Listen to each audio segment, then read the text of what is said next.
full talks, panel discussions, a medicinal plants business meet, exhibition, and stakeholders meeting running from today, 15th to 19th December 2025.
Good morning to all the august audience and our distinguished guests. This conclave is particularly significant as it marks the successful culmination and concluding session of our year-long celebrations of the KFRA Golden Jubilee. We thank each of you for being part of this historic milestone.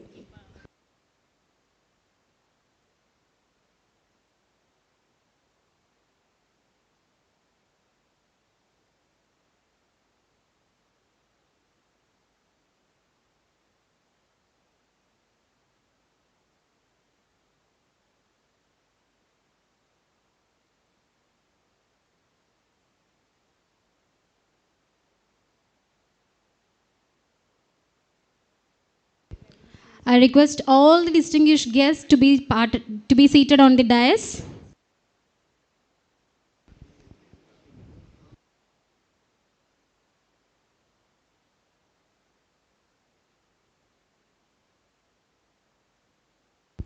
We are delighted to welcome you to the serene campus of the Kerala Forest Research Institute on this momentous occasion.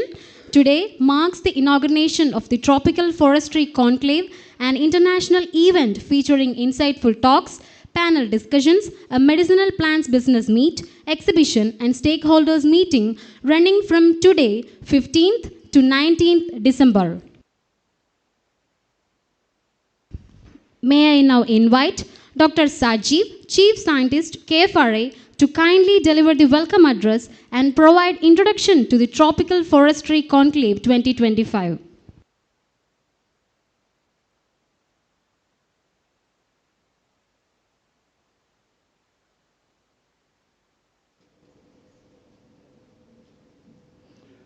Respected Sri A.K. Shashindran, Honorable Minister for Forests, Wildlife Protection, Government of Kerala. Respected Dr. Kannan C.S. Vaidya, Director KFRI, the President of this meeting. Respected Dr. Manoj P. Samuel, Executive Director of 𝐊𝐅𝐑𝐈𝐬. Respected Professor B. Mohan Kumar, the Chairman of the Research Council of KFRI. Respected Dr. V. Balakrishnan, Member Secretary, Kerala State Biodiversity Board, and Dr. N.S. Pradeep, Director in charge of Malabar Botanical Garden and Research Center. Dear friends, it had been a long year where we celebrated the 50th year of KFRI. There had been a large number of programs which have been happening over here. And this week, we are into the concluding session.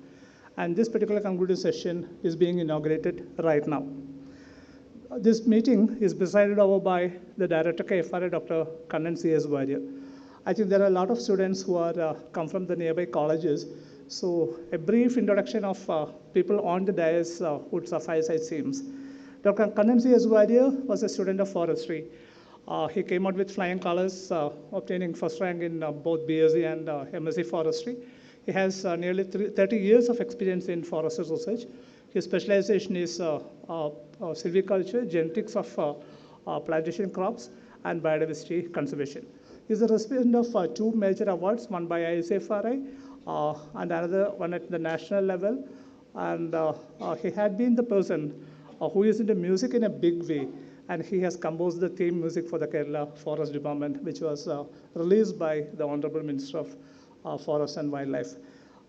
With immense pleasure, I invite Dr. Kannan C.S. Warrior to preside over this particular meeting.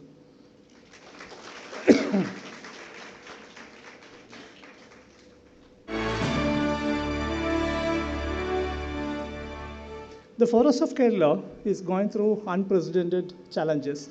Every day we hear news about forest. This was not the same way earlier. ഏറ്റവും ബുദ്ധിമുട്ടേറിയ ഒരു സമയത്തിലൂടെയാണ് കേരള വനം വകുപ്പ് കടന്നുപോയിക്കൊണ്ടിരിക്കുന്നത്. ധാരാളമായിട്ടുള്ള സംഘർഷങ്ങൾ ഉണ്ടാവുന്നുണ്ട്. ഒരു വശത്ത് മാറാതെ നിൽക്കുന്ന കേന്ദ്ര നിയമങ്ങളുണ്ട്, മറുവശത്ത് ധാരാളമായിട്ടുള്ള സംഘർഷങ്ങൾ ഉണ്ടാകുന്നു, കൃഷി നശിക്കുന്നു, മനുഷ്യർ കൊല്ലപ്പെടുന്നു. വളരെ ബുദ്ധിമുട്ടേറിയ ഈ ഒരു കാലത്ത് വനംവകുപ്പിനെ ഏറ്റവും സമചിത്തതയോടെ മുന്നോട്ട് നയിക്കുന്ന ബഹുമാനപ്പെട്ട വനംവകുപ്പ് മന്ത്രി ശ്രീ A.K. ശശീന്ദ്രനെ ഇന്ന് ഈ യോഗത്തിലേക്ക് എത്രയും സ്നേഹത്തോടു കൂടി സ്വാഗതം ചെയ്യുന്നു.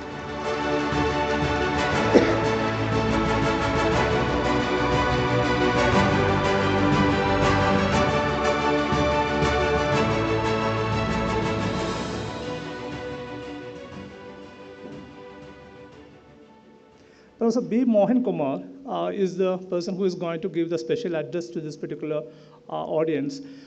He was a teacher of forestry for a long number of years. His specialization is agroforestry. He had been faculty and dean at the Forestry College, Kerala. He then moved over to the ICAR as assistant director, and then he became the vice chancellor of Arunachal University for Studies. And he came back to KU as an emeritus scientist of ICAR. And he is now a freelance consultant and also the chairman of the Research Council of 𝐓𝐿. Welcome you, sir, to this August meeting.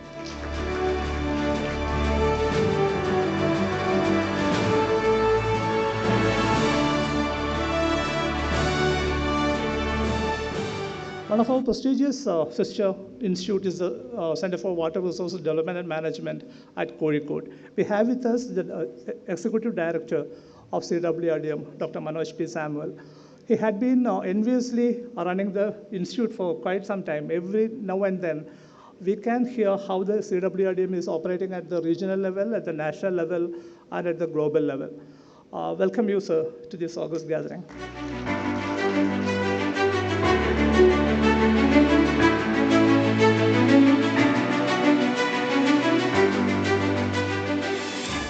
Dr. B. Balakrishnan is a member secretary of the Kerala State Biodiversity Board. He is basically a police officer at the rank of DYSP, and he had twice opted to move from the police department to the Biodiversity Board. And he had been instrumental in establishing biodiversity monitoring committees in almost all the panchayats of Kerala. And he was the person who was a driving force behind making the People's Biodiversity Register all across the panchayats of Kerala. He has a PhD on the wild yams under none other than Dr. M.S. Swaminathan. He's a student of M.S. Swaminathan, and he's with us today to deliver the felicitation. Welcome you, sir, to this meeting.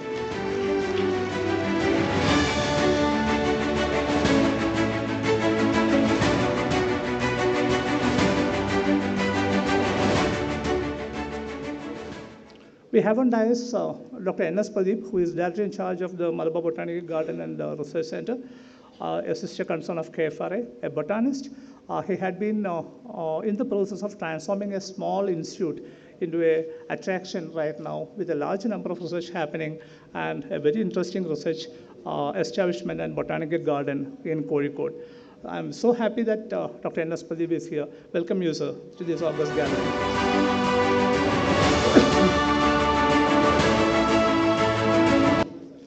Joining me on dais is Dr. V. Anitha, the research coordinator of 𝐓𝐿. Welcome, Dr. Anitha, to this meeting.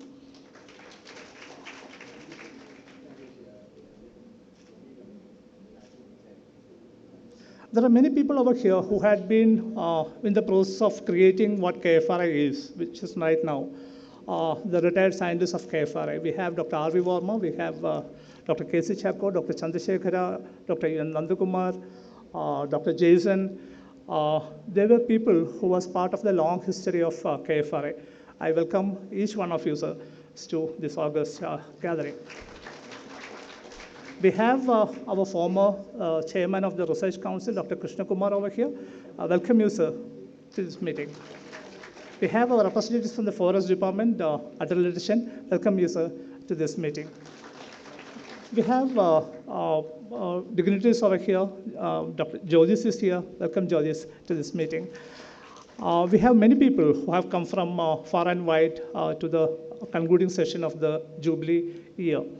Welcome to all the students who have come from the different colleges of Thrissur. Welcome you all to this particular meeting. The faculty and students of 𝐘𝐹RI had been running around for a long time to make this program a grand success. I welcome every one of you to this meeting. So part of my job is done, and now the second job is to introduce to you what is the plan ahead, what we are going to do in the next week coming over here, to give an overview of what this celebration is all about. Kerala വനഗവേഷണ സ്ഥാപനം ആരംഭിച്ചത് 1975-ലാണ്.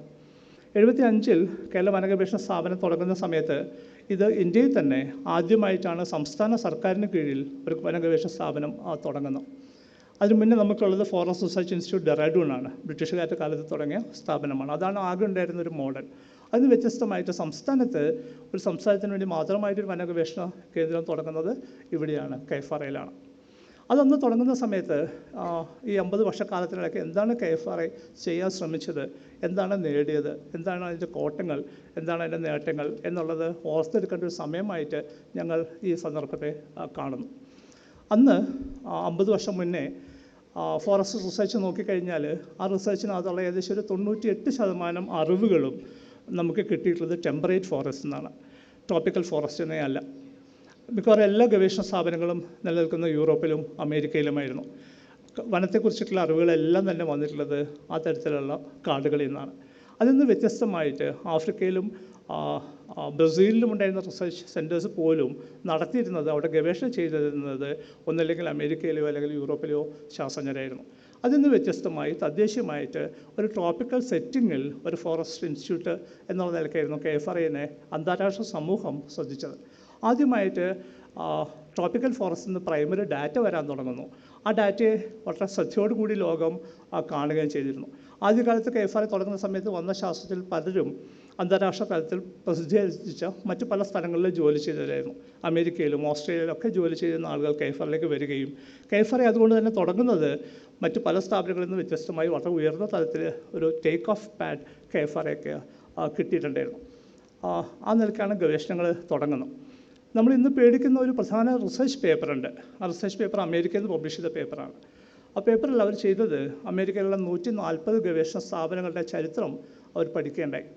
ആ ചരിത്രം പഠിച്ച സമയത്ത് അവർക്ക് മനസ്സിലായത് എല്ലാ research ഇൻസ്റ്റിറ്റ്യൂഷൻസിൻ്റെയും ആയുസ്സിനെ 2ആയിട്ട് പകുക്കാം എന്ന് മനസ്സിലായി.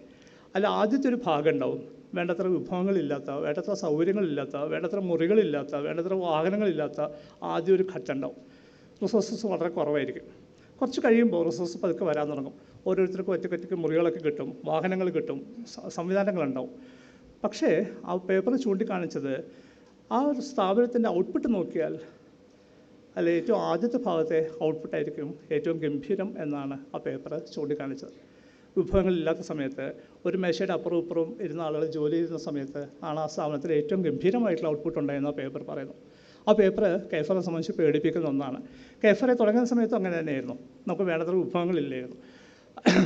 സയൻറ്റിസ്റ്റുകളൊക്കെ മാറി ഒരു ജീപ്പ് തന്നെ ഉപയോഗിച്ചിരുന്ന കാലം ഉണ്ടായിരുന്നു. ഒരു മുറി 2 പേര് ഷെയർ ചെയ്തിരുന്ന കാലം ഉണ്ടായിരുന്നു. ഇന്ന് ആ കാലം മാറിയിരിക്കുന്നു. എല്ലാവർക്കും സ്വന്തമായിട്ട് മുറികളായിട്ടുണ്ട്, ധാരാളം വാഹനങ്ങളായിട്ടുണ്ട്. ആ സമയത്തേക്ക് ആദ്യത്തെ കാലത്തെ പോലെയുള്ള ഔട്ട്പുട്ട് നിലനിർത്തുന്നുണ്ടെങ്കിൽ we need brilliant research ideas, planning ആവശ്യമുണ്ട്. അപ്പോൾ അതിലേക്ക് എങ്ങനെ ഷിഫ്റ്റ് ചെയ്യാൻ പറ്റും എന്നുള്ളതാണ് 𝐘𝐹RI പ്രധാനമായിട്ടും ആലോചിക്കുന്നത്.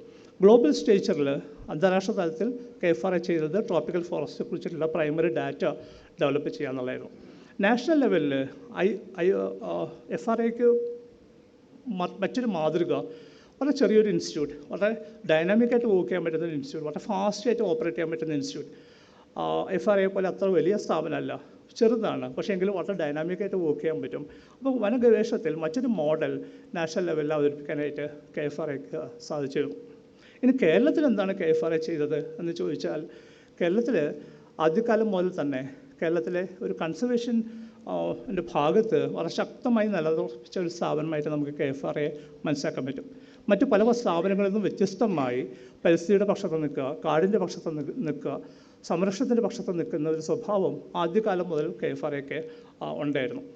സൈലൻറ്റ് വാലി സമരം ആണ് തുടങ്ങുന്നത്. ഏറ്റവും ആദ്യം ഈ കൊറിഡോറിൽ നിന്നാണ് സൈലൻറ്റ് വാലി കാടുകൾ സംരക്ഷിക്കണമെന്നുള്ള ഒരു ഫാക്സ് ഡൽഹിക്ക് പോകുന്നത്. വളരെ ഇമ്പാക്റ്റ്ഫുൾ ആയിട്ടുള്ള ഒരു ഫാക്സ് ആയിരുന്നു അത്. അതിനുശേഷം പാത്രക്കടവ് ഇഷ്യൂ വരുന്നു. ആ സമയത്ത് KFRA കൃത്യമായിട്ടുള്ള നിലപാടെടുക്കുന്നു. അതിനുശേഷം പൂയംകുട്ടി പദ്ധതിയെക്കുറിച്ചുള്ള പ്രപ്പോസൽ വരുന്നു. അതിനെതിരായിട്ടുള്ള നിലപാട് KFRA എടുക്കുന്നു. അതിനുശേഷം അതിരപ്പള്ളി പദ്ധതിയെക്കുറിച്ചിട്ടുള്ള പ്രപ്പോസൽ വരുന്നു. അതിനെതിരായിട്ടുള്ളൊരു നിലപാട് KFRA എടുക്കുന്നു. പല സമയത്തും സർക്കാരിൻ്റെ നിലപാടുകൾക്ക് വിരുദ്ധമായി എതിർത്തുകൊണ്ട് പരിസ്ഥിതിയുടെ പക്ഷത്ത്, കാടിൻ്റെ പക്ഷത്ത് നിലയുറപ്പിക്കുന്ന ഒരു സ്ഥാപനമായി ആണ് കേരളത്തിൽ KFRA അറിയപ്പെട്ടിരുന്നു. അത്തരത്തിൽ നിലപാടെടുക്കുന്ന അധികം സ്ഥാപനങ്ങളെ നമുക്ക് കാണാൻ കഴിയില്ല. KFRA സംബന്ധിച്ച് തിരിഞ്ഞു നോക്കുമ്പോൾ ഏറ്റവും ഗംഭീരമായിട്ടുള്ളൊരു ഇടപെടലായി നമുക്ക് മനസ്സിലാക്കുന്നത് ശാസ്ത്രത്തിൻ്റെ പക്ഷത്തു നിന്ന് ശാസ്ത്രീയ നിലപാടുകൾ ഭയമില്ലാതെ തുറന്നു പറയാൻ ധൈര്യം കാണിച്ച ഒരു സ്ഥാപനം എന്ന നിലയ്ക്ക് ആണ് KFRA അടയാളപ്പെടുത്തുന്നത്. ഇന്ന് മുന്നോട്ട് പോകുന്ന സമയത്ത് ഇനി അത് എത്രമാത്രം സാധ്യമാവും എന്നുള്ളത് നമുക്കറിയില്ല. വികസനവും പരിസ്ഥിതി സംരക്ഷണവും തമ്മിലുള്ള വഴക്കിൽ എല്ലാവരും വികസനത്തിൻ്റെ പക്ഷത്തേക്ക് മാറുന്ന, വികസനം ഒരു വലിയ ഒരു തീവണ്ടി പോലെ പാഞ്ഞു പോകുന്നതിൻ്റെ മുന്നിലേക്ക് കയറി നിൽക്കാൻ ആർക്കും ധൈര്യമില്ലാത്ത ഒരവസ്ഥയാവുന്ന സമയത്ത് ഇനി KFRA എത്രമാത്രം പരിസ്ഥിതിയുടെ പക്ഷത്ത്, കാടിൻ്റെ പക്ഷത്ത് നിലയുറപ്പിക്കും എന്നുള്ളത് നമ്മൾ ചർച്ച ചെയ്യേണ്ട കാര്യമാണ്. മറ്റൊരു പ്രധാനപ്പെട്ട മാറ്റം സംഭവിച്ചത്, കാട് എന്നുള്ളത് പല സമയത്ത് പലതായി നിർവചിക്കപ്പെട്ട ഒരു വസ്തുവാണ്. സ്വാതന്ത്ര്യത്തിന് മുന്നേ കാട് എന്നുള്ളത് ഒരു കോമൺ പ്രോപ്പർട്ടി റിസോഴ്സ് ആയിരുന്നു. ആർക്കും കാട്ടിൽ കയറാം, വിറകെടുക്കാം, പച്ചിലമരുന്ന് ശേഖരിക്കാം, തേനെടുക്കാം, പച്ചില വളം ശേഖരിക്കാം. ആ കാലത്തിന് ശേഷം ബ്രിട്ടീഷുകാർ വരുന്നതോട് കൂടിയിട്ട് ഇത് പൂർണ്ണമായും പ്രൊഡക്ഷൻ ഫോറസ്റ്റിലേക്ക് മാറി. കാട് എന്നുള്ളത് തടി കിട്ടുന്ന സ്ഥലമാണ് എന്നുള്ളത് ആളുകളുടെ കാഴ്ചപ്പാടായി. നമ്മൾ സ്വാഭാവികപരം വെട്ടാൻ തുടങ്ങി, പ്ലാന്റേഷൻസ് എസ്റ്റാബ്ലിഷ് ചെയ്യാൻ തുടങ്ങി, അത് തടി വിട്ടിട്ട് കാശുണ്ടാക്കാൻ തുടങ്ങി. കാട് എന്നുള്ളത് തടിയാണെന്ന് മനസ്സിലാക്കുന്ന പ്രൊഡക്ഷൻ ഫോറസ്റ്റിൻ്റെ കാലമായിരുന്നു അത്. അതിനുശേഷമാണ് മനസ്സിലാവുന്നത് കാടെന്നുള്ളത് തടിയല്ല, മറിച്ച് അത് സംരക്ഷിക്കപ്പെടുന്ന ധാരാളം ജീവജാലങ്ങളുടെ ഒരു സംഘാതമാണ് എന്ന് തിരിച്ചറിഞ്ഞുകൊണ്ട് ഫോറസ്റ്റ് പതുക്കെ പ്രൊഡക്ഷൻ ഫോറസ്റ്റിൽ നിന്ന് കൺസർവേഷൻ ഫോറസ്റ്റിലേക്ക് ഷിഫ്റ്റ് ചെയ്യുന്നുണ്ട്. ആ സമയത്ത് നമ്മുടെ നാഷണൽ പാർക്കുകൾ, ബയോ റിസർവുകൾ, സാങ്ച്വറീസൊക്കെ എസ്റ്റാബ്ലിഷ് ചെയ്യുന്നുണ്ട്. കുറച്ചും കൂടി കഴിയുമ്പോൾ നമുക്ക് മനസ്സിലാവുന്നുണ്ട്, ആഗോള താപനത്തിൻ്റെ കാലത്ത് വന്നുമ്പോൾ നമുക്ക് മനസ്സിലാവുന്നു കാടിൻ്റെ പ്രധാനപ്പെട്ട ധർമ്മം ജീവജാലങ്ങൾ സംരക്ഷിക്കുക എന്നുള്ളതിനപ്പുറം അന്തരീക്ഷത്തിലുള്ള കാർബൺ ഡൈ ഓക്സൈഡിനെ വലിച്ചെടുക്കുകയും അതിൻ്റെ മരങ്ങളുടെ ശരീരത്തിൽ സൂക്ഷിച്ചു വയ്ക്കുകയും ചെയ്യുകയാണ് എന്ന് നമുക്ക് തിരിച്ചറിയുന്നുണ്ട്. അത് കാർബൺ സെക്വസ്ട്രേഷൻ്റെ ഏറ്റവും ഗംഭീരമായിട്ടുള്ളൊരു ഇടമായിട്ട് കാടിനെ മനസ്സിലാക്കുന്ന അവസ്ഥയെത്തി. അങ്ങനെ മുന്നോട്ട് പോകുന്ന സമയത്താണ് പ്രളയം ഉണ്ടാകുന്നത്, വലിയ വരൾച്ച ഉണ്ടാകുന്നത്. ആ സമയത്ത് നമ്മൾ തിരിച്ചറിയുന്നുണ്ട് കാടിൻ്റെ പ്രധാനപ്പെട്ട ധർമ്മം വെള്ളത്തെ മാനേജ് ചെയ്യലാണ്, വാട്ടർ റിസോഴ്സ് മാനേജ്മെൻറ്റാണ്. ഫോറസ്റ്റ് ഫോർ വാട്ടർ എന്നുള്ളതാണ് പുതിയ മുദ്രാവാക്യം. ഇങ്ങനെ കാട് പല സമയത്തായിട്ട് പല രീതിയിൽ നിർവചിക്കപ്പെടുകയും കാടിൻ്റെ ധർമ്മങ്ങൾ മാറി വരുന്ന സമയത്തും KFRA ഇതിനോടൊപ്പം തന്നെ ചേർന്ന് പോയിട്ടുണ്ട്.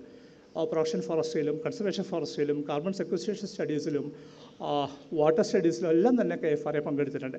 ഈ ഓരോ പാരഡൈം മാറുന്ന സമയത്തും അത് കൃത്യമായി അവസാനിച്ച് പുതിയത് തുടങ്ങുകയല്ല ചെയ്യുക. എല്ലാ പാരഡൈംസും ഒരേപോലെ നിലനിൽക്കുന്നുണ്ട്. ഇന്നും KFRAയിൽ പ്രൊഡക്ഷൻ ഫോറസ്ട്രി വർക്ക് നടക്കുന്നുണ്ട്, കൺസർവേഷൻ ഫോറസ്ട്രി വർക്ക് നടക്കുന്നുണ്ട്, വാട്ടർ റിലേഷൻസായിട്ട് ബന്ധപ്പെട്ടുള്ള വർക്ക് നടക്കുന്നുണ്ട്, കാർബൺ സെക്വസ്ട്രേഷനായിട്ട് ബന്ധപ്പെട്ട വർക്ക് നടക്കുന്നുണ്ട്. അത്തരത്തിൽ എല്ലാ പാരഡൈംസിനെയും ഉൾക്കൊള്ളുന്ന തരത്തിലുള്ള ഒരു ഗവേഷണ സ്ഥാപനമായി KFRA നിലനിൽക്കുന്നുണ്ട്. അവസാനമായി ഒരു കഥ കൂടി പറഞ്ഞ് ഞാൻ നിർത്താം. ഈ കഥ ഞാൻ വായിക്കുന്നത് കേരളത്തിലെ ഗംഭീരനായിട്ടുള്ള ശാസ്ത്രജ്ഞനായ താണു പത്മനാഭൻ്റെ ഫേസ്ബുക്ക് വെബ്സൈറ്റ് പേജിൻ്റെ തുടക്കത്തിലാണ്. താണു പത്മനാഭൻ മലയാളിയായിരുന്നു. ഒരുപക്ഷെ നോബൽ സമ്മാനം കിട്ടുമെന്ന് പ്രതീക്ഷിച്ചിരുന്ന ശാസ്ത്രജ്ഞനാണ്. പക്ഷേ വളരെ നേരത്തെ അദ്ദേഹം മരണപ്പെട്ടു. അദ്ദേഹത്തിൻ്റെ വെബ്സൈറ്റിൽ പോയാൽ തുടക്കത്തിൽ തന്നെ ഒരു കഥ കാണാൻ പറ്റും. ആ കഥ ഇങ്ങനെയാണ്. അക്ബറിൻ്റെ രാജകൊട്ടാരത്തിലെ കഥയാണ്. അക്ബറിൻ്റെ കൊട്ടാരത്തിൽ താൻസനാണ് സംഗീതജ്ഞനായിട്ടുള്ളത്. രാവിലെയുള്ള തിരക്കുകൾ കഴിഞ്ഞാൽ വൈകിട്ട് സംഗീതം, നൃത്തമൊക്കെ ഉണ്ടാവും. ഒരു ദിവസം താൻസൻ പാടുകയാണ്. താൻസൻ പാട്ട് തുടങ്ങി കുറച്ച് കഴിയുമ്പോൾ അക്ബറിന് മനസ്സിലാവാണ് ഇത് ഗംഭീരമായിട്ടുള്ള പാട്ടാണ്, സംഗീതത്തിന് ഇനി ഇതിനപ്പുറത്തേക്ക് പോകാൻ പറ്റില്ല എന്ന് തിരിച്ചറിയാണ്. താൻസൻ പാടി അവസാനിപ്പിക്കുമ്പോൾ അക്ബർ എഴുന്നേൽക്കുന്നു. അക്ബർ അദ്ദേഹത്തിൻ്റെ കഴുത്തിൽ കിടന്ന പവിഴമുത്തുകളുള്ളൊരു മാല എടുത്തിട്ട് താൻസൻ്റെ കഴുത്തിൽ അണിയിക്കുന്നു. അദ്ദേഹത്തോട് പറയുന്നു, ഇതാണ് സംഗീതത്തിൻ്റെ ഏറ്റവും ഉന്നതമായിട്ടുള്ള അവസ്ഥ, ഇതിനപ്പുറം സംഗീതമില്ല എന്ന് പറയുന്നു. താൻസൻ അക്ബറിനോട് പറഞ്ഞു, പ്രഭു അങ്ങനെയല്ല, എന്നെക്കാൾ നന്നായി പാടുന്ന ആളുണ്ട്. അക്ബറിന് അത്ഭുതം, ഇതിനേക്കാൾ വലിയ സംഗീതവും, അതാരാണെന്ന് ചോദിച്ചു. പറഞ്ഞു, എൻ്റെ ഗുരുവാണ്, അദ്ദേഹം എന്നെ സംഗീതം പഠിപ്പിച്ചിട്ടുണ്ട്. അക്ബർ പറഞ്ഞു, എനിക്ക് അദ്ദേഹത്തിൻ്റെ സംഗീതം കേൾക്കണം, അദ്ദേഹത്തെ കൊണ്ടുവരുമെന്ന് പറഞ്ഞു. താൻസൻ പറഞ്ഞു, ഇല്ല, അദ്ദേഹം വരില്ല. അക്ബറിന് സംശയമായി. അക്ബർ രാജാവല്ല, മറിച്ച് ചക്രവർത്തിയാണ്. ഒരു ചക്രവർത്തി വിളിച്ചാൽ വരാത്ത ഒരു പ്രജയോ എന്നുള്ള സംശയമായിരുന്നു. അദ്ദേഹം പറഞ്ഞു, വേണമെങ്കിൽ പിടിച്ചു കെട്ടിക്കൊണ്ട് വരാൻ പറ്റും, പക്ഷെ എന്നാലും അദ്ദേഹം പാടില്ല. പക്ഷെ അദ്ദേഹത്തിന് പാട്ട് കേൾക്കണമെന്ന് ഭയങ്കര ആഗ്രഹമായി. പിന്നെ എങ്ങനെയാണ് കേൾക്കാൻ പറ്റുമെന്ന് ചോദിച്ചപ്പോൾ താൻസൻ പറഞ്ഞു, നമുക്ക് അദ്ദേഹത്തിൻ്റെ കുടിലിലേക്ക് പോവാം, അദ്ദേഹത്തിൻ്റെ ആശ്രമത്തിലേക്ക് പോവാം, അവിടെ പോയി നിൽക്കാം, നമുക്ക് അദ്ദേഹം പാടുകയാണെങ്കിൽ കേൾക്കാം. രണ്ടുപേരും അങ്ങനെ ഒരു രാത്രി അദ്ദേഹത്തിൻ്റെ ആശ്രമത്തിൻ്റെ അടുത്തെത്തുകയാണ്. ചന്ദ്രൻ ഉദിച്ചു, സന്ധ്യയായി, ചന്ദ്രൻ ഉദിക്കുന്നുണ്ട്. ഗുരു പതുക്കെ പുറത്തേക്ക് ഇറങ്ങുന്നുണ്ട്. ഇവർ ആകാംക്ഷയോട് കാത്തു നിൽക്കുകയാണ്. ഗുരു വന്നിട്ട് യമുന നദിയോട് ചേർന്നിട്ടുള്ള ആശ്രമത്തിൽ നിന്ന് ഇറങ്ങി വന്ന് നദിയിൽ തന്നെയുള്ള ഒരു പാറയുടെ മുകളിൽ കയറിയിരിക്കുന്നു. താൻസൻ പറഞ്ഞു, ഇന്ന് ഉറപ്പായിട്ട് അദ്ദേഹം പാടും. അങ്ങനെ ഗുരു പാടാൻ തുടങ്ങുകയാണ്. പാടാൻ തുടങ്ങിയ നിമിഷം അക്ബറിന് മനസ്സിലായി, ഇത് വേറെ ലെവൽ സംഗീതമാണ്, ഇത് താൻസൻ പാടിയ പോലെ ഒന്നുമല്ല, ഗംഭീരമായിട്ടുള്ള സംഗീതമാണെന്ന് മനസ്സിലാവുന്നു. അദ്ദേഹം രണ്ടുപേരും അവിടെ നിന്ന് ആ സംഗീതം മുഴുവൻ ആസ്വദിക്കുന്നു. അദ്ദേഹം പാടി നിർത്തി തിരിച്ചു പോകുമ്പോൾ ഇവർ തിരിച്ച് നടക്കുകയാണ്. നടന്നു പോകുമ്പോൾ അക്ബർ താൻസനോട് ചോദിച്ചു, അപ്പോൾ ഗുരു നിന്നെ എല്ലാ കാര്യങ്ങളും പഠിപ്പിച്ചില്ല അല്ലേ ചോദിക്കും. അപ്പോൾ താൻസൻ പറഞ്ഞത് അങ്ങനെ ചോദിച്ച്, അദ്ദേഹം എന്നെ എല്ലാം പഠിപ്പിച്ചിട്ടുണ്ട്. അപ്പോൾ അക്ബർ ചോദിച്ചു, പിന്നെ എന്തുകൊണ്ടാണ് നിൻ്റെ സംഗീതം അദ്ദേഹത്തിൻ്റെ സംഗീതത്തിൻ്റെ അടുത്ത് പോലെ എത്താതായി പോയത്? അപ്പോൾ താൻസൻ മറുപടി പറഞ്ഞു, അത് ഗംഭീരമായിട്ടുള്ള മറുപടിയായിരുന്നു.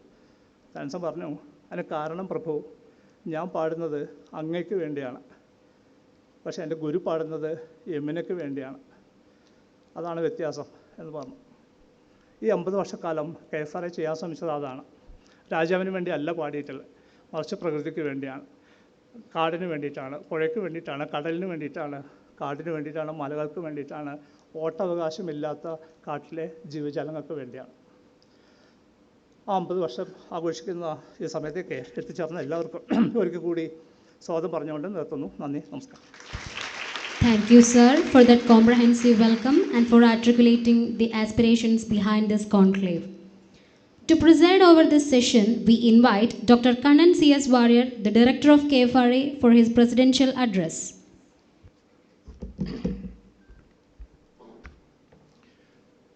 Most respected Honorable Minister for Forests and Wildlife Protection, Shri A.K. Shashindran, Professor B. Mohan Kumar, former Vice Chancellor of Arunachal University of Studies and the Chairperson of the Research Council of Kerala Forest Research Institute, Dr. V. Balakrishnan, Member Secretary, Kerala State Biodiversity Board, Dr. Manoj P. Samuel, Executive Director, CWRDM, Dr. N.S. Pradeep, Director, MBGIPS, Dr. T.V. Sajeev, Dr. V. Anita, distinguished delegates, both offline and online, dear colleagues, ladies and gentlemen, good morning to you all. This tropical forestry conclave is on nature, and I would like to start this humble presidential address with an invocation on nature which I released for the Ministry of Environment, Forests and Climate Change as per the suggestions received from the then Union Minister of Forests and Climate Change, Sri T.R. Balu. And I have composed this in 3 diverse ragas of Carnatic classical music, Nata, Ananda Bhairavi and Hamsathwani. It is based on Yajurveda. An invocation on nature.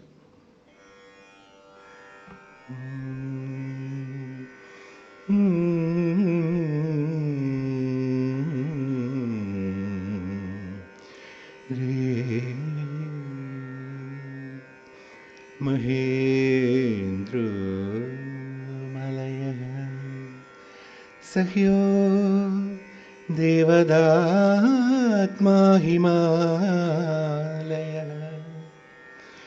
ध्येयोरैवतको विन्ध्यो गिरिश्चारावलिस्ततः गिरिश्चारावलिस्ततः ॐ शान्तिरन्तरिक्षः शान्तिः पृथ्वी शान्तिरापः शान्तिरोषधयः शान्तिः वनस्पतयः शान्तिवृक्षदेवः शान्ति ब्रह्मा शान्ति सर्वशान्तिः शान्तिरेव शान्तिः सामा शान्तिरेधि ॐ शान्ति ॐ शान्ति ॐ शान्ति.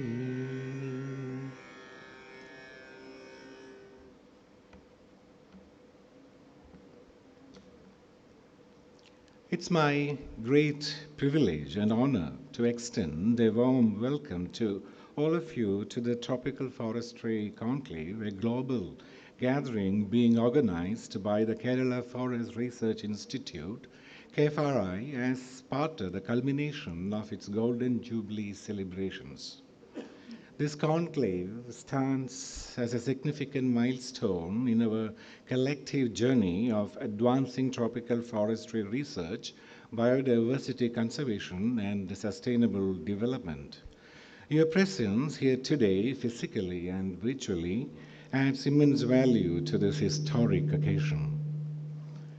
As we commemorate 50 years of 𝐓𝐹𝐼, we take a moment to reflect with pride and gratitude on a remarkable journey that began in 1975.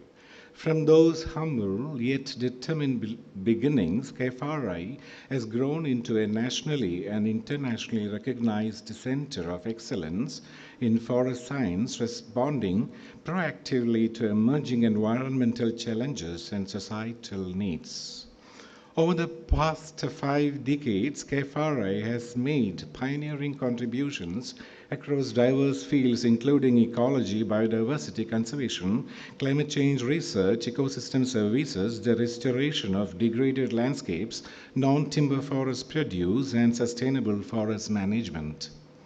Our research outputs have not only enriched scientific knowledge, but have also informed policy management practices and community-based conservation initiatives, reinforcing the vital link between science and the society. The Tropical Forestry Conclave is envisioned as a platform for knowledge exchange, collaboration, and innovation. With participation from more than 70 institutions across the country and abroad, the conclave features invited talks, panel discussions, poster presentations, an exhibition, and specialized events like medicinal plants business meet and a stakeholder meet.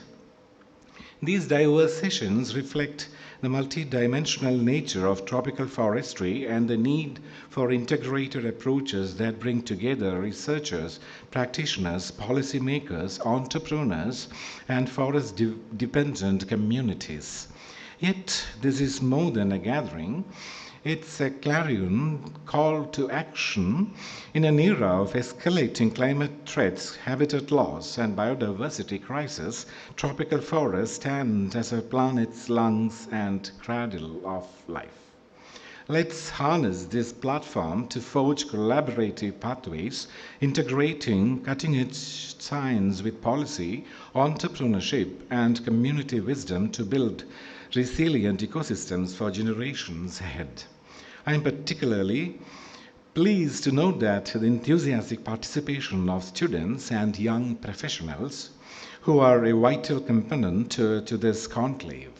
Encouraging young minds and recognizing excellence through best Poster Awards is our way of nurturing the next generation of forest scientists and conservation leaders. As we celebrate our past, this landmark occasion also invites us to envision the future. Tropical forests today face unprecedented pressures from climate change and biodiversity loss to land use transformations and livelihood challenges. Addressing these complex issues demands interdisciplinary research, global cooperation, and innovative solutions grounded in sound science and guided by sustainability and equity. In its Golden Jubilee, 𝐓𝐹RI reaffirms its commitment to remain at the forefront of tropical forestry research, fostering partnerships at regional, national, and international levels, and translating scientific knowledge into meaningful action. The deliberations and outcomes of this conclave, I am confident, will help shape future research agendas and strengthen collective efforts towards resilient ecosystems and sustainable development. On this momentous occasion, I express my sincere appreciation to my team members, higher officials of KSCST, advisory committees, collaborating institutions, media, sponsors, and all participants for their dedication and support in making this conclave a reality. I would like to inform you that we have received congratulatory messages from the Food and Agricultural Organization of the United Nations, FAO, IUFRO, International Union of Forestry Research Organizations, and International Tropical Timber Organization, ITTO. It's an honor for 𝐓𝐹RI. With these words, I once again welcome you all to this tropical forestry conclave. May the discussions over the coming days be insightful, inspiring, and impactful. Thank you, and Jai Hind. Thank you, sir, for your valuable insights. To officially commence our proceedings, we follow the tradition of seeking knowledge and light. May I request the Honorable Minister, Shri A.K. Shashindran, and other distinguished dignitaries to kindly light the ceremonial lamp.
Guest. We are privileged to have with us the guiding force behind forestry policy in our state. We now move to the most anticipated address of the morning. May I humbly invite Shri A.K. Shashindran, Honorable Minister for Forest and Wildlife Protection, Government of Kerala, to deliver the inaugural address and officially launch the Tropical Forestry Conclave 2025.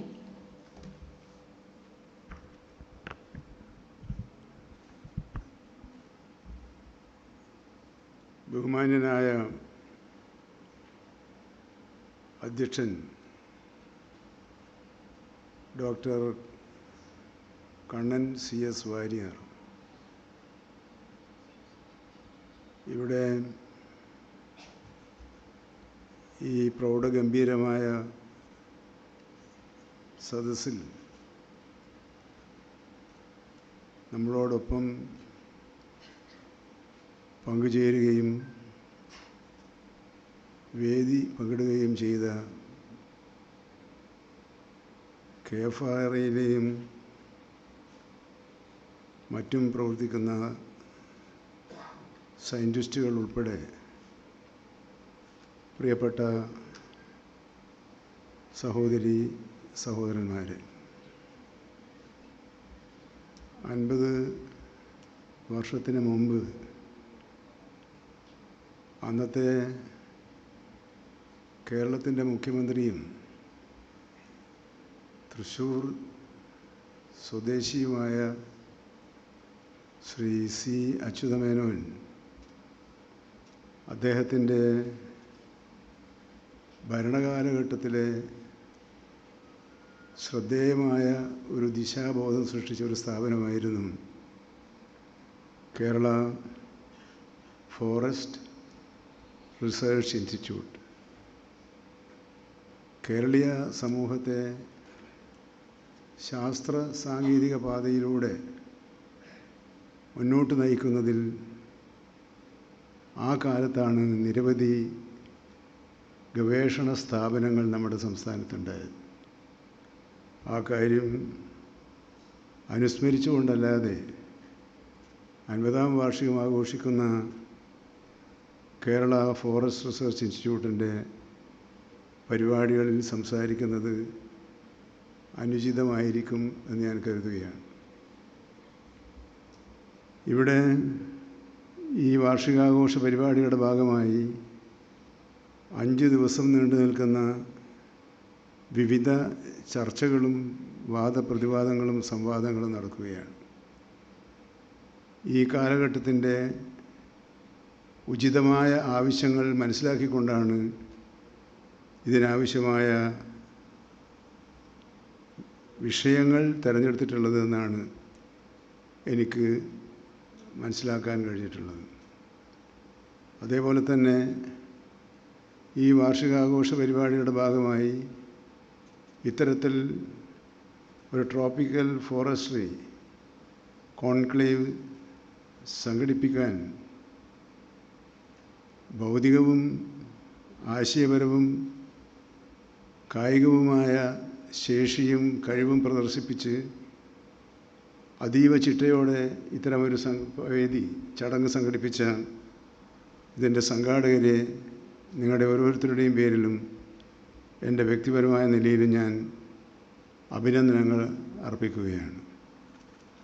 75 മുതൽ ഇന്നേ വരെ ഈ സ്ഥാപനത്തിൻ്റെ വളർച്ചയ്ക്ക് വേണ്ടി പ്രവർത്തിച്ച നിരവധി പ്രമുഖ ശാസ്ത്രജ്ഞന്മാർ നമ്മുടെ സംസ്ഥാനത്തുണ്ട്. അവരെയെല്ലാം ഞാൻ ഈ ഘട്ടത്തിൽ സ്നേഹപൂർവ്വം അനുസ്മരിക്കുകയാണ്.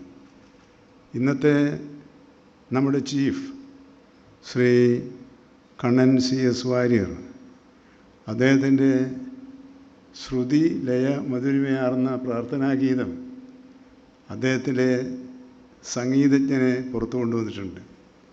സ്വാഗതപ്രാസംഗികൻ അക്ബർ ചക്രവർത്തിയുടെ സദസ്സിലെ കവിയോട് കവിത കേൾക്കാൻ ആവശ്യപ്പെട്ടപ്പോൾ കേട്ടതുപോലെ അല്ലെങ്കിൽ അതിനും മികച്ചതുമായ ഒരു കവിത ചൊല്ലാനാണ് അദ്ദേഹം ഈ വേദി തിരഞ്ഞെടുത്തത്. ഹൃദ്യമായ ആ കവിതക്കും ഞാൻ നന്ദി രേഖപ്പെടുത്തുകയാണ്. ഒപ്പം ഈ ചടങ്ങിൽ പങ്കെടുക്കാൻ നമ്മുടെ നാടിൻ്റെ നാനാഭാഗങ്ങളിൽ നിന്നും ഇവിടെ എത്തിച്ചേർന്ന പ്രതിനിധി സുഹൃത്തുക്കളെ കേരളത്തിൻ്റെ വനംവകുപ്പ് മന്ത്രി എന്നുള്ള നിലയിൽ ഈ ചടങ്ങിലേക്ക് എൻ്റേതായ ഹൃദ്യമായ സ്വാഗതവും ഞാൻ ആശംസിക്കുകയാണ്. നമ്മുടെ ഗവേഷണ ശാഖ വളരെ വിശാലമായ തോതിൽ ശാസ്ത്ര സാങ്കേതിക മേഖലയിൽ ഇടം തേടിയിരിക്കുകയാണ്. വിലമതിക്കാനാവാത്ത നമ്മുടെ വനങ്ങളെ സംരക്ഷിക്കുന്നതിനും പുനഃസ്ഥാപിക്കുന്നതിനും ഉള്ള അവിരാമമായ യാത്രയിൽ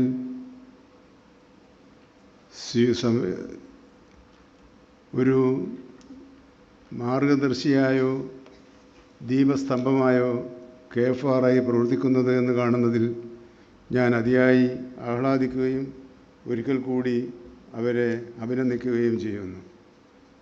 നമ്മുടെ ഉഷ്ണമേഖലാ വനങ്ങൾ, ആ വനങ്ങൾ പശ്ചിമഘട്ടത്തിൻ്റെ പടിഞ്ഞാറ് ഭാഗത്ത് നീണ്ടു പരന്നു കിടക്കുന്ന കുത്തനെയുള്ള ചരിവിലാണ് ഉഷ്ണമേഖലാ വനങ്ങൾ നമുക്കുള്ളത്. ആ വനങ്ങളുടെ നിലനിൽപ്പാണ്, അല്ലെങ്കിൽ ആ വനങ്ങളാണ് നമ്മുടെ ജീവൻ്റെ നിലനിൽപ്പായി ഇന്നും ജീവൻ്റെ കാവലാളുകളായി പ്രവർത്തിച്ചു കൊണ്ടിരിക്കുന്നത്. അവരെ സംരക്ഷിക്കേണ്ടതും അവയുടെ പ്രയോജനം സംബന്ധിച്ച് ബോധവൽക്കരണം നടത്തേണ്ടതും അനിവാര്യമായ ഒരു കാലഘട്ടത്തിലാണ് ഇപ്പോൾ ഞങ്ങൾ ജീവിക്കുന്നത് എന്നെനിക്ക് തോന്നുകയാണ്. ഈ സ്ഥാപനം നടത്തിയ ഗവേഷണ ഫലങ്ങൾ അന്താരാഷ്ട്ര പ്രശസ്തി നേടിയിട്ടുള്ള ജേണലുകളിൽ പ്രസിദ്ധീകരിച്ചിട്ടുള്ളതായിട്ടാണ് ഞാൻ മനസ്സിലാക്കുന്നത്. അത് നമ്മെ സംബന്ധിച്ചിടത്തോളം അഭിമാനത്തിൻ്റെയും അംഗീകാരത്തിൻ്റെയും മുഖമുദ്ര തന്നെയാണ്. നമ്മുടെ ഗവേഷണ മേഖല വളരെ ശക്തിയായി മുന്നോട്ട് പോകുമ്പോൾ തന്നെ ജൈവ വൈവിധ്യ മേഖലയിൽ നഷ്ടം സംഭവിച്ചുകൊണ്ടിരിക്കുന്നു എന്ന ഗുരുതരമായ വെല്ലുവിളികളെ നമുക്ക് അഭിസംബോധന ചെയ്യേണ്ടതുണ്ട്. മാത്രമല്ല, സുസ്ഥിരമായ ഉപജീവന മാർഗങ്ങൾ സൃഷ്ടിക്കുകയും ചെയ്തുകൊണ്ട് നിരവധി പദ്ധതികൾ ആവിഷ്കരിച്ചാലേ നമുക്ക് മുന്നോട്ട് പോകാൻ സാധിക്കുകയുള്ളൂ.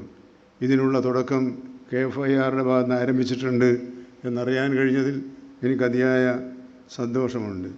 നമ്മുടെ പ്രകൃതി പൈതൃകത്തിൻ്റെ സംരക്ഷണം ഉറപ്പാക്കുന്നതോടൊപ്പം നമ്മുടെ സമൂഹങ്ങളെ അഭിവൃദ്ധിപ്പെടുത്താൻ സഹായിക്കുന്ന പരിസ്ഥിതി സൗഹൃദ രീതികളുടെ വികസനത്തിന് 𝐓𝐹R സൗകര്യമൊരുക്കിക്കൊണ്ടിരിക്കുകയാണ്. സംരക്ഷണ ഗ്രാമങ്ങളിൽ പ്രാദേശിക സമൂഹങ്ങളെ ഉൾപ്പെടുത്തിക്കൊണ്ടാണ് ഈ പരിപാടി നടപ്പിലാക്കേണ്ടതെന്ന നിങ്ങളുടെ തീരുമാനം സ്വാഗതാർഹമാണ്, ശ്ലാഘനീയമാണ്. അതുകൊണ്ട് ഇത്തരത്തിലുള്ള മികച്ച പ്രവർത്തനങ്ങൾ നടത്തുന്ന ഈ സ്ഥാപനം നമ്മുടെ സമൂഹത്തെ ബാധിക്കുന്ന, പ്രത്യേകിച്ചും പാരിസ്ഥിതിക വനമേഖലയെ സ്ഥാപിക്കുന്ന വിവിധ പ്രശ്നങ്ങളോട് ക്രിയാത്മകമായി പ്രതികരിക്കാൻ തയ്യാറായി കാണുകയാണ്. അത് നമ്മുടെ ഭാവിയിലെ അത് മനസ്സിൽ വെച്ചുകൊണ്ടാണ് ഇവിടെ വിവിധ വിഷയങ്ങൾ തിരഞ്ഞെടുത്തിട്ടുള്ളത്. ആ വിഷയങ്ങൾ ചർച്ച ചെയ്യുമ്പോൾ നമുക്ക് ഇനിയും നമ്മൾ കൈവരിക്കാത്ത പുതിയ മേഖലകളിലേക്കുള്ള ഒരു വെളിച്ചം ലഭിക്കുകയും ആ വെളിച്ചത്തിൻ്റെ ശക്തിയിൽ പൂർവാധികം വ്യക്തമായ കാഴ്ചപ്പാടോടുകൂടി പ്രകൃതി സംരക്ഷണത്തിൻ്റെ പുത്തൻ വാതിലുകൾ നമുക്ക് തുറക്കാൻ കഴിയും എന്ന് ഞാൻ പ്രതീക്ഷിക്കുകയാണ്. നമ്മുടെ വന ആവാസ മേഖലയിൽ സുസ്ഥിരതയും പ്രതിരോധശേഷിയും ഗവേഷണം വളർത്തിയെടുക്കുന്നതിൽ സംസ്ഥാന സർക്കാരും നിർണായകമായ തീരുമാനങ്ങളാണ് എടുത്തിട്ടുള്ളത്. ദീർഘവീക്ഷണമുള്ള നയങ്ങളിലൂടെയും സംരംഭങ്ങളിലൂടെയും വനസംരക്ഷണത്തിൻ്റെ ആവശ്യകതയെ സന്തുലിതമാക്കാൻ സർക്കാർ ശ്രമിക്കുന്നുണ്ട്. വനവൽക്കരണം, ആവാസ വ്യവസ്ഥ പുനഃസ്ഥാപനം, നിർണായക ആവാസ വ്യവസ്ഥയുടെ സംരക്ഷണം എന്നിവയ്ക്ക് മുൻഗണന നൽകിക്കൊണ്ട് നമ്മുടെ സംസ്ഥാനത്തിൻ്റെ കാലാവസ്ഥാ മാറ്റങ്ങളെ ചെറുക്കുന്നതിൽ സർക്കാരിനോടൊപ്പം പ്രവർത്തിക്കാൻ ഇവിടെ കൂടിയിരിക്കുന്ന എല്ലാവരോടും ഞാൻ അഭ്യർത്ഥിക്കുകയാണ്. സമീപ വർഷങ്ങളിൽ പ്രാദേശിക സമൂഹങ്ങളെ ശാക്തീകരിക്കുന്നതിനും വനവാസികളുടെ പ്രാദേശിക പങ്കാളികളെയും സംരക്ഷിക്കുകയും ഒരുമിച്ച് കൊണ്ടുവരുന്നതിനും ലക്ഷ്യമിട്ടിട്ടുള്ള നിരവധി പരിപാടികൾ സർക്കാർ ആസൂത്രണം ചെയ്തിട്ടുണ്ട്. അതിലൊന്നാണ് ഗോത്രി പദ്ധതി, ഗോത്രവേരി. അതിൽ 𝐓𝐹RIയുടെ പങ്കാളിത്തം ശ്രദ്ധേയവും അർത്ഥവത്തുമാണ് എന്ന് ഞാൻ കാണുകയാണ്. ഇവർക്ക് ഇനിയും അങ്ങനെ പ്രവർത്തിക്കാൻ കഴിയണം എന്ന് ഞാൻ ആഗ്രഹിക്കുകയാണ്. ഇത്തരത്തിലുള്ള അക്കാദമികവും ഗവേഷണപരവുമായ വിഷയങ്ങൾ നമ്മൾ ചർച്ച ചെയ്യുമ്പോൾ തന്നെ ഇവിടെ സ്വാഗത പ്രാസംഗികൻ പറഞ്ഞതുപോലെ നമ്മുടെ സംസ്ഥാനം നേരിടുന്ന നിരവധി പ്രശ്നങ്ങളുണ്ട്. ആ വെല്ലുവിളികൾ കാണാതെ പോകുന്നത് നമ്മെ ചില്ലുമേടയിൽ ജീവിക്കുന്നവരായി ജനങ്ങളുടെ ഇടയിൽ ചിത്രീകരിക്കപ്പെടും എന്ന് ഞാൻ കരുതുകയാണ്. അതുകൊണ്ട് ജനങ്ങൾ അഭിമുഖീകരിക്കുന്ന പ്രശ്നം എന്താണ്? ജനങ്ങൾ അഭിമുഖീകരിക്കുന്ന പ്രശ്നം ഇവിടെ സൂചിപ്പിച്ചതുപോലെ വന്യജീവി മനുഷ്യ സംഘർഷമാണ്. അതിനിടയാക്കിയ സാഹചര്യങ്ങളെക്കുറിച്ച് പലരും പലതരത്തിലുള്ള അഭിപ്രായ പ്രകടനങ്ങൾ നടത്തിയെങ്കിലും യുക്തിസഹവും പ്രായോഗികമായ നിർദ്ദേശങ്ങൾ ഇതുവരെയും വന്നിട്ടില്ല എന്നുള്ളതാണ് ദൗർഭാഗ്യകരം. അതുകൊണ്ട് ആ ദിശയിൽ കൂടി നിങ്ങൾ സയൻറ്റിസ്റ്റുകളാണ്, ഗവേഷണം നടത്തുന്നവരാണ്. അപ്പോൾ അത് ചെയ്യുന്നതോടൊപ്പം തന്നെ നമ്മുടെ ഗവേഷകരും സയൻറ്റിസ്റ്റുകളും ജനങ്ങളുടെ വശം കൂടി ശ്രദ്ധിച്ചുകൊണ്ട് ജനകീയതയും ജനകീയ ബോധത്തെയും സമന്വയിപ്പിച്ചുകൊണ്ടുള്ള ഒരു മാറ്റത്തിന് നേതൃത്വം കൊടുക്കാനുള്ള കെൽപ്പുള്ള ഒരു ശക്തിയാണ് എന്ന് തെളിയിക്കാൻ ഈ കോൺക്ലേവിന് കഴിയും. അതുകൊണ്ട് ഞാൻ ആഗ്രഹിക്കുന്നത് മനുഷ്യ വന്യജീവി സംഘർഷം എന്താണ് കാരണം എന്ന് കണ്ടുപിടിക്കുകയും അതിന് പരിഹാരം എങ്ങനെയാണെന്നതിന് ശാസ്ത്രീയമായി തീരുമാനമെടുക്കുകയും ചെയ്യണം. നമ്മൾ പാരിസ്ഥിതികവാദികൾ ആകാൻ പാടില്ല, വെറും തീവ്ര പരിസ്ഥിതിവാദികളാവാൻ പാടില്ല. തീവ്ര വന്യജീവി വനം കൊള്ളക്കാരും ആകാൻ പാടില്ല. ഈ ഒരു നിലപാടാണ് ഗവൺമെൻറ്റിനുള്ളത്. അപ്പോൾ ഇവരെ സമന്വയിപ്പിച്ചുകൊണ്ട് ഈ മേഖലകളിൽ അപ്പോൾ ഒന്ന് കേന്ദ്ര നിയമങ്ങൾ ഇതിന് വലിയ തടസ്സം സൃഷ്ടിക്കുന്നുണ്ട്. ഇതൊക്കെ നിങ്ങൾക്ക് അറിയാവുന്നതുകൊണ്ട് ഞാൻ സംസാരിക്കുന്ന സമയം വളരെ കുറച്ചാണ്. 11 മണിക്ക് തീർക്കണമെന്നാണ് എന്നോട് പറഞ്ഞിട്ടുള്ളത്. ഇനി കുറച്ചേ ഉള്ളൂ സമയം ഇനി ആളുകൾ സംസാരിക്കാൻ. അപ്പോൾ ഇത് ഒന്ന് പ്രത്യേകമായി നിങ്ങൾ പരിഗണിക്കണമെന്നും ഗവൺമെൻറ്റിന് മുന്നോട്ട് പോകാനുള്ളൊരു വിപുലവും യുക്തിസഹവുമായ കാഴ്ചപ്പാട് നിങ്ങളുടെ ഈ ചർച്ചകളുടെ ഒടുവിൽ ഗവൺമെൻറ്റിന് ലഭ്യമാക്കുകയും ചെയ്യണമെന്ന് അഭ്യർത്ഥിച്ചുകൊണ്ട് ഈ വളരെ പ്രസക്തമായ ഈ കാലത്ത് പ്രസക്തമായ വിഷയങ്ങൾ ചർച്ച ചെയ്യുന്ന ഏറ്റവും പ്രസക്തമേറിയ ഒരു കോൺക്ലേവായി ഈ കോൺക്ലേവ് മാറട്ടെ എന്ന് ആശംസിച്ചുകൊണ്ട് ഹൃദയം നിറഞ്ഞ സന്തോഷത്തോടെ ഈ ചടങ്ങ് ഉദ്ഘാടനം ചെയ്തതായി അറിയിക്കുന്നു. നിങ്ങൾക്ക് എൻ്റെ അഭിവാദ്യങ്ങൾ. Thank you, sir, for that powerful and visionary inaugural address. Next, we seek the counsel of a veteran academician and a guiding force for 𝐓𝐹RA's research direction. I now request Professor Mohan Kumar, former Vice Chancellor, Arunachal University, and currently the 𝐓𝐹RA Research Council Chairman, to deliver this special address.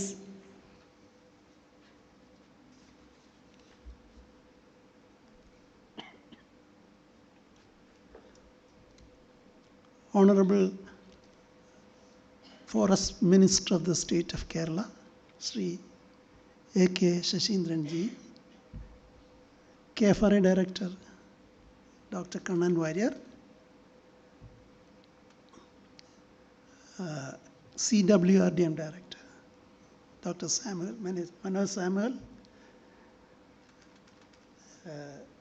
KSBB Member Secretary, Dr. Balakrishnan, Malabar Botanical Garden Director, Dr. Pradeep, Dr. Sajeev, and Dr. Anita, the galaxy of scientists, administrators, and students and others in the audience. Ladies and gentlemen, good morning to all of you. It's a pleasure for me to stand before you and say a few words in this event, which is actually the culmination of an year-long Golden Jubilee celebration of this prestigious institute, Kerala Forest Research Institute. As you know, the celebration started last year, and the institute was founded 1975 January. Thanks to the visionary leadership of the founding fathers of this institute, including the then Chief Minister of Kerala, our Honorable Minister has mentioned about his contribution here in his remarks, inaugural speech, Sri C.H. And all those successive ministers and also forest ministers, chief minister and institute directors who nurtured this institute to its present status of fame and glory. Initially, as Dr. Saji was mentioning, all institutions start in a single room or a small building or with very modest facilities. I think KFRA is perhaps no exception to that general rule, if you can call it as a rule. Okay, now from that modest beginning, the institute has grown into its present stature, where this is often regarded as a pioneering, leading institute in the area of, in the domain of tropical forestry research. Institute has got so many scientists. There are also large number of publications, research publications coming out of the institute, including in some of the very reputed international journals. And over the past half century or so, KFRA did pioneering research on all aspects of tropical forestry. And this has been recognized by many agencies, state government agencies, maybe other agencies as well. However, in my opinion, there are some areas which still research has to be done, or more focused research has to be done in the context of Kerala state.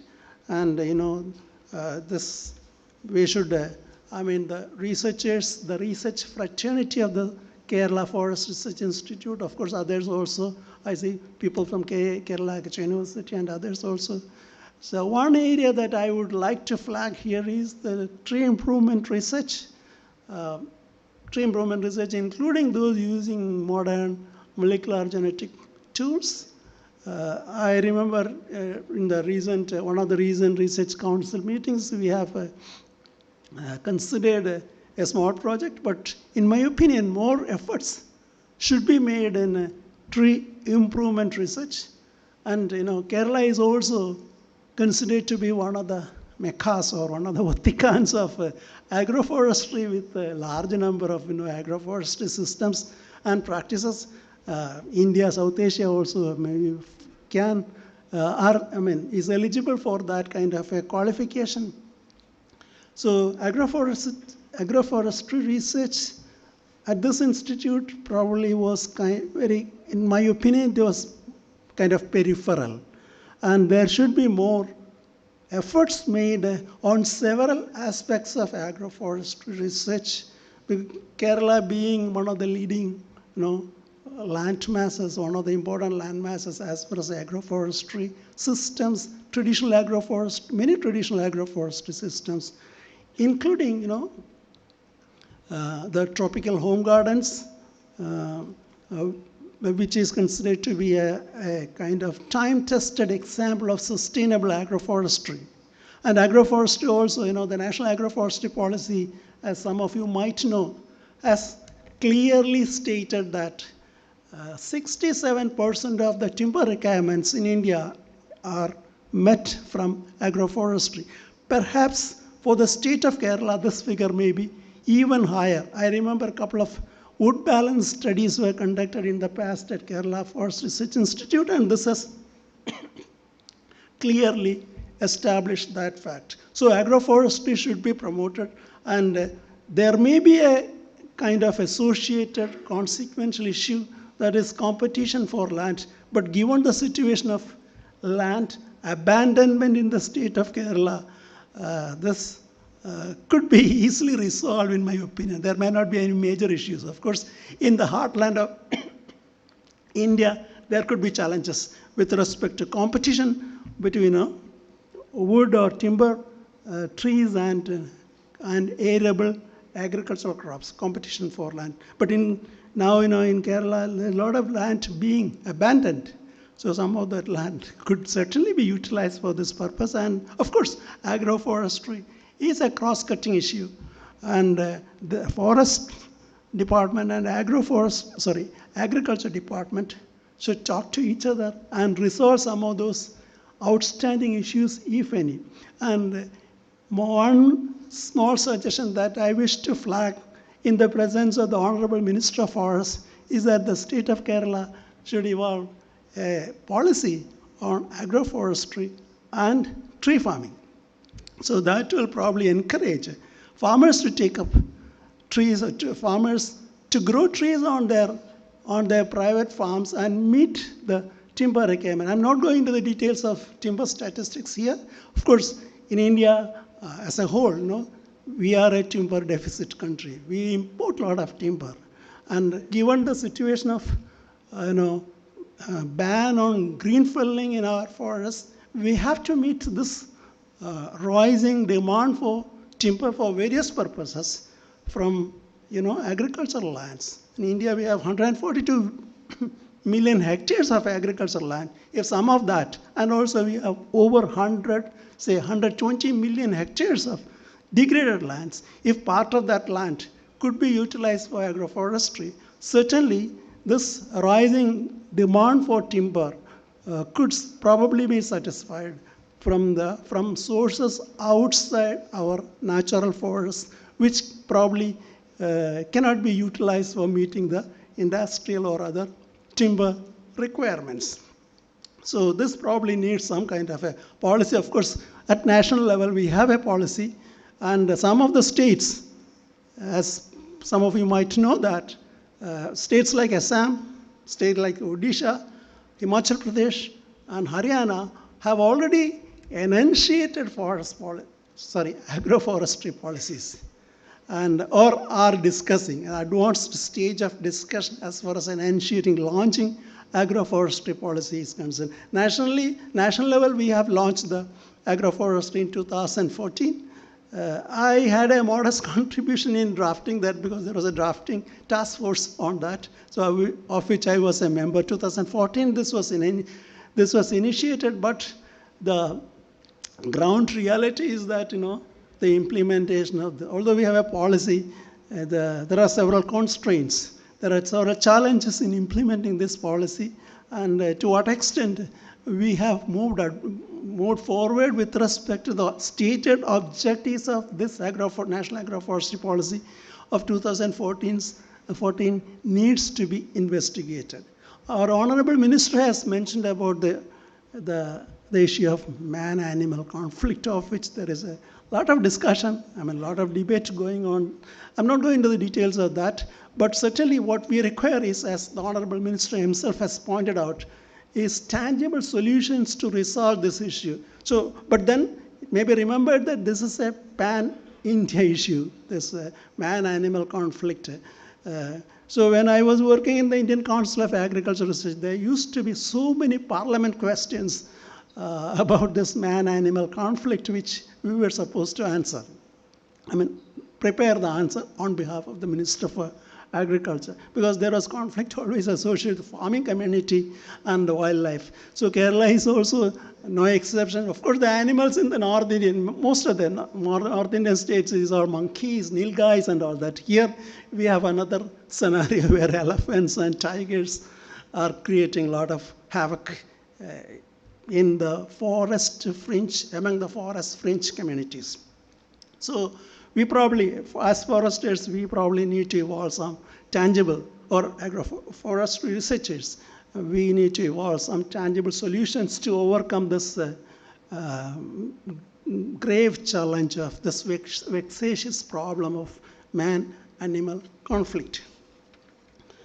So again, talking about tree improvement research, we probably need to, in agroforestry, we need to evolve tree idiotypes which are suitable for, growing on agricultural lands, which probably will not compete much with the associated field crops for the site resources. So we have to, but hardly any effort has been done in that particular direction. So also evolving or breeding arable crop varieties which are suitable, shade-tolerant crop varieties which are suitable for growing in the subcanopy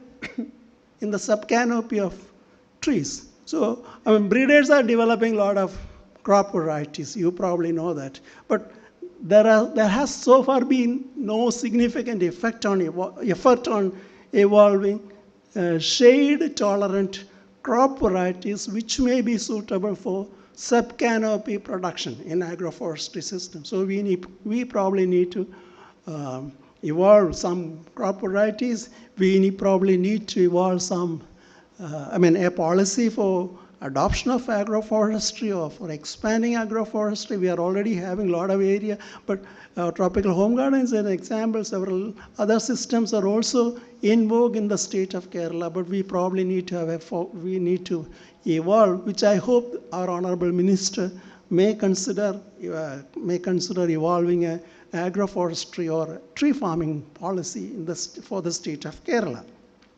I think this is a great occasion for the Institute. 50 years have gone by, or maybe 51 years, if I may say so, and significant amount of research output had been generated here, and we probably need to continue this legacy of doing excellent. KFRA research fraternity has to continue the legacy of doing or excelling in scientific research on all aspects of, although I mentioned few aspects, there are many other areas which need to be focused on. I'm not trying to enlist all those focal themes on which our forest fraternity, research fraternity should focus on. Okay, we should continue this legacy. Thank you all. I thank the director and also the organizers of this Tropical Forestry Conclave for asking me to be here. Thank you so much. On that note, let me conclude. Thank you for the patient listening.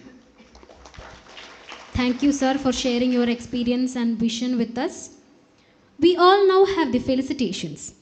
We are privileged by the presence of directors and leaders from various scientific and environmental institutions who are invaluable partners in research.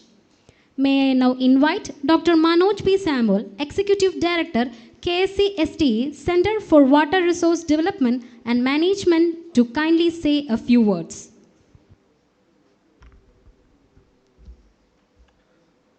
Most respected today's chief guest, Sri A.K. Shashindran, Honorable Minister for Forest and Wildlife Protection, Government of Kerala.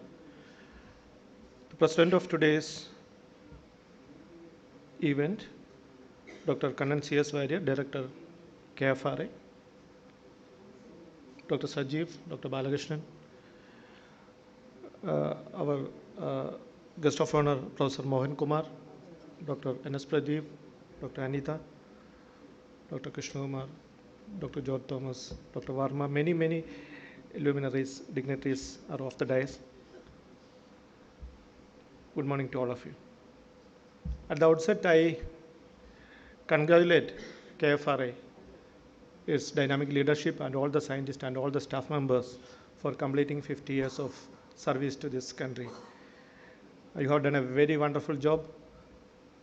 Existence as a research institute in a competing environment for 50 years with a very productive output. It is really marvelous. And KFRA bagged the best KCST institution award 2 years back. But KCST is not best among KCST institutions. I think it is one of the best institutions within the country itself. So once again, my all compliments, all best wishes to all of you. And you are dealing with a very important topic, that is forest. Forest is the ecosystem of ecosystems. We know a lot of ecosystems within the bigger ecosystem of forest. A lot of small, complex, dynamic ecosystems. When we hear about forest, we can think about many dimensions. Apart from our 5 dimensions, so many other dimensions as well. I have 3 Ds in my mind. The first is, of course, the diversity of the forest. The second is the dependence, the interdependence of each element in the forest, including us.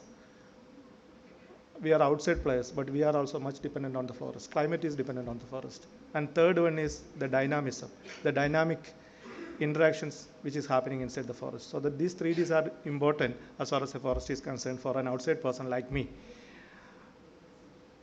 And like നമ്മുടെ ബഹുമാനപ്പെട്ട മന്ത്രി പറഞ്ഞതുപോലെ ഈ കഴിഞ്ഞ കാലങ്ങളിൽ വളരെ രൂക്ഷമായിട്ടുള്ള പ്രതിസന്ധിയിലൂടെ നമ്മുടെ സംസ്ഥാനം കടന്നു പോവുകയാണ്, പ്രത്യേകിച്ചും വനവുമായി ബന്ധപ്പെട്ട്. അതിൽ ഏറ്റവും പ്രധാനപ്പെട്ടത് വന്യമൃഗ മനുഷ്യ കോൺഫ്ലിക്റ്റാണ്.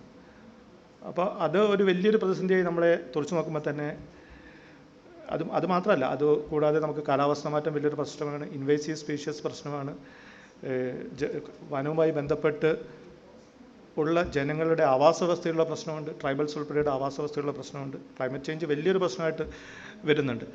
അപ്പോൾ ഈ പ്രശ്നങ്ങൾ കൂടുന്തോറും നമ്മൾ ശരിക്കും അത് ഭയപ്പെടുകയല്ല വേണ്ടത്. ചൈനയിൽ പറയുന്നുണ്ട് ഒരു പ്രശ്നത്തിൻ്റെയും ഓപ്പർച്യൂണിറ്റിയുടെയും വേർഡ് ഒന്ന് തന്നെയാണ്.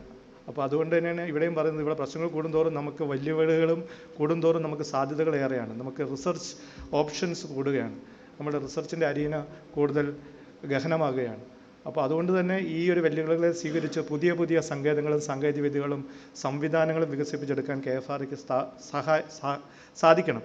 മാത്രമല്ല, ഈ വികസിപ്പിച്ചെടുക്കുന്ന സങ്കേതങ്ങളും സാങ്കേതികവിദ്യകളും ജനങ്ങൾക്ക് മനസ്സിലാകുന്ന ഭാഷയിൽ അവരോട് സംവദിക്കാനും അത് അവർക്ക് ഉപയോഗിക്കാവുന്ന രീതിയിലുള്ള പ്രൊഡക്റ്റുകളായി സംവിധാനങ്ങളാക്കി മാറ്റി അവരിലേക്ക് ഡിസമിനേറ്റ് ചെയ്യാനും അവരിലേക്ക് എത്തിക്കാനും നമുക്ക് സാധിക്കണം. അതിനുള്ളൊരു സംവിധാനം കൂടെ 𝐾FRയിൽ നടക്കുന്നുണ്ട് എന്ന് എനിക്കറിയാം. പക്ഷേ അത് കൂടുതൽ ശക്തമായി തന്നെ വരുന്ന വർഷങ്ങളിൽ ആവശ്യമുണ്ട്. നമ്മൾ ചെയ്യുന്നത് മാത്രമല്ല, ചെയ്യുന്നതിൻ്റെ ഒരു ഫലപ്രാപ്തി അത് ജനങ്ങളിലേക്കും ഈ വനവുമായി ബന്ധപ്പെട്ട് കിടക്കുന്ന സമൂഹത്തിലേക്കും എത്തിക്കേണ്ട വലിയൊരു ഉത്തരവാദിത്വം കൂടെ നമ്മളുടെ മുമ്പിലുണ്ട്.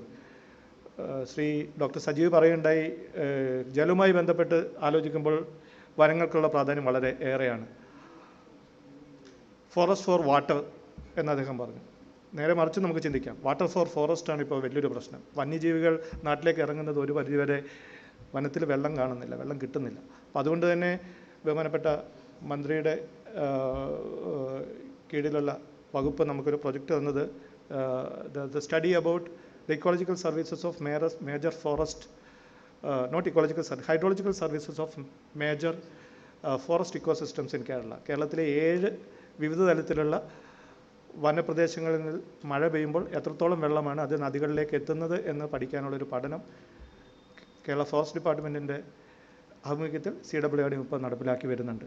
ഈ പഠനം പൂർത്തിയാകുമ്പോൾ ഒരു പരിധിവരെ നമുക്ക് നമ്മുടെ കിഴക്കൻ പ്രദേശങ്ങളിലും വനമേഖലകളിലും മഴ പെയ്യുമ്പോൾ എത്രത്തോളം അവിടെ ഉൽപ്പാദിപ്പിക്കപ്പെടുന്നുണ്ട്, എത്രത്തോളം നീരൊഴുക്ക് ഉൽപ്പാദിപ്പിക്കപ്പെടുന്നുണ്ട്, എത്രത്തോളം വനമേഖലയിൽ സംഭരിക്കപ്പെടുന്നുണ്ട്, എത്രത്തോളം പുറത്തേക്ക് ഒഴുകി വരുന്നുണ്ട്, അത് അതിതീവ്ര മഴകളുടെ ഈ കാലഘട്ടത്തിൽ അത് എത്രത്തോളം വെള്ളപ്പൊക്കത്തിലേക്കും മറ്റ് പ്രശ്നങ്ങളിലേക്കും എത്തിച്ചേരുന്നുണ്ട് എന്നും കൂടെ മുന്നറിയാനുള്ള, മുന്നൊരുക്കങ്ങൾ നടത്താനുള്ള, പ്രവചനങ്ങൾ ലഭിക്കാനുള്ള ഒരു സംവിധാനമായി വികസിപ്പിച്ചെടുക്കണമെന്നാണ് നമ്മളുടെയും ആഗ്രഹം.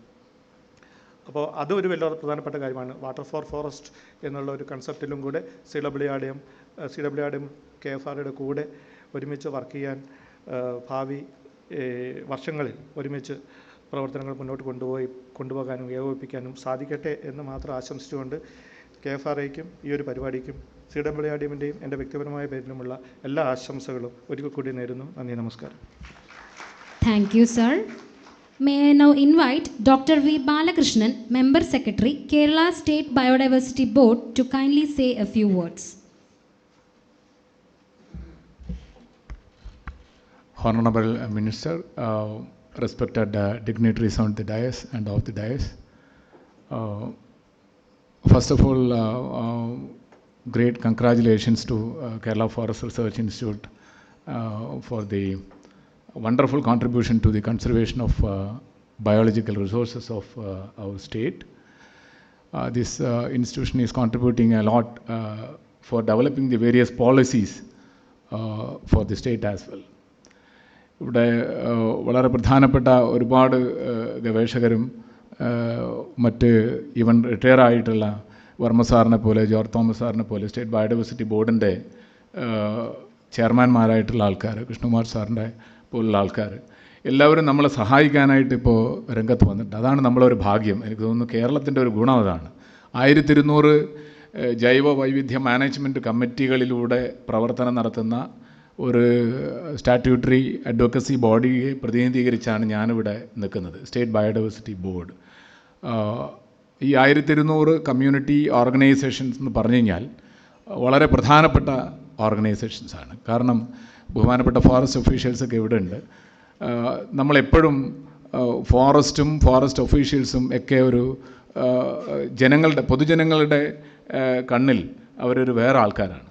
വേറെ ആൾക്കാരല്ലാതെ അവരെ നമ്മുടെ ഭാഗമാക്കാൻ സാധിക്കുന്ന ഒരു സ്റ്റേജിൽ നമ്മൾ എത്തുകയാണെങ്കിൽ തീർച്ചയായിട്ടും ഈ കൺസർവേഷൻ എഫേർട്സ് വളരെ പ്രധാനപ്പെട്ടതായിരിക്കും. അതിന് നല്ല റിസൾട്ട് ഉണ്ടാകും. നമ്മുടെ കേരള ഫോറസ്റ്റ് റിസർച്ച് ഇൻസ്റ്റിറ്റ്യൂട്ട് ഒരു കാലത്ത് ചിലപ്പോൾ ബിസിനസ് മോഡൽ ഡെവലപ്പ് ചെയ്യുന്ന ഒരു ഇൻസ്റ്റിറ്റ്യൂഷൻ ആയിരുന്നിരിക്കാം, ഡോക്ടർ സജീവ് പറഞ്ഞ പോലെ. പിന്നീട് ഗ്രാജുവലി സർക്കാരിന് അഡ്വൈസ് ചെയ്യുന്ന ഓർഗനൈസേഷനായി മാറി.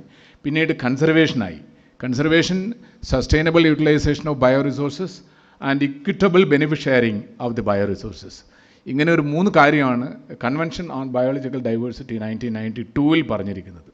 അപ്പോൾ അവിടെ ഒരു കാലത്ത് ചെയ്തതിൽ നിന്നും വിഭിന്നമായിട്ട് നമ്മൾ ഈ ഒരു 3 ആസ്പെക്റ്റിൽ ഇപ്പോൾ വർക്ക് ചെയ്തുകൊണ്ടിരിക്കുന്നു. Kerala Forest Research Institute. This institution is a strong partner of State Biodiversity Board for implementing various conservation initiatives in Kerala.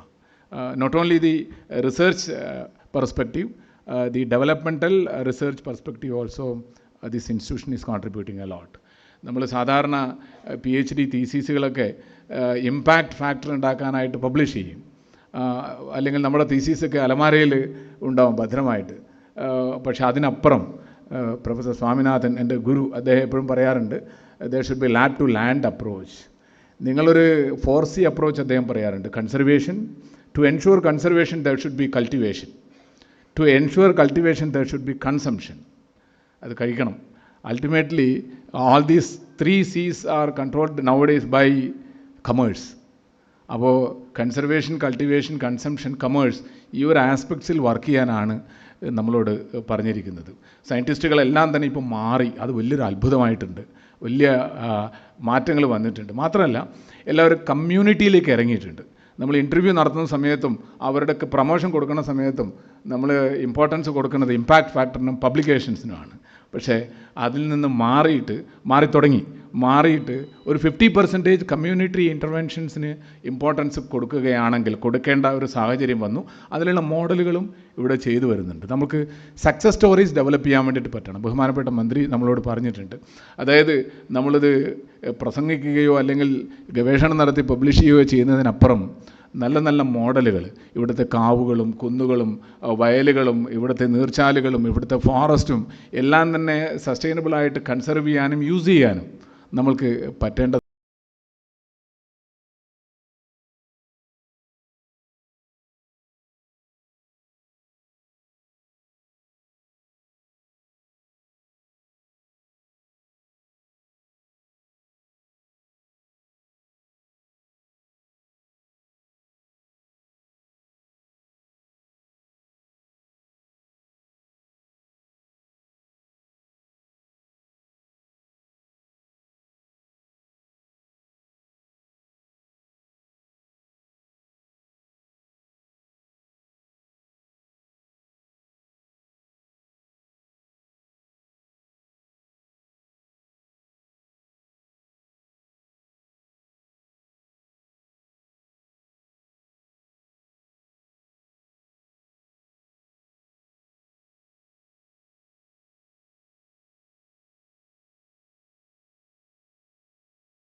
ഭൂപ്രദേശം നേരിടുന്ന സമ്മർദ്ദം തന്നെയാണ് ഈ സ്ഥാപനത്തിൻ്റെ കാലിക പ്രസക്തിയും.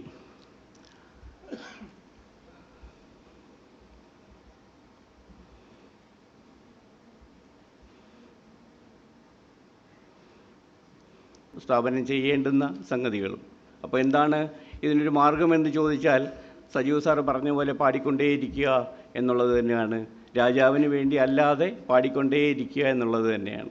അപ്പോൾ ഈ ഒരു അവസരത്തിൽ ഈ ഒരു സുവർണ ജൂബിലി നിറവിൽ നിൽക്കുന്ന ഈ സ്ഥാപനത്തിന് എനിക്ക് ആശംസിക്കാനുള്ളത് എന്ന് പറയുന്നത്, ഈ പാട്ട് എന്ന് പറയുന്നത് ഇതുവരെ പാടിയതിനേക്കാൾ ഹൃദ്യവും മനോഹരവും ആകട്ടെ ഇനി പാടാനിരിക്കുന്ന പാട്ടുകളെന്ന് മാത്രം സൂചിപ്പിച്ചുകൊണ്ട് ഈ സ്ഥാപനത്തിൻ്റെ ഭാവി പ്രവർത്തനങ്ങൾക്ക് എല്ലാ ആശംസകളും നേരുന്നുകൊണ്ട് നിർത്തുന്നു. നമസ്കാരം.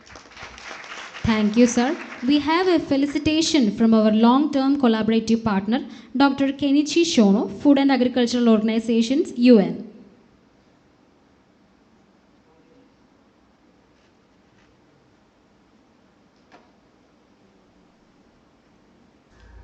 Greetings from the Food and Agriculture Organization of the United Nations. On behalf of the FAO Forestry Division, I extend my heartfelt congratulations to the Kerala Forest Research Institute on its Golden Jubilee.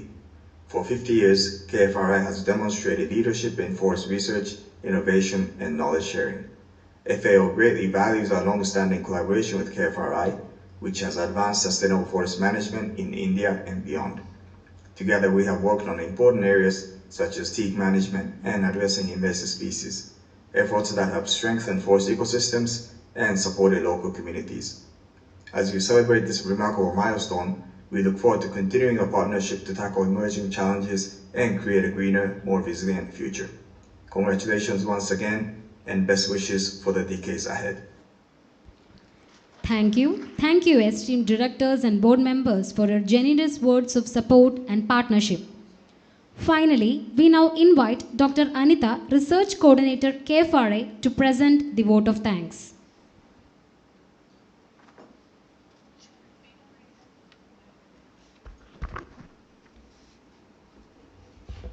Good morning. It is my profound honor and privilege to be standing in front of all of you on this Golden Jubilee Culmination one-week program that is scheduled for a tropical forestry conclave, and to be delivering the word of thanks. So please bear with me, I shall be going through a bit in detail. To begin with, I would like to first and foremost appreciate and extend our deepest gratitude to our Honorable Minister of Forest and Wildlife Protection, Shri A.K. Shashindran, for officially launching this tropical forestry conclave with his inspiring and visionary inaugural address.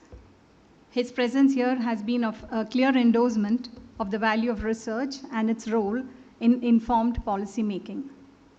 We are also grateful to our Director, Dr. Kannan C.S. Warrier, for delivering the comprehensive presidential address, anchoring this conclave within KFRA's strategic goals.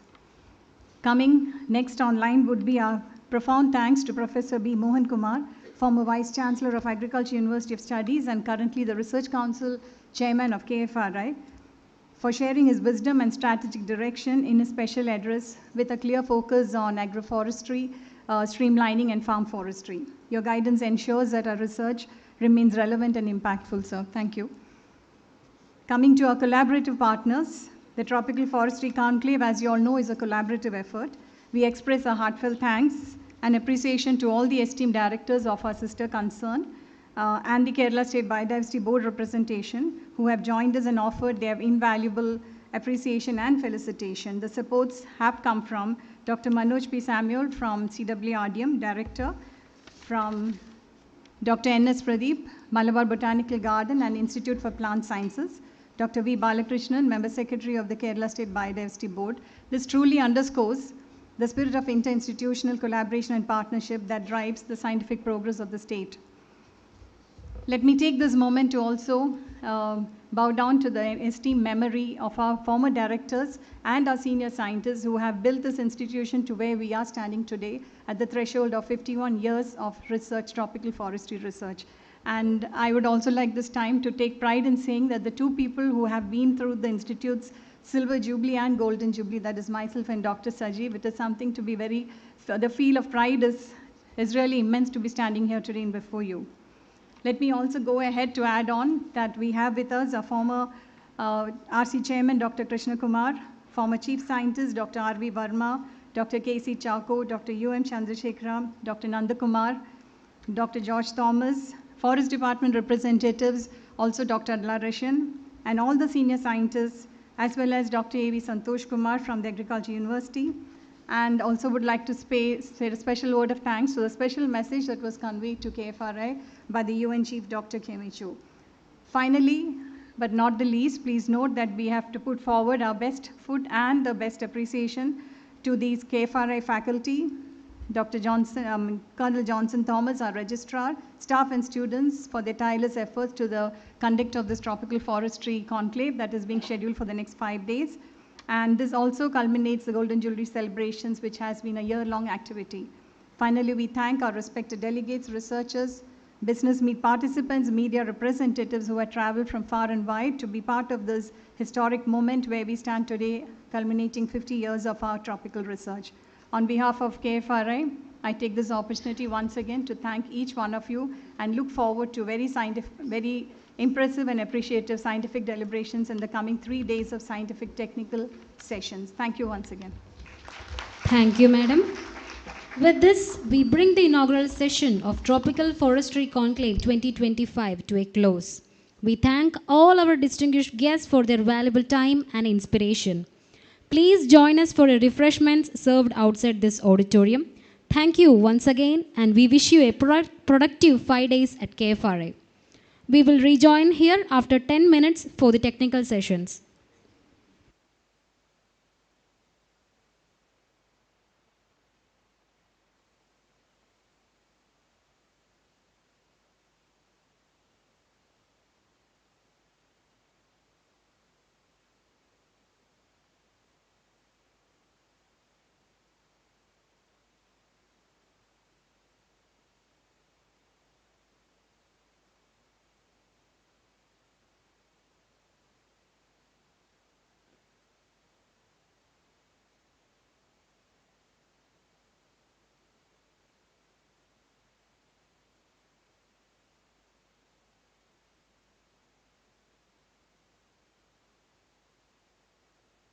Hear the voice button, like right hand side corner.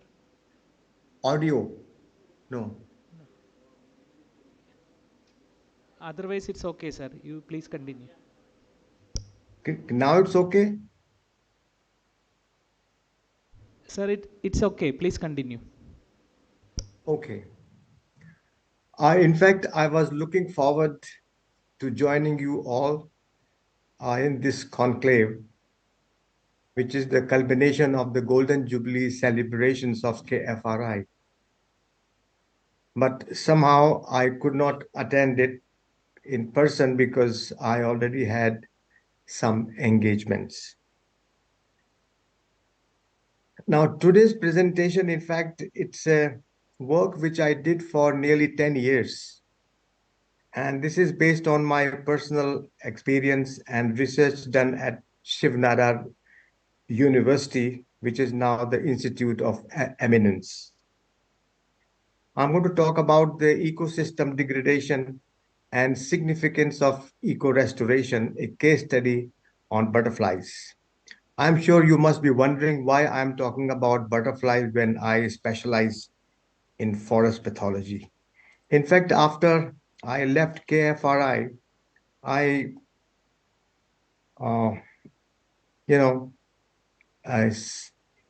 my sphere of activity was widened tremendously, covering the biodiversity, conservation, and eco-restoration.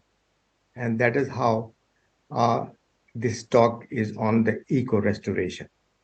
Now, as far as our forest cover is concerned, as per the SOFR, that is the State of Forestry Forest of India 2023, India has increased its forest cover by about 156.41 square kilometers.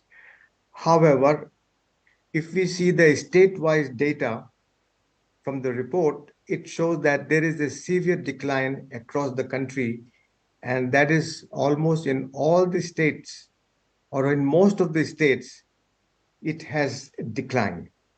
Kerala has very rich forest cover. In fact, it's about 38,852 kilometers square reserve forest, which is about 11.522 kilometer of the out of which that the reserve forests are 11,522, which is nearly 30% of the geographic area of Kerala. However, the degradation of forest cover has already been noted in this report, and it says that about 1,080 kilometers square of forest has degraded from VDF, that is the very dense forest, moderately dense forest, to open forest. And this is a serious concern that due to human intervention and other factors, the forest is being degraded in the Western Ghats of Kerala. And now, which is some of the forest types have been turned into scrub. As far as this concern of forest degradation, the human element is the most important. And as we know, the human impacts on global biodiversity has been dramatic, resulting in unprecedented losses in global biodiversity at all levels, from genes and species to entire ecosystems. Local decline in biodiversity are even more dramatic than global declines, and the beneficial effects of many organisms on local processes are lost long before the species become globally extinct. Many ecosystem processes are sensitive to decline in biodiversity.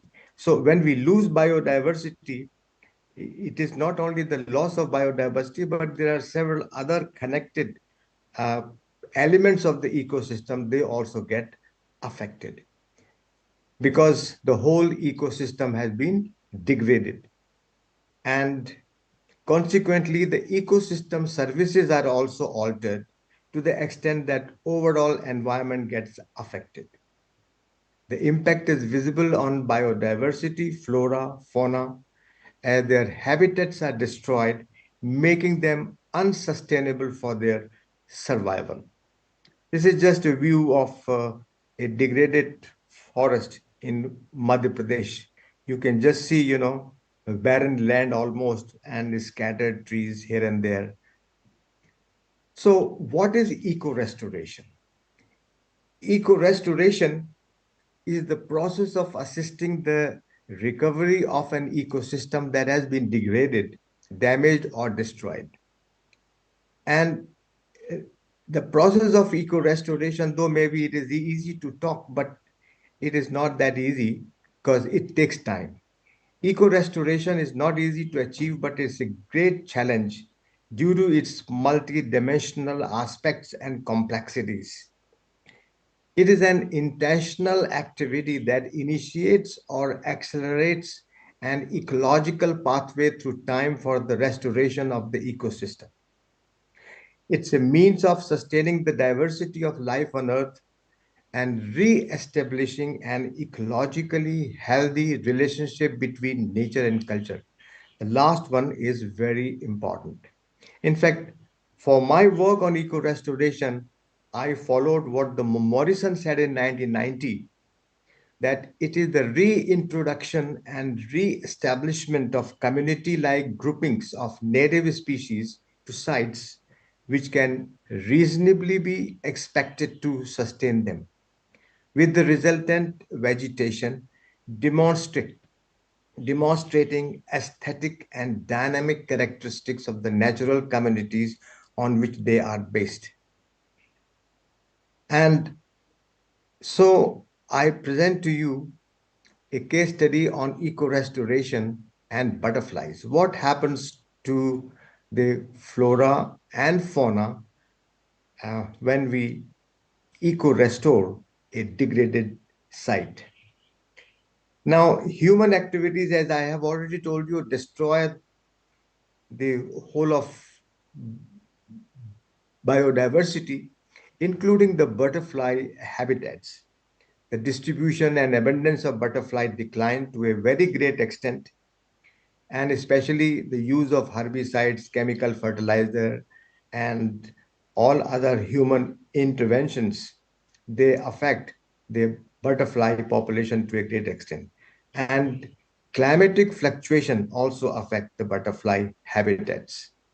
Now, this is just to show you the map of Shiv Nara University, where I worked, and at the top right hand is the area where I developed a biodiversity garden, and in which there was also a butterfly garden where I studied the development of flora and fauna. Now, this is just the Google map to show you the area where it is a completely degraded area. And this is the map which I plan in the degraded area, how I'm going to develop the biodiversity garden, including a garden which will be only for the butterflies. And the area of is about 4.2 hectares. This is just the view of the land which was allotted to us for establishing the biodiversity garden in 2014. It was completely degraded, and it has a marshy area also on the eastern side, and which had mostly saccharum species growing, 2 species of the saccharum.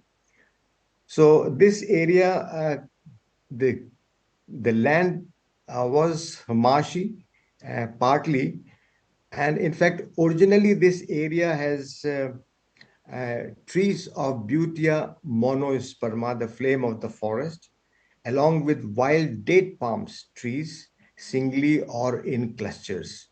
Most of the Butea trees were removed by the locals, and it has a bushy growth of lantana, saccharum, typha, phragmites, chrysopogon, etc. Over a period of time, the Butea trees were removed, but the other bushy plants remained there. And it was also used for grazing of cattle, in fact. Since the soil was degraded and alkaline in nature due to human intervention, the area was not found to be suitable at all for establishing the garden. And it had a lot of concrete waste and other waste from the construction of the university campus. Hence, I decided to undertake eco-restoration of the area to make it suitable for plant growth. This is just to show you how the concrete was there, and it was removed by using the JCBs. Then the area was leveled, and this is in progress in 2015. You can see a lone date palm tree there. Others were already cut by the local people. And the area was being leveled using soil from nearby wheat agricultural fields. This leveling is in process with a 10-degree slope towards the marshy area towards the northeastern side of the campus. It's a large area, about 4.2 hectares. And this is the complete work done in February 2015. And with using a tractor, the area was leveled. And so in this area, after the rains, the monsoon, there was a complete change. An area which was devoid of any plants, it started to grow Cynodon dactylon, Tribulus terrestris, large number. And we made a study also on that. Sorghum halpens is a grass, Cypress rotundus grass, Parthenium hysterophorus. So these were the mostly dominant plant species which came up on this barren area. And it is something very interesting to note that during the time we developed this garden, we recorded quite a few new species which were new to that area, and first record for northern India or Uttar Pradesh like MX australis, Rixia, Ecosystem, two subspecies, Ecosystem remosassimum and Symphyotrichum squamatum, which were new records. And this is just to show you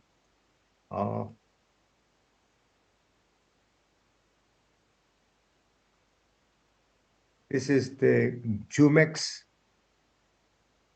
which was a record, new record, Ecosystem and Symphyotrichum. And another very interesting feature was there. In 2017 only, after the rains we found in the marshy area, white lily, it appears on its own, which was not seen earlier. Now, in the garden, in fact, we planned about 12 theme gardens, and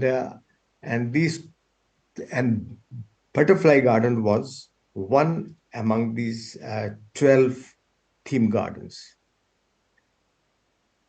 Now, in the garden, we introduced a large number of plant species, and most of them were native species, about 805 taxa, and two subspecies, 112 varieties, and belonging to 148 plant families and 502 genera. So you can see the diversity was very, very rich as far as the introduction of plant is concerned.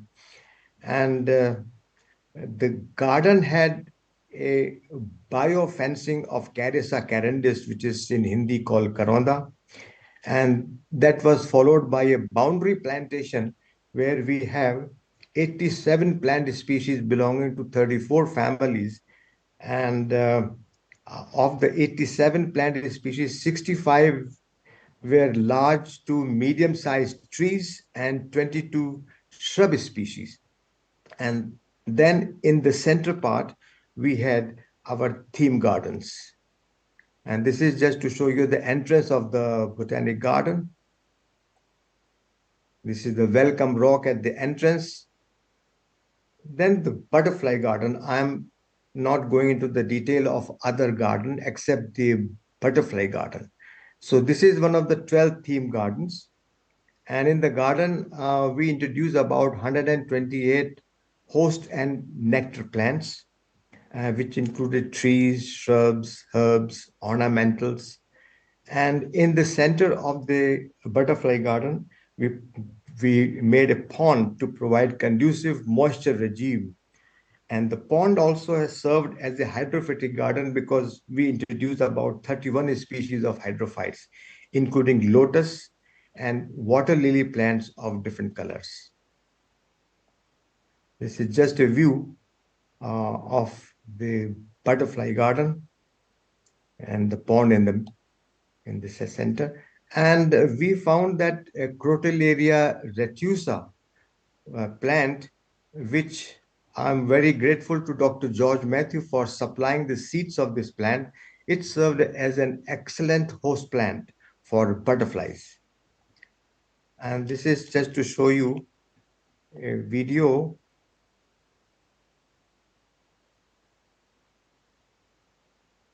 where you can see the butterflies on Galaria, is the ornamental plant, and Vitex negundo, it is a wild plant, grows around here. And a lot of butterflies you can see throughout the year, in fact.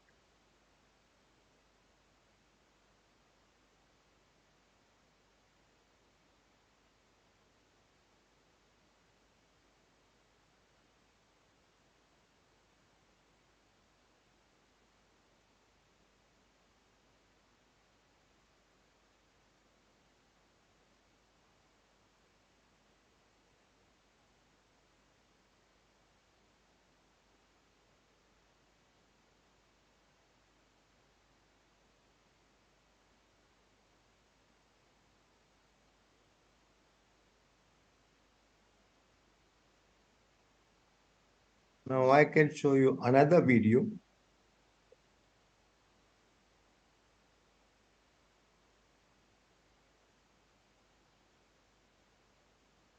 Where you can see butterflies on Crotalaria retusa.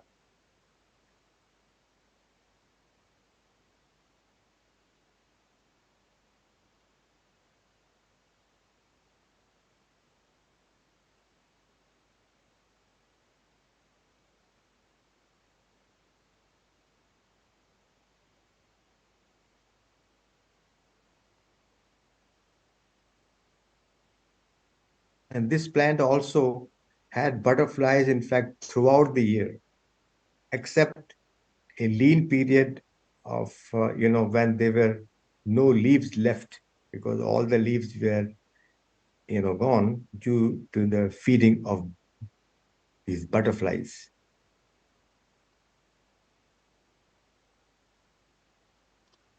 Show you another video. And you can see hundreds of them.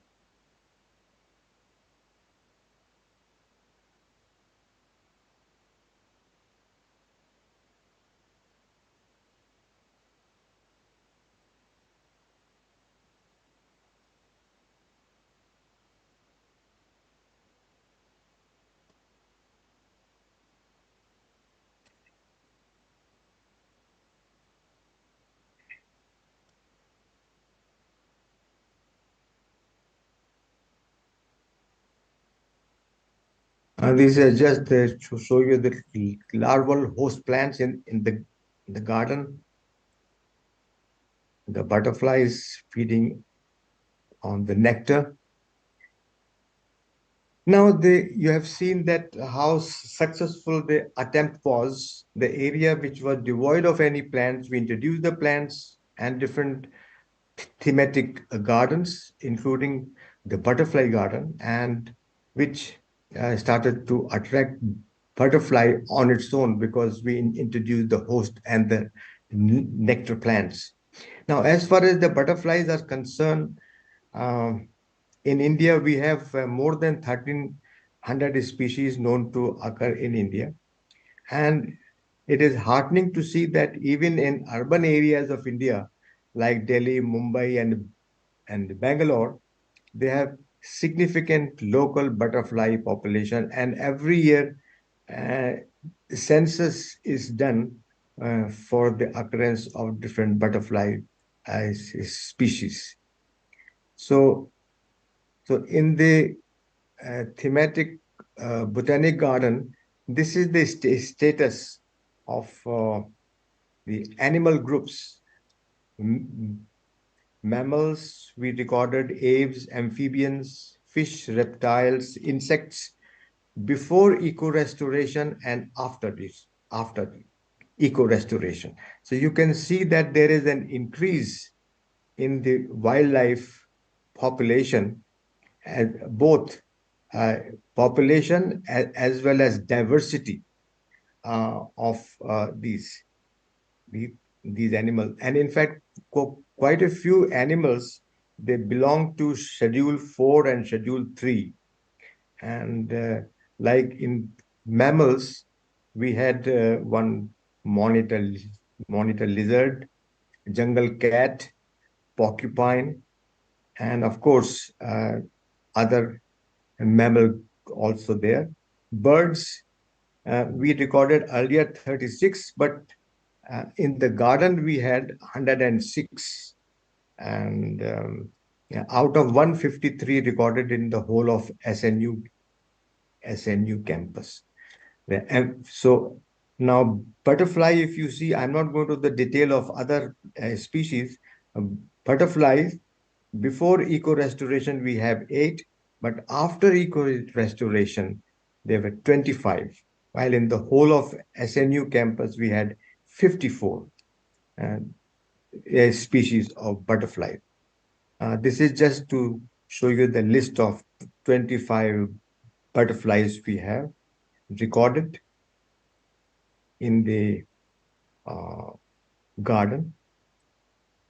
And these were some of the very common butterflies, which we could see almost throughout the year, in fact, on one or the other host plants like common jay, plain tiger, common lime, and grass yellow, common silver line, and leopard, common leopard, and pea blue.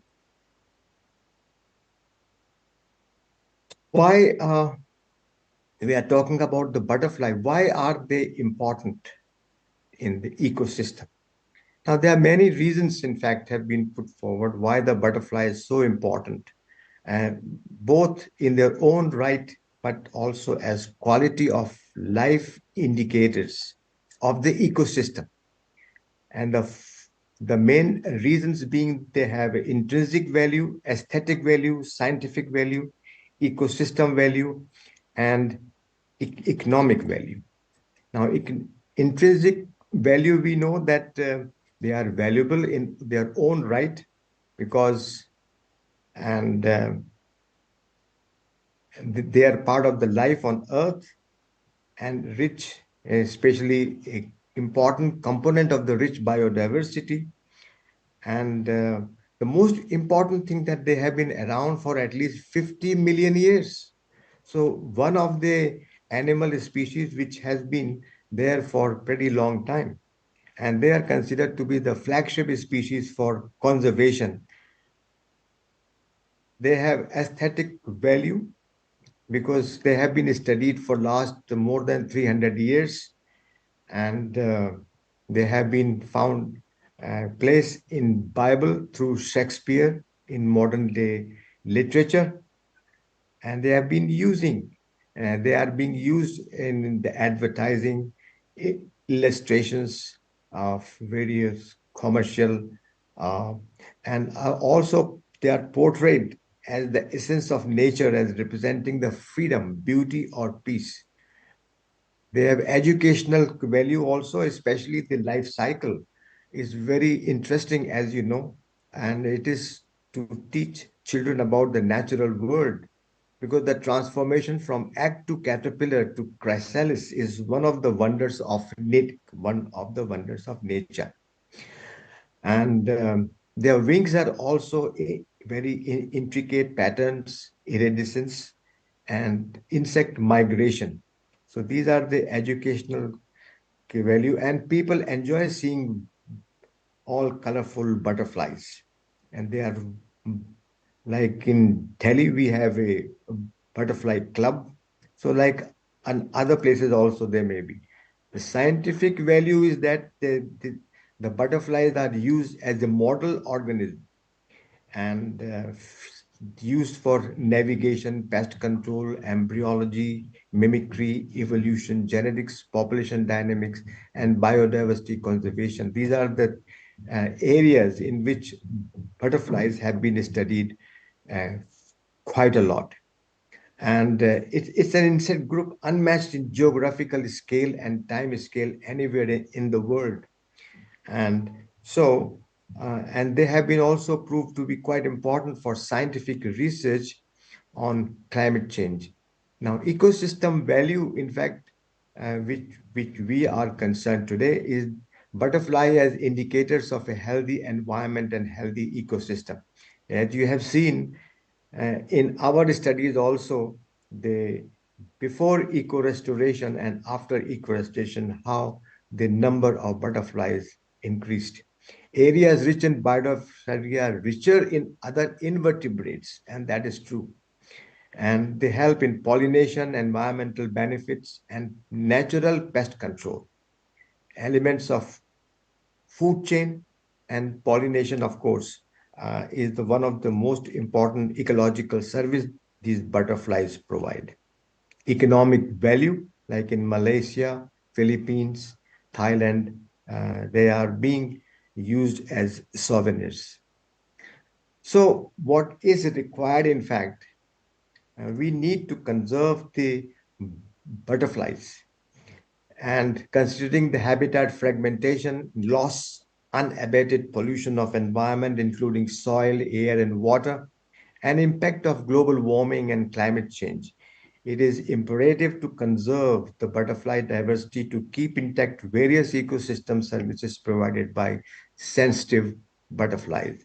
And one of the best ways is to establish numerous butterfly gardens in different habitats, including urban, semi-urban, forested areas.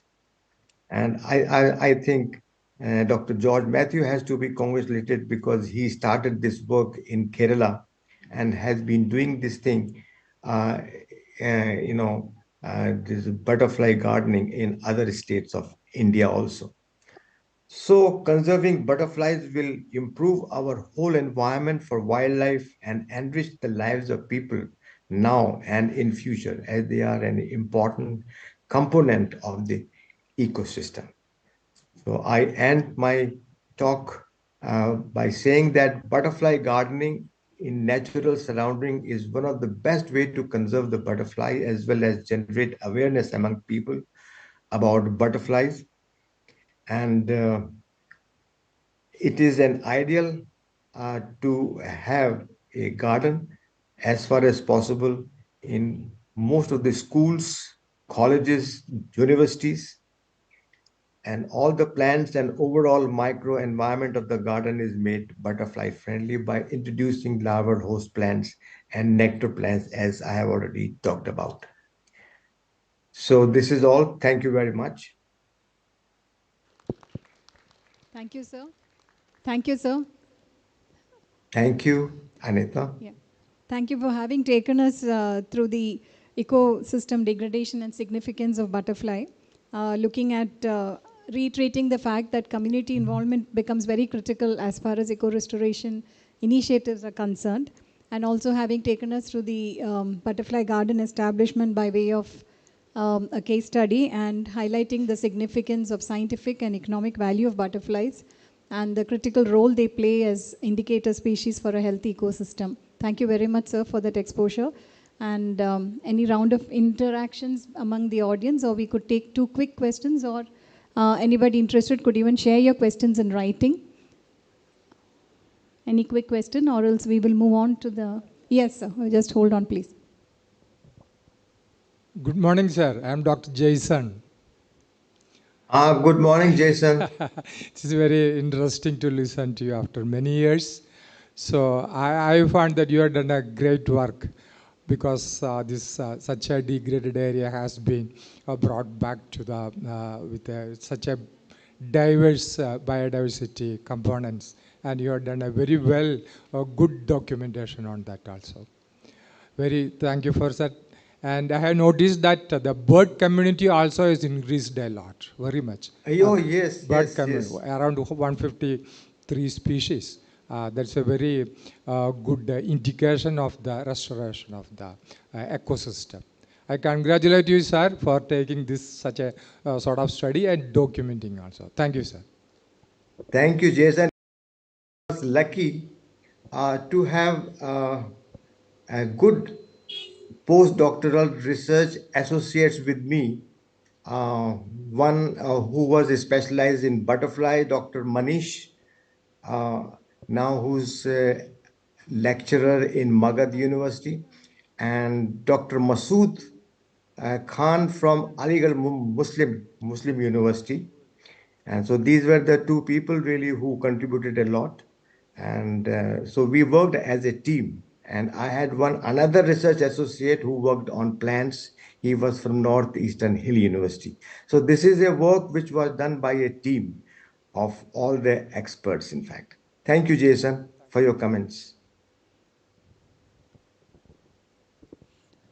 Thank you, sir. Sir, good morning, sir. Good morning. Dr. Nandakumar. Yes, Nandakumar. How are you? Fine. Sir, you have brought us to the nostalgic memory of your stay here. And in fact, yesterday I was in the hostel which you have created, international hostel. I was looking that you will be here, but unfortunately I could not. But very happy to see you here, and you have taken an excellent presentation, and how small component of the biodiversity, butterflies, can change the world. But ecosystem values whole thing. It is very, very important. In fact, today, Biodiversity Board member secretary was mentioning about the importance of how the impact factor not in terms of paper, but the real field has to be there. And as the first member secretary of the Biodiversity Board, I'm very happy to recall your lessons you have taught us and the strategic action plan, all these things. Thank you, sir. Thank you, Nandkumar. I'm very pleased to hear you also. Thank you, sir. If there are any other queries, we'll take it in writing. Thank you, sir, for once again for having come, made a presentation on our 50th year celebration. And thank you. Thanks a lot, Anita. Yes, sir. So with that, we will move on to the next presentation. I take the honor to welcome one of India's leading experts in water and ecosystem management, Dr. Jagdish Krishnaswamy, who is a pioneer in eco-hydrologist, currently serving as the Dean of School of Environment and Sustainability at the Indian Institute of Human Settlement, Bangalore.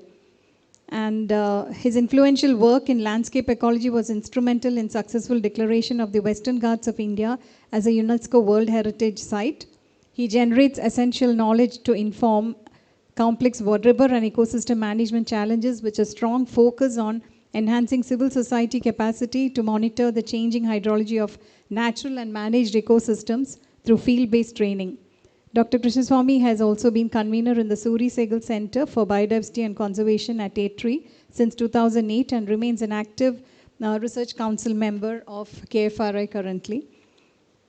He has received significant international recognitions, including the prestigious START Global Young Scientist Award in 2004, 𝐓𝐹RO Award for Travel and International Travel Awards for multiple associations of tropical biology, along with early graduate scholarships from the Duke University. His professional impact is evident through active membership in high-level committees such as the 𝐓𝐼𝐿 Conservation Alliance, the Research Advisory Committee on DSIR, and the National Committee on Social and Economic Well-being. He has an extensive publication record, and he is currently a valued research council member of our institute. Please join me in welcoming Dr. Jagdish Krishnaswamy for his invited talk. Over to you, sir. Thank you, Dr. Anita, for this very warm welcome. I hope you can hear me. So, yes, sir, we can hear you. So let me first try to quickly share my PPT. If it doesn't work, then I would request you to operate it on my behalf. Yes, sir. Kindly. So, yes, let me check.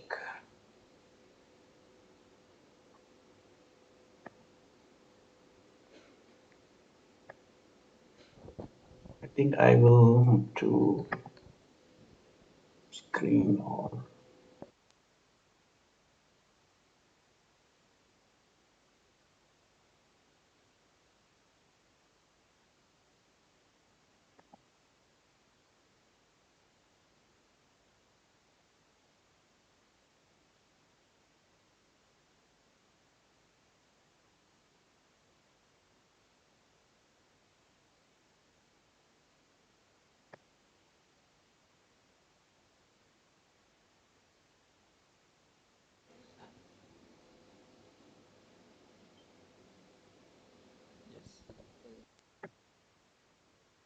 can you see the PPT and can you see it in PowerPoint mode? Yes, sir. Yes, sir.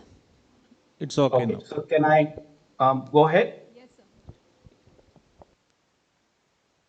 Yes, sir. Please go ahead. Yeah. So thank you for this opportunity. Now for this opportunity to share something about the Western Ghats, something which is not new for this audience. The KFRI staff and scientists have been working in the Western Ghats and on Western Ghats issues for decades. But however, I thought there will be a few things from the eco-hydrological and other aspects that may be of great interest to all of us as the Western Ghats moves into a new phase of climate change and many other challenges which are emerging. So just an overview. I mean, we know the Western Ghats is one of the global biodiversity hotspots, but it has some many unique features that are worth looking at, including the type of rainfall regimes that we have. You can see that there's a rainfall gradient from south to north, also from the coastal to different as parts of the Western Ghats. Also, the seasonality of rainfall, as you can see in the second map, which shows the coefficient of variation, that also is a tremendous influence on the distribution of biodiversity. And then finally, of course, interacting with both topography as well as rainfall regime seasonality is the very complex land use and land cover of the Western Ghats, which is apart from for natural forests and grasslands, we have of which there is a diversity from evergreen all the way to scrub. We also have mystica swamps. We have reeds. We have also a diversity of agro-ecosystems, and which have and tree plantations.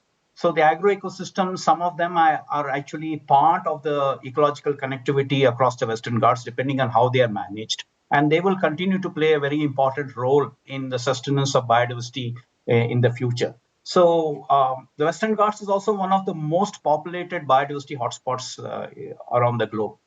And in terms of the types of climatic regimes it's exposed to, both southwest monsoon and also some parts of it benefit from the northeast monsoon. Also cyclonic storms that penetrate from the Bay of Bengal all the way into the Western Ghats. But now in recent years, there has been cyclonic activity in the Arabian Sea, which is also beginning to impact the Western Ghats. Also, both the El Nino Southern Oscillation as well as the Indian Ocean Dipole influence the rainfall regime over the Western Ghats. So it's definitely got a lot of natural and semi-natural and human-made attributes that make it unique amongst the biodiversity hotspots around the world. And just to show that, of course, there is a gradient in the biodiversity from south to north, and you can see in terms of species richness, endemicity, you can see that there is a gradient, and this has a bearing on what we are going to discuss a little later in this presentation on how climate change is likely to have an impact on this distribution of biodiversity that we see, which has happened for over many hundreds of thousands of years. This has happened, the distribution of biodiversity, because the Western Ghats, as you know, is one of the oldest mountain ranges we have, and of course, its history in terms of paleo biogeography starts from Gondwana. It has African elements, it has Gondwana elements, it has had a series of colonizations and extinctions, and so the current biodiversity that we have in the Western Ghats, in that sense, is also owes its origin to all these different drivers over millions of years, and that also makes the Western Ghats quite unique in terms of the global biodiversity hotspots.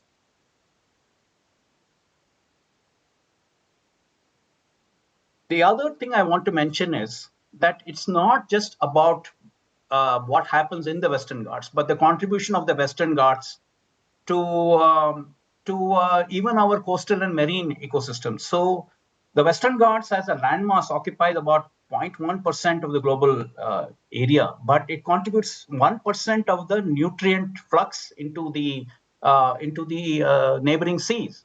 So this is quite, again, a remarkable contribution in terms of ecosystem services. It sustains the rich productivity and the marine biodiversity of India's west coast, and the distribution of those nutrients to other nearby marine regions as well. So when we talk about the contributions of the Western Ghats in terms of ecosystem services, we should not forget that powered by the mighty monsoon, the rivers of the Western Ghats, west-flowing rivers, they carry a lot of sediments, nutrients, and minerals to our coastal and marine ecosystems, which sustains a completely different set of ecosystem processes there. So this is just to show you how the chlorophyll A responds to the flux of fresh water with the nutrients and the sediments in the monsoon season. Now, what is happening to the climate, which is a very big part of the story for the Western Ghats? Climate change is a concern globally, and the Western Ghats is no exception to being impacted by it.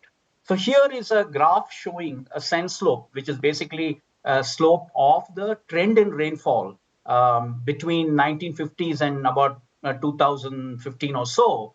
And you will see that you can see those negative values are on the reds and yellows. Those are the parts of India which actually have seen a decline in the monsoon rainfall since the 1950s. And you can see that the Western Ghats have particularly been hit hard. The interesting thing is that many of the climate models have been unable to capture this decline in the overall rainfall in the Indian landmass, especially in the Western Ghats and other parts of India. And the climate scientists modelers are trying to improve the model so it can capture it. One of the reasons given by some section of climate scientists for the decline of the Indian monsoon since the 1950s, which has hit the Western Ghats particularly severely, as you can see in this map, is the weakening of the thermal gradient between land and sea. So basically, the Indian landmass as well as the Tibetan landmass is obviously, they're going to get heated up in the summer. And the cooler sea waters, ocean waters surrounding this landmass, that thermal gradient would then be one of the drivers of the monsoon. However, the seas have also been warming since. And so the thermal gradient between land and sea has weakened. And this is one of the reasons for the weakening of the monsoon. At the same time, a warming atmosphere can hold, for every 1 degree Celsius increase in temperature, it can hold 7% more moisture. Water holding capacity of the moisture of the atmosphere has gone up because of global warming. So there is a higher rates of evaporation plus higher ability of the atmosphere to hold water. And this has resulted in an increase in more intense rainfall events. So on one hand, we have seen a decline in the Indian monsoon totals. But on the other hand, we have also seen an increase in the frequency of very intense rainfall events. For example, in some of our long-term sites in the Western Ghats, in the Upper Nilgiris, in 2018 or so, we had 4 rain gauges, quite remote rain gauges in the Upper Nilgiris in Tamil Nadu, where we got, in 24 hours, we got between 910 to 940 mm in those 4 rain gauges. So you can imagine almost 1,000 mm of rainfall falling in 24 hours. And then on another occasion, we had 180 mm in 1 hour in one of the rain gauges. So the Western Ghats are now receiving very intense rainfall. And the event that I was talking about, when we got well over 900 mm in 24 hours, that wiped out a shola forest. So even the natural forests and grasslands of the Western Ghats, as you know, of other events in Wayanad and elsewhere. So the audience here in KFRA doesn't need to be reminded of the landslides and the havoc that rainfall can bring, intense rainfall can bring to the parts of the Western Ghats, whether it's the wild part of the Western Ghats, semi-wild, or the habited parts. So just to point out that this is a clear and present danger that we need to think about. Some climate scientists believe that as the years go by, at some point, the rainfall totals might reverse from this decline that we are seeing since the 1950s. We don't know about that, when that will happen and what. But the fact that we are going to continue to receive more higher intensity rainfall, that is definitely going to persist in the coming decades. And this is just to show the historical and future climate trends. Rainfall trend in June to September, rainfall trend October to December, rainfall trend June to December.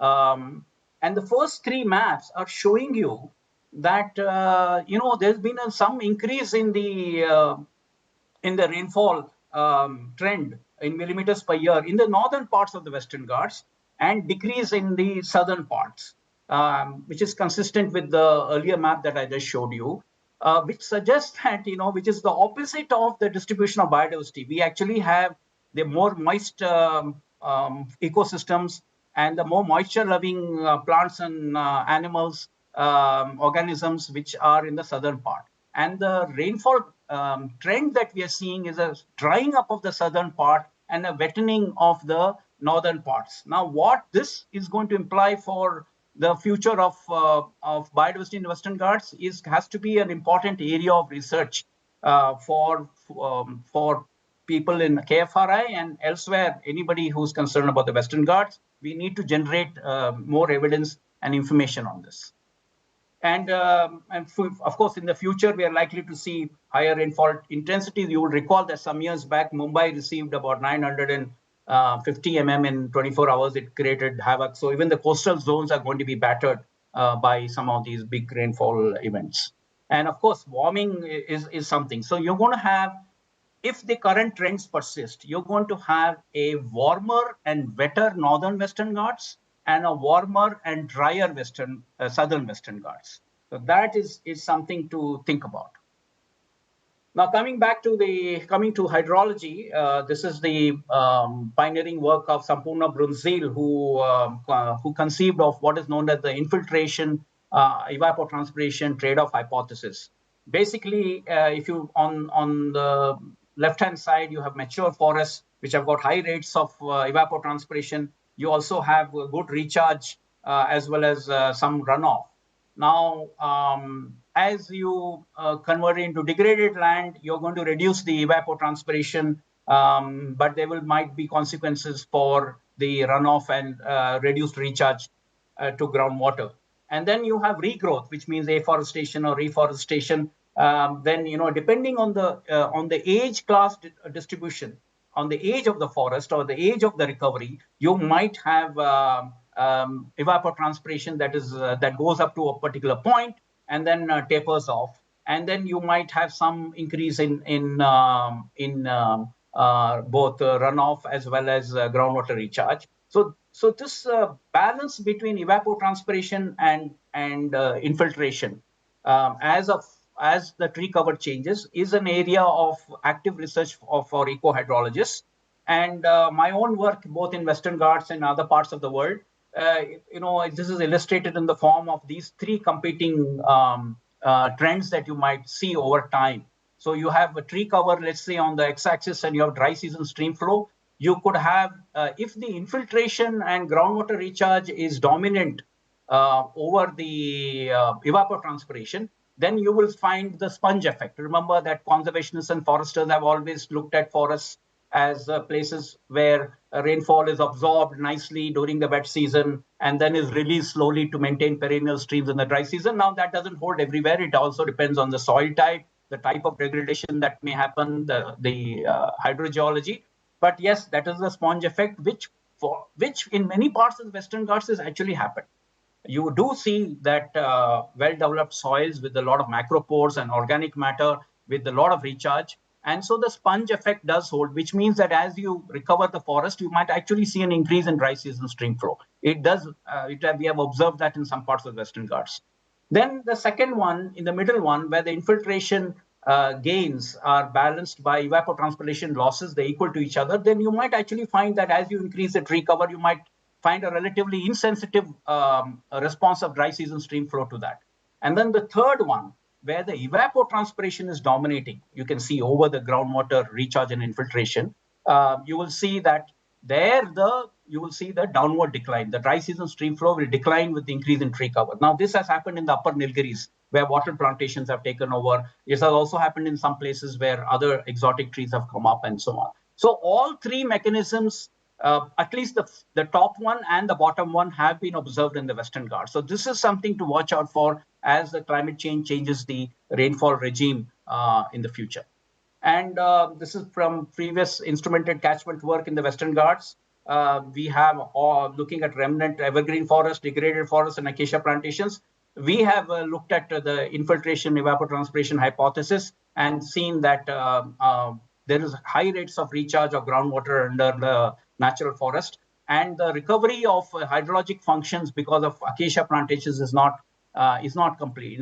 Acacia plantations cannot restore the hydrologic functions of the natural forest, something that many of us may have expected, but it was good to find that from real data. And so here, just one example of how, for example, one of the cumulative millimeters of rainfall and runoff from acacia plantations, natural forests, as well as degraded forests. you can see that a high percentage of the rainfall is being converted into quick flow in some of the degraded forests compared to the natural forest. And sort of acacia, you can see, is in between. So while I'm not in favor of acacia auriculiformis exotic plantations, but as an eco-hydrologist, I'm just sharing with you the data that we have on what role it played in restoring some of the functions. Of course, ideally, we should be restoring natural forests. And another thing to mention is just one example of a storm, a set of series of rainy days from 16 June to 25th July in 2005, where the lag time, that is a residence time of the rainwater inside the catchment. You can see in the forest, it's going up to 80 plus units. In the acacia plantations, it's varying between there are two peaks, but it's basically not as long as in the natural forest. And you can see the degraded forest that within a few hours, actually, most of the water that has come as rainfall has left the catchment. So this is a residence time through cross-correlation, autocorrelation that has been done. And so the Western Ghats eco-hydrology is very sensitive to land use and land cover change. And this is something that we have to keep in mind in the coming decades. Now, that's about water that goes into the ground or flows in streams and rivers. There is another part of the Western Ghats hydrology that is the contribution to what is now known as atmospheric rivers. As you know, the evapotranspiration from the Western Ghats is a huge amount of water vapor going into the atmosphere, both in the monsoon as well as in the dry months, because of evergreen forests, which are tapping into the deep soils as well as the groundwater. And that evapotranspiration is not going, is not disappearing. It is coming back as what is known as being recycled as rainfall. Now, this phenomenon was well known only in parts of Amazonia and all until recently. And so this study, Nature, published in Nature by Sprackler in 2012, it mentions that any cloud or air parcel which is passing over a forest, which is evapotranspiring, may gain precipitation as a factor of at least 2 compared to air parcels which are not going over any vegetated area or going over barren areas. And so this was done through modeling. And because this was a global study, the thin parts of the Western Ghats, compared in a global scale, it did not emerge very strongly. Although there is some hint in the results of Spracklen that the Western Ghats are also performing this role. So this just to show you, I just extracted what the India part from that particular study. But however, since it was a global study, it could not bring out the importance of the Western Ghats very well. Then we looked at how much green water flux, that is how much of evapotranspiration is pumped out by different parts of the Western Ghats. And the first estimate we made was in 2009 or so. And then you can see that furthermore, the Paul et al. 2018, they looked at the contribution of the Western Ghats to rainfall in other parts of India. And the estimate is that between 25 to 40% of average monsoon rainfall in the water deficient parts of Tamil Nadu and up to 50% during dry years is contributed by the recycled evapotranspiration from the Western Ghats. It throws into a completely new dimension the dispute between Karnataka and Tamil Nadu on sharing of Kaveri waters. When you have an atmospheric river which is also connecting the two states, or for that matter, connecting Kerala and Tamil Nadu also, and Karnataka, Maharashtra, Goa, and so on. So this contribution of the Western Ghats to rainfall regimes outside the Western Ghats is a new area of work which is just beginning to emerge and is a very important ecosystem service performed, of which the awareness is very low at the moment. And we need to raise the profile of the Western Ghats with respect to this service that it's providing to hundreds of millions of people.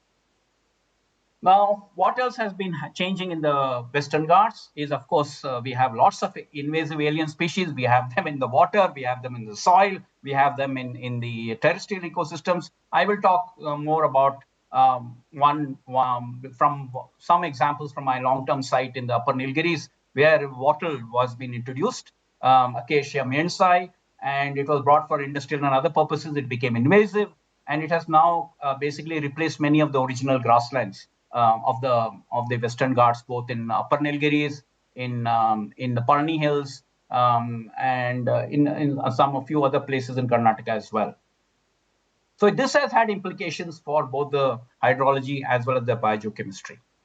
So these are some of our long-term sites, the instrumented catchments which we have been maintaining since 2012-2013 with rain gauges, water level recorders, and measurements of infiltration and soil moisture. And we were able to compare the wattle plantations with the remaining grassland catchment, chola catchments. And you would think that, tree plantation should be reducing flood risk, right? I mean, that's well known. Many people think that when you plant trees, you're going to reduce flood risk because there will be buildup of soil organic matter, that there will be more infiltration, and the trees will also intercept the rainwater and so on. However, interestingly, based on our work, we found that wattle plantations are not that great in mitigating flood risk at all. And in fact, we found the contrary. We found that actually grasslands and sholas are performing better in terms of the high intensity rainfall events. So wattle, because of the type of rooting system it has, it probably has opened up very rapid subsurface flow channels, which are able to channelize a lot of the rainfall quickly into the streams. It's almost like a parallel flow through the huge network of roots at not very deep, at not very great depth, but often at shallow depth. Now, this rapid subsurface flow is probably the reason why we are seeing flood flows coming from wattle plantations in the Upper Nilgiris. This is something that merits further, because now the government of Tamil Nadu, it's the first state in the country.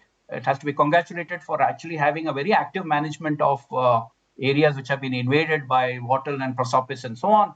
And they set up a high court committee. We were all part of it. And then there's been now some experimental work on restoring grasslands in the Upper Nilgiris, because the same wattle plantations and eucalyptus plantations in the Nilgiris have also reduced the dry season inflow into the hydropower reservoirs in the Nilgiris. So that itself is something of concern as well. So just to summarize what we know of the impact of wattle in the Nilgiris on hydrology, that the maximum hourly discharge observed in the reference grassland catchment was lower than the maximum discharge observed in the low density and high density wattle catchments for the same amount of rainfall. And so at higher discharges, the flood magnitude actually in wattle invaded catchments was much greater than that in the grassland catchment for a given flood frequency, which indicates a higher risk of severe flooding in wattle dominated catchments. Of course, some of these wattle plantations are on very steep slopes, as you saw in the picture I showed you from our site. And therefore, we are not advocating removal on steep slopes, because that can destabilize the soil. So this has to, whatever restoration we do, we'll have to do very careful and restore grasslands in safer areas, because, wattle has spread to such an extent that it's not that easy to remove and restore things back to grasslands either. For another set of reasons, you see, the Acacia muensi is a nitrogen fixer. So the spread of wattle trees on former grasslands has completely changed the biogeochemistry of the soil. And we are seeing that the streams are now exporting nitrates and nitrogen much more after invasion by wattle. So we have changed the nitrogen content of the soil. We have changed the biogeochemistry of the stream discharge.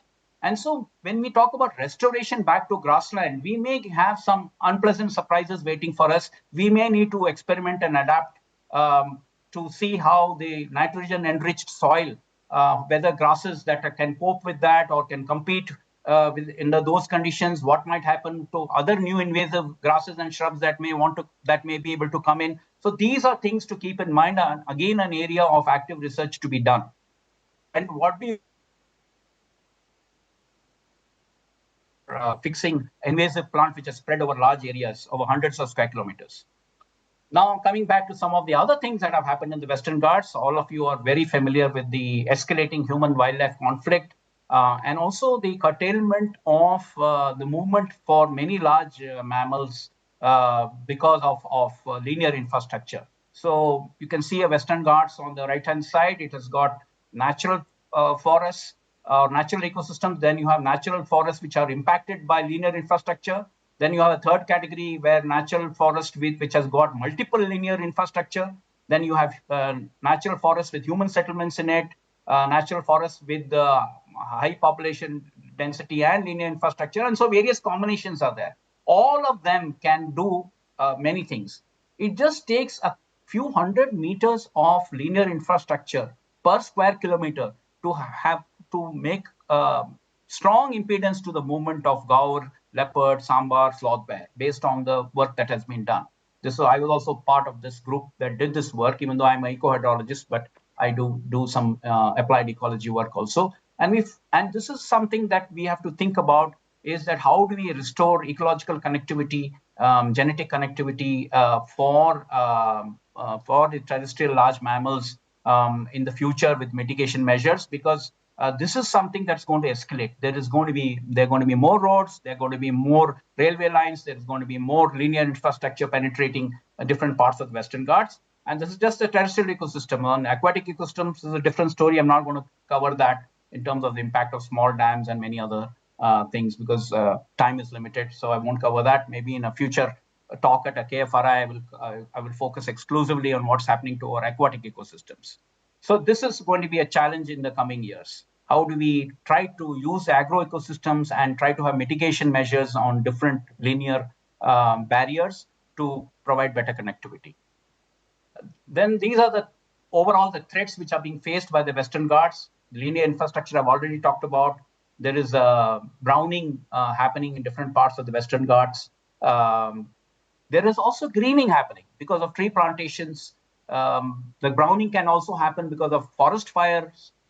Greening can happen because of invasive plants. Lantana has now spread in places like Bandipur, Mudumalai, some parts of Kerala as well, Nagarhole. So Biligiri Ranga Wildlife Tiger Reserve as well. So sometimes the greening that you see from satellite imagery is actually because of invasive species.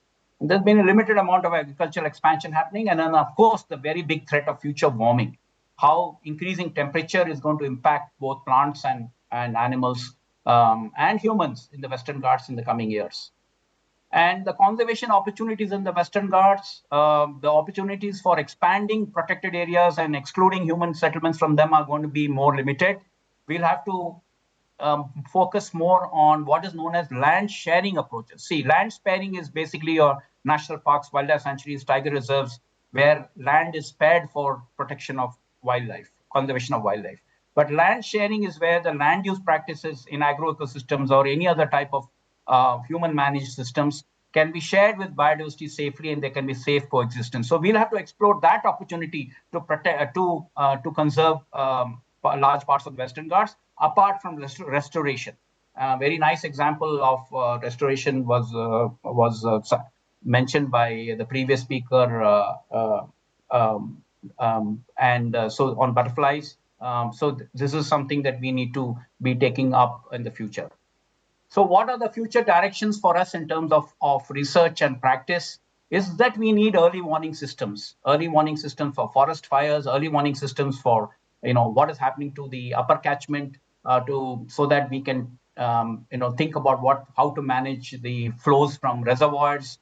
Agroforestry and agroecosystems will continue to play a very important role in ecological connectivity. So we have to make them more biodiversity friendly, and that will have to be a big area of research. KFIR has always been active in things like this. Linear infrastructure mitigation. This will require a lot of AI. It will require thermal imagery. It will require use of other technology, good GIS mapping, as well as actual civil engineering measures as well.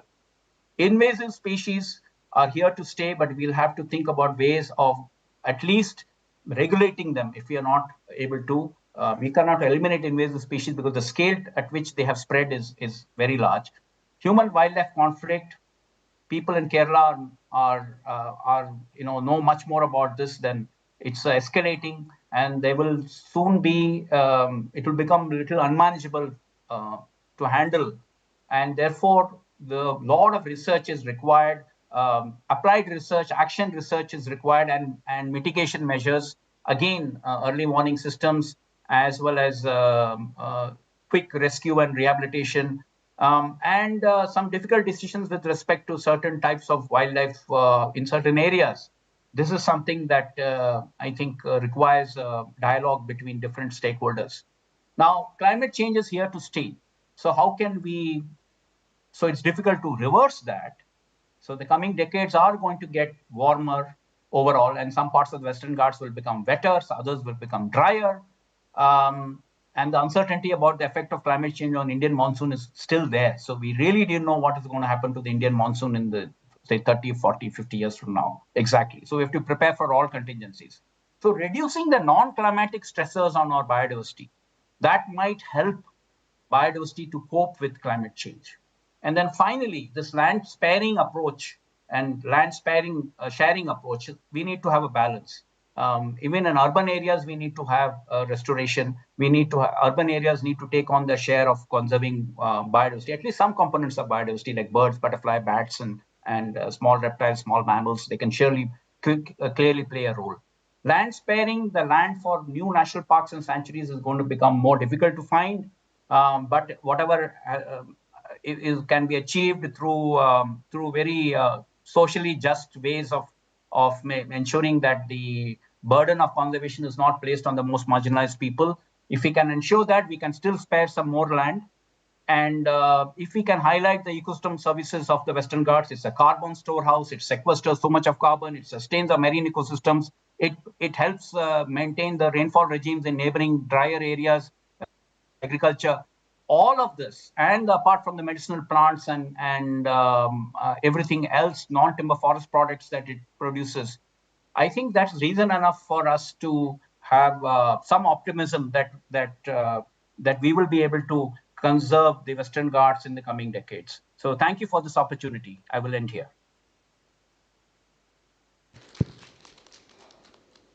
Thank you, sir.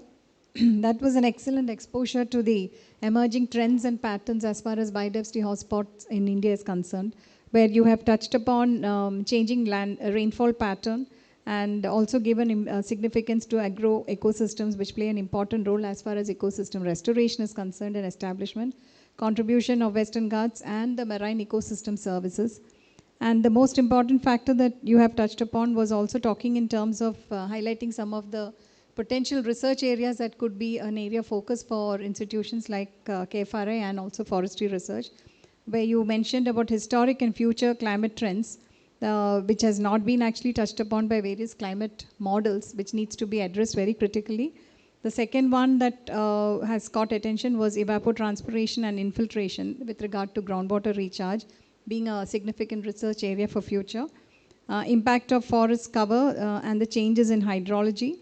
And another very important factor that you touched upon was the biological invasions and the impact in hydrology and biogeochemistry, and how natural forest has been affected by linear infrastructure, which touched upon, and you talked about bringing up in the ecological and genetic connectivity, which is going to be a major research area. In fact, it should be a major research area where we look upon how to bring about these connectivities. And you also exposed us to the multiple threats that the Western Ghats is facing, touching upon how we will be talking in terms of land sharing and agroforestry systems, and concluding your talk with future directions, and on the very optimistic note that yes, nothing is lost, we still can think on how we can reverse and focus on eco-restoration. Thank you very much for that exposure, and very well timed too, sir. Thank you very much. We will be opening it up for discussion. We can take a quick round for interaction by the audience here. Thank you, Dr. Anita. You're welcome, sir. Should I stop sharing? Yes, sir, that's fine. You can stop sharing. Any questions?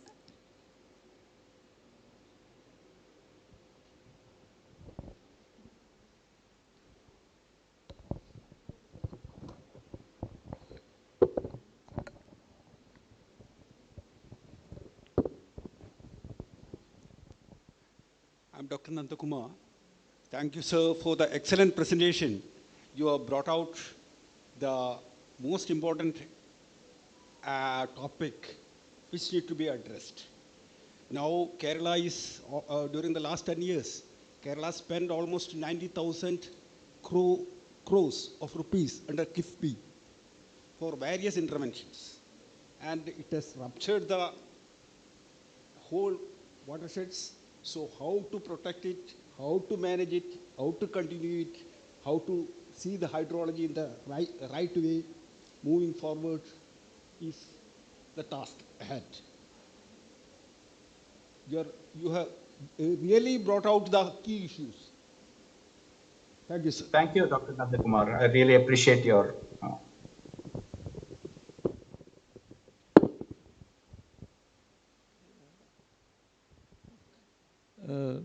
Dr. Jagdish ji, thank you very much. I think this is one of the excellent talks that we've heard. In fact, the future direction is very clear. From what you said, I think for the next 25 years, KFRI has to think on Western Ghats as an area. Now, this should be the key area, and those future areas that you drew up could be points for research. I think since you're with us, a lot of good things can be done. You'll have to probably also tell us now, see, for example, I'm from the Tamil Nadu Forest Department. We've been talking to our own foresters. They face a lot of problems when it comes to Senna spectabilis in Mudumalai, or when it comes to wattle, as you said. You know, we were all earlier. We were all part of the wattle planting and eucalyptus planting, pinus planting programs. As we were leaving the department, we felt what changes it has brought, and we really wanted it to change. But now you also say pulling out wattle has its own issues also, because wattle sometimes happens to be a very good habitat for wildlife. And that's where they probably go and hide. Those things are there. You've technically pointed out that slopes are dangerous areas and wattle should not be removed. Some of your talk were really eye-openers, and today legal system has also come into play for removing the wattle. The biggest constraint here is investments in invasive removals. And this is probably an area where community participation and CSR funding and things like that should come. So what we should probably look up is areas for research, areas for funding, who will be the critical partners in all these things. Good thing here is that Kerala Science Council, we have other research institutes also. So the issues that you flagged out today can just not be KFRI's issues alone. It can be taken by the Science Council in its entirety and tackled holistically for the good of the Western Ghats. This is how I look at it. I think it's a wonderful presentation. Thank you for that, sir. I think we'll keep communicating. Thank you, sir, for your detailed comments. I just want to mention quickly that on steep slopes we have to be careful about removing deep-rooted vegetation. If there are some areas the roots are not very deep and the topography is not so steep, that's where restoration should be attempted. And I would caution against large-scale removal on steep hillsides until we learn much more, and whether if we have better technology. I don't think that will happen in the near future. So we have to, with the human resources and other resources at our disposal, we should prioritize certain areas where the restoration of grasslands is much more feasible. Hello, sir. I'm Dr. Jiddu, a junior scientist of KFRI. So I have this question, like I'm very much fascinated with the terminology you just said, that is atmospheric river. Yeah. So is that very dynamic, or I will be definitely reading it, but still from your mouth, more understanding. Yeah, so this one, this was something that was discovered by scientists in Amazon. You see, in Amazon, it's a huge expanse of forest. Of course, we can't even imagine it, because we have, however rich and diverse the Western Ghats is, it's a linear mountain system, and width is not that much. And that's where they found out that between 30 to 50% of the rainfall that falls within the Amazon basin is actually recycled evapotranspiration. And now they have found that the Amazon basin is exporting moisture through atmospheric rivers to other countries. Now, we never thought that this phenomena is found in India as well, because we're thinking of very small patches of forest relative to places like Congo or Amazon, but that's not true. We are actually now have very good evidence that it's happening in the Eastern Himalayas, it is happening in Western Ghats, and it's happening in Central India also. And Central Indian highlands also have forest cover. And in fact, even the global study of Practilan in 2012, that map I showed for a little time, that actually has dots of significance for Central Indian region also. But because the Western Ghats were so narrow compared to the resolution of their model, it could not be picked up. But then, the scientists in IIT Bombay have since done the modeling in detail. And now we are very sure of this new role of the Western Ghats in sustaining rainfall regimes in nearby areas. I think more work needs to be done, more awareness about this needs to be generated, so that when we talk about sharing river water, what about the contribution of Western Ghats through atmospheric rivers? That adds a completely new dimension to the disputes between states and regions, upstream, downstream, and so on.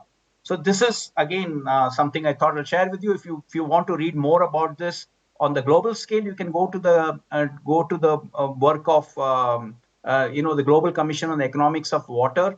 If you go to their website, you will find one of the maps that I have borrowed from them is there, and then there are estimates of atmospheric rivers from different parts of the world. And by the way, India is exporting water to China also through some of its atmospheric rivers.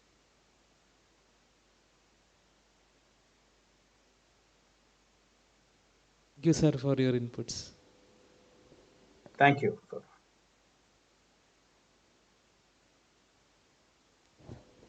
So just a point on the future directions, you were talking about greening. In fact, one of the major threats with biological invasions. So what are your perceptions, sirs, on that? Because as you rightly stated, and we are aware that it is here to stay, biological invasion. Over a period of time, it is like the numbers of species are increasing, both flora and fauna. So what are your quick perceptions on the greening threat that you have mentioned? So I have observed it firsthand in Bandipur and Biligiri Temple Wildlife Sanctuary and other places. And of course, see, water, at least, there is restoration as well. Lantana based restoration is even more problematic. So Lantana has also changed the fire cycle actually. And there used to be some traditional fires which used to be managed by the Adivasi folks a long time back. Now that fire regime is completely changed. Now we have this lantana dominated understory, and in some cases it has reached more than 30 feet in elevation from the ground. So lantana is like now a big part of the biomass of some of these forests. And so I think that restoration has to be done hectare by hectare, and something has to replace and outcompete lantana at small scales. And gradually, we may be able to restore sufficient areas for, at least in the case of some of these wildlife sanctuaries, there is also a danger to that the large mammals might get severely impacted by the spread of lantana or Senna spectabilis or other invasives. So this is going to escalate human-wildlife conflict. And so this is something that I think requires the best possible resources and experiments to be done. Because without experiments, we will not be able to learn from success and failure and improve. And I think that forest departments of all the three states, Karnataka, Tamil Nadu, and Kerala, should work together with a series of experimental plots and figure out the best way of, for example, restoring lantana infested areas. Similarly, for other species, this is something I think is a very big challenge for all of us.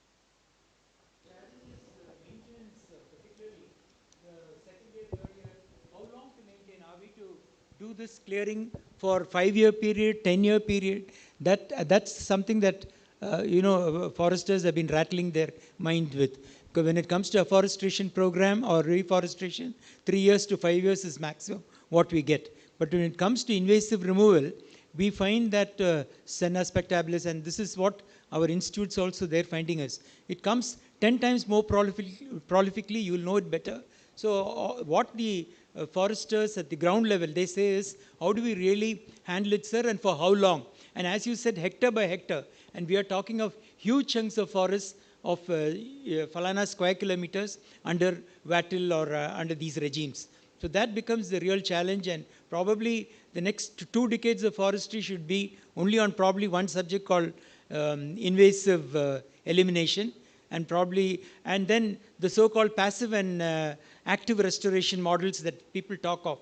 People spend a lot of money on active restoration, probably not planning much on passive restoration. How do we really combine both these things for successful restoration? Thank you, sir.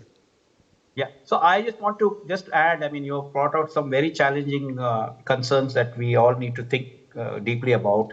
And in a practical way, not in theoretical terms, now we actually have to do a lot of experiments on the ground. And some of them will be failures and some might be successful.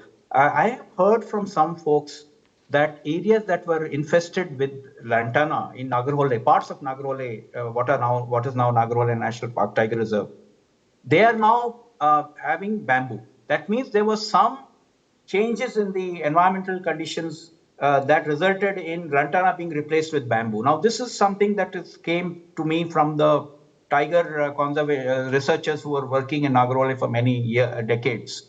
Now, they have mentioned it is not scientifically, the pre and post periods, nothing has been really been looked at, but it does give us a glimpse that perhaps there are parts, also Professor Sukumar's work, long-term plot and other places in Mudumalai, there was a shrinking of lantana in certain years because of reduced moisture availability. Now, perhaps those are the years in which there is a window of opportunity for replacing lantana with something else. That is when lantana itself is under stress in certain years. Maybe those are the years in which we have to try something out. These are some small hints that I have managed over and I think that we need to try out anything that's possible. So these are 2 pieces of information I wanted to share with you, one from Nagarhole and one from Mudumalai, where possibly there is some opportunity there.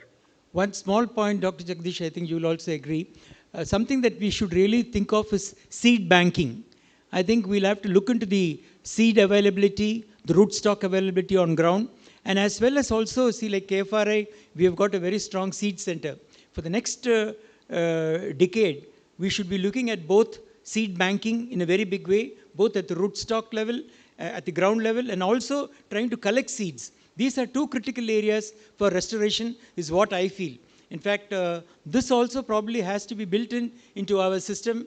We'll have to have, that's what I was suggesting once to Tamil Nadu, that it's time that we have a lot of satellite seed centers, collecting seeds from regions everywhere. When we talk of things like that, now for example, when we talk of natural regeneration, I read recently a women-based natural regeneration process in Africa, where they found out that a lot of planting now under the Green Mission has all failed. And then they found that there is enough tree mass lying under the ground, and if these tree mass is protected, probably there'll be new shoots coming up, and that can be protected under ANR or NR method. So we'll have to probably keep innovating on what sort of methods we should deploy. I think this is all thoughts that emerge because of your talk. Thank you very much. Thank you, sir. And I think that we have to focus on not just trees, but also shrubs and grasses. Because, I'm aware that, for example, in Maharashtra and Pune, a place like Pune in Maharashtra, there are more grass ecologists and grass taxonomists than we have in southern India. I think we need to have more of them in southern India also. There are some good people available in the Western Ghats, but we need a few more. So thank you very much, sir, for all the very nice interactions that we had. So we'll be in touch with you, sir. Thank you very much. Sure. Thank you. Wishing the celebrations all the best. It's one of the best institutes in the country working on forests, and we should all be proud that it has achieved so much over the years. Thank you very much, sir, on behalf of KFRI. Thank you. Thank you, ma'am. That was an informative and interactive session. We will now break for the lunch. The lunch will be served at the food court near the cafeteria. Kindly rejoin here promptly at 2 p.m. Thank you.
Jyotis is, he's a professor at the National Institute of Rural Development and Panchayat Raj, Hyderabad, specializing in environmental economics, biodiversity conservation and climate resilience.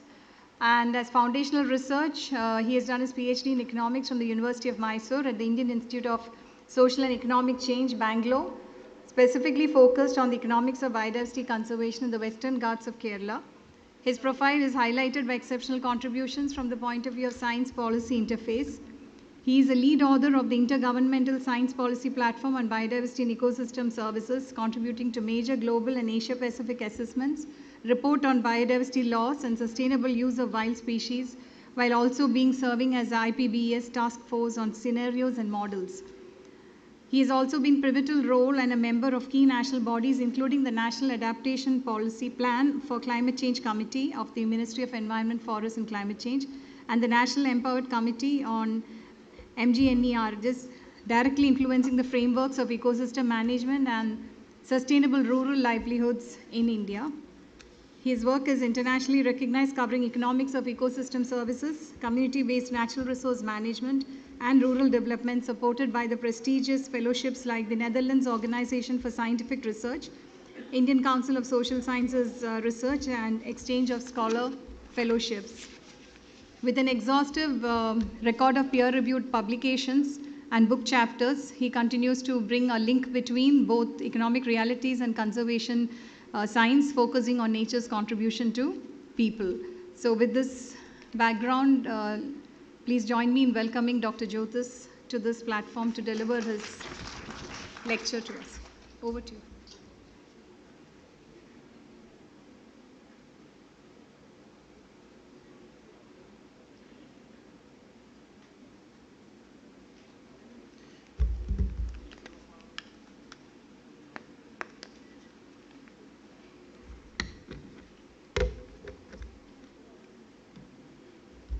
Very good afternoon to all of you and senior scientists.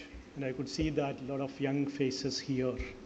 I was just asking Dr. Sajeev, 90% of this audience is young faces, because I wanted to put it in a more, the academic style. If they are young, then he said there are a lot of people, online also joined in this program. That's what he told me. So in fact, I would like to start this. Let me tell you that this title I given, it is Forest Ecosystem Services. It's a foundation for sustainable and equitable development. Let me tell you a few words in the beginning itself, what I mean by development and what I mean by equitable and sustainable development. Dr. Anita already said I'm part of some of the committees of the Government of India. So when I go and sit there in any of these committees, the first question is, what is the growth potential of this program? Everybody will ask this question, and the whole discussion starts from the growth potential of a program. If there is no growth potential, it is discouraged in that committee. We will not go ahead with that. So we need to grow. That is what we don't care much about the sustainability part or the equitable part. Once you grow, you need to divide that particular cake. It may be, you call it GDP, and you wanted to divide it. And there are ways of dividing that cake in this country. So that is, maybe it is taxed and payment is transferred. There are mechanisms to do that, But there is another idea that everybody part of the production of this cake. So that you call it inclusiveness. So this is the way the current generation ensure the equity dimension in the present. And we negotiate on that, how to divide this current output between us, because we can negotiate. You are there, I am there, we can negotiate on the equitable division of this output. But in fact, the future generation, I'm just telling this story for the young students. The future generation is not here. They are not here to negotiate with you. It's become a responsibility to keep aside something. You have to keep the natural resources aside, because the coming generation are not here with you to negotiate how much they will get it.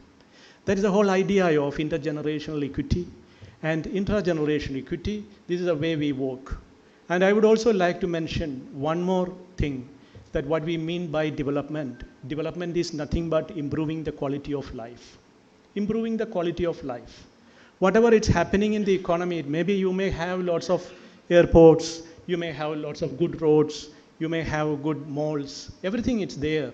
But if it's not helping you to improve the quality of life, it's not development.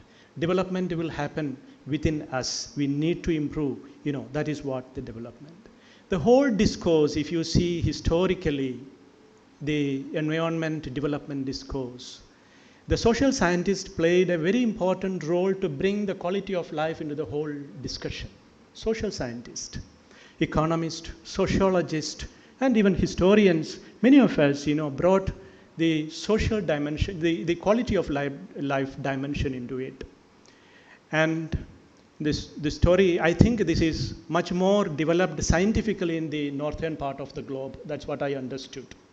Because the idea by the economists like welfare, well-being, all this is coming from the northern part of the globe, the Europe, US, and all.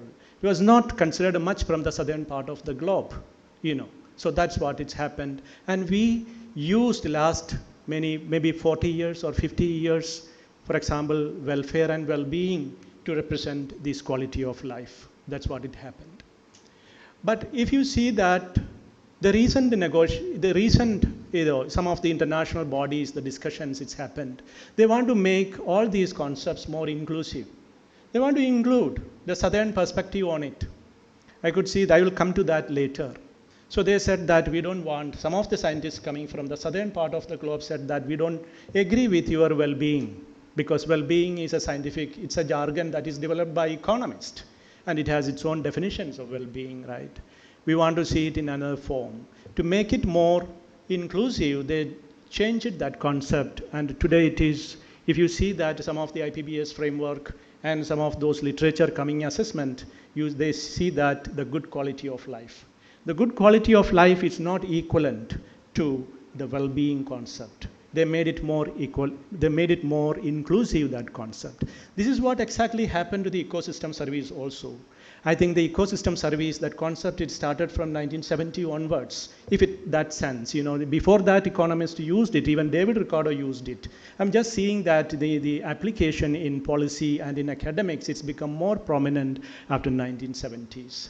With the publication of Costanza and all the economic value, that literature, it's become very important concept, the ecosystem services and the valuation of ecosystem services and all. I think with the Millennium Ecosystem Development, I think it's spread into everywhere, and the policy area in 2005, this particular concept, ecosystem services, it's appeared everywhere. Everybody started using this concept. So this concept also recently it's changed. If you read that, let us say the Cumming-Montreal framework or biodiversity framework, if you go through that, it's hardly using ecosystem services. They wanted to use nature. They changed it to nature.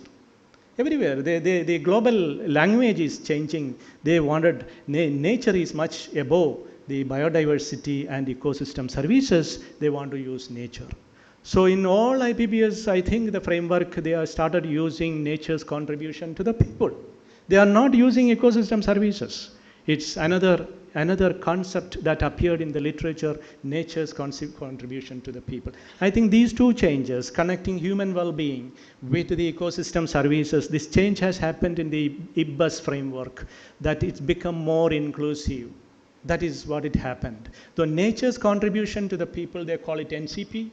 The good quality of life, which is equivalent to the well-being of the people, they call it GQL. The GQL NCP connection, they started connecting in that. The ecology and the socio-ecological aspects, taking it together, not only ecology, they want to take the sociological aspects. The feedback, the feedback that so this is what in gist it's happened in the international discussions dealing with biodiversity, ecosystem services, and some of these things. Let me start this presentation. I just wanted to place this. This is I'm just, because this is a tropical forest conclave. So the tropical, this is if you see that many of the scientists feel that this is a school level characteristics of the tropical forest, characteristics of the, so this is a small, to put that, it is a spread across this country, and it's a high biodiversity species. Everybody knew that who was sitting here. It's a landscapes are inhabited, ecosystem services is like a water regulation, climate stability, livelihood. This all we discuss here, governed by multiple institutions. I think that's a very important thing. In other tropical forests that we have, it's governed by multiple institutions. It's not only forest department. There are other agencies that also deal with this forest. That's very important. And it's highly vulnerable to climate change and also biodiversity loss. There are many such examples. If you take the climate change and the heavy rainfall that we faced, our flood, the Wayanad, the flood, landslides, Kashiranga incidents, and there are so many you can cite, as far as this is concerned. That picture I have taken from Palamu Tiger Reserve. So I think nobody is touching that, the bee hives there. Okay. Sorry. Am I moving up or? Yeah. Yeah, these are the 2-3 challenges before starting. One is climate variability and biodiversity loss. It's huge in this part of this country. And forest livelihood I see as another important pressure on forest. When I move in the central India, I have an opportunity to move across this country. When I see that the large number of people depending on NTFP, for example. And if you go to northeast, you can see that lots of people depending on bamboo and the grasses and many things. It's a huge dependency, a livelihood pressure, a huge livelihood pressure along with the biodiversity loss and climate variability. Rising need for ecosystem services. If you go to Bundelkhand and some of those areas, high demand for ecosystem services. There's no water, for example. So there's a demand for ecosystem services. And there is another pressure that's coming from the commitment that we have in DC commitment or biodiversity commitment that we need to invest a lot on forest because we need investment in nature. Morning also was a discussion here, land restoration. You need a huge investment if you wanted to replenish the degraded land, So that's a high demand for it. So these are the policy angle and livelihood angle, climate angle, and also from the livelihood this angle, the pressure that get going into the forest ecosystems. This is just challenges. So now you come to these two narratives, that the human well-being and quality of life, which I already said that. You bring that. One narrative was the all human being at the center and they are polluting this. The high pressure, we are the main cause. We are in the central anthropocentric approach and we destroy our forest, we encroach our forest, we go for hunting and killing the animals, all those over-exploitation. That is a narrative that you see in all literature. And therefore, we need to act. We need more protected areas. We need other type of policies that evict people out of it. That's a one type of thing. It's a kind of choice. Do you need that or this one? That kind of a choice comes. So another narrative that you see that the human beings, it's also contribute positively to these ecosystems. And many of the species are surviving because of human beings. There is a coexistence. There's also a story of stewardships and all those things. I think the ecosystem services, that concept we are placing in between the two narratives, the trade-offs, So that is, if you look back, the ecosystem services helps link these narratives by showing how nature supports life. And the whole issue, I already, in the beginning itself, I said different disciplines looked differently into this. Now I will come to the economist's point of view. What economist has done. Because the relationship, just a relationship is not enough. You need to value it. That is their point. You want to put it in the terms of money. When I just completed my PhD, not before completing, I think when I went to attend an interview for my PhD, Professor M.V. Nadkarni asked me a question. I still remember that question. How do you perceive the beauty of a forest as an economist? You please tell me. So I need to answer as an economist, otherwise he will not give me admission. Right? And the same question I faced after completing my PhD. I went for an assistant professor post in a ICSR institute. There the one professor asked me, tiger, because my PhD was on economics of tiger conservation. And that professor asked me, it's a useless animal, why do you want to protect? You tell me as an economist. This question. What is the use of a tiger? You tell me. You may, the scientist, senior scientist, you may have lots of answer to that. I'm not disagreeing with that. But he is asking me as an economist, it's a useless animal. Why do you want to protect it? What is your answer as an economist?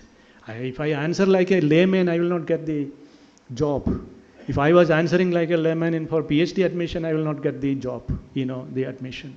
So that is what the economists see. It is external to the market.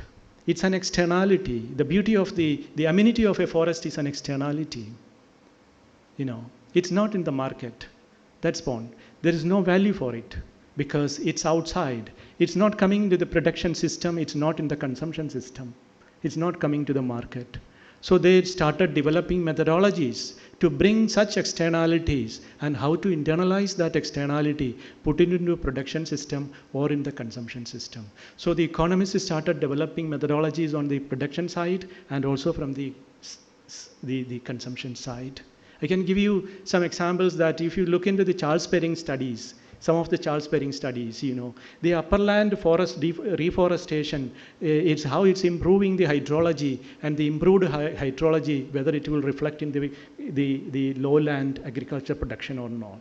So you want to run, the environment is coming in the form of an input in the production function. He started doing it in a Cobb-Douglas production function, how to put it, and then studying the marginal value contributed by the upperland forest. So this is the way the production side methodologies appeared. Some of the consumption side methodologies also developed, like let us say that you all know that stated preferences and also revealed preference theories. It's applied and they developed it whether anybody is willing to take out an amount of money from their pocket to conserve a species, because he is willing to forego the utility in the name of a species. If that, can I capture it?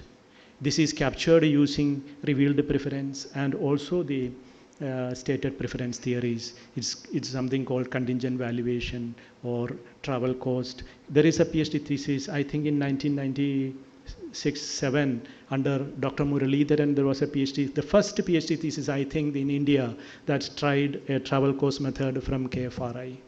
The first thesis, it is tried in India. It was Manoharan's thesis. It's in Periyar Tiger Reserve. When I was a student, I visited and read that thesis that time. That was the first attempt. I think I don't see any other, I never seen any other thesis or work before Manoharan thesis tried using a valuation, a revealed preference approach to value a species. I never seen that, right?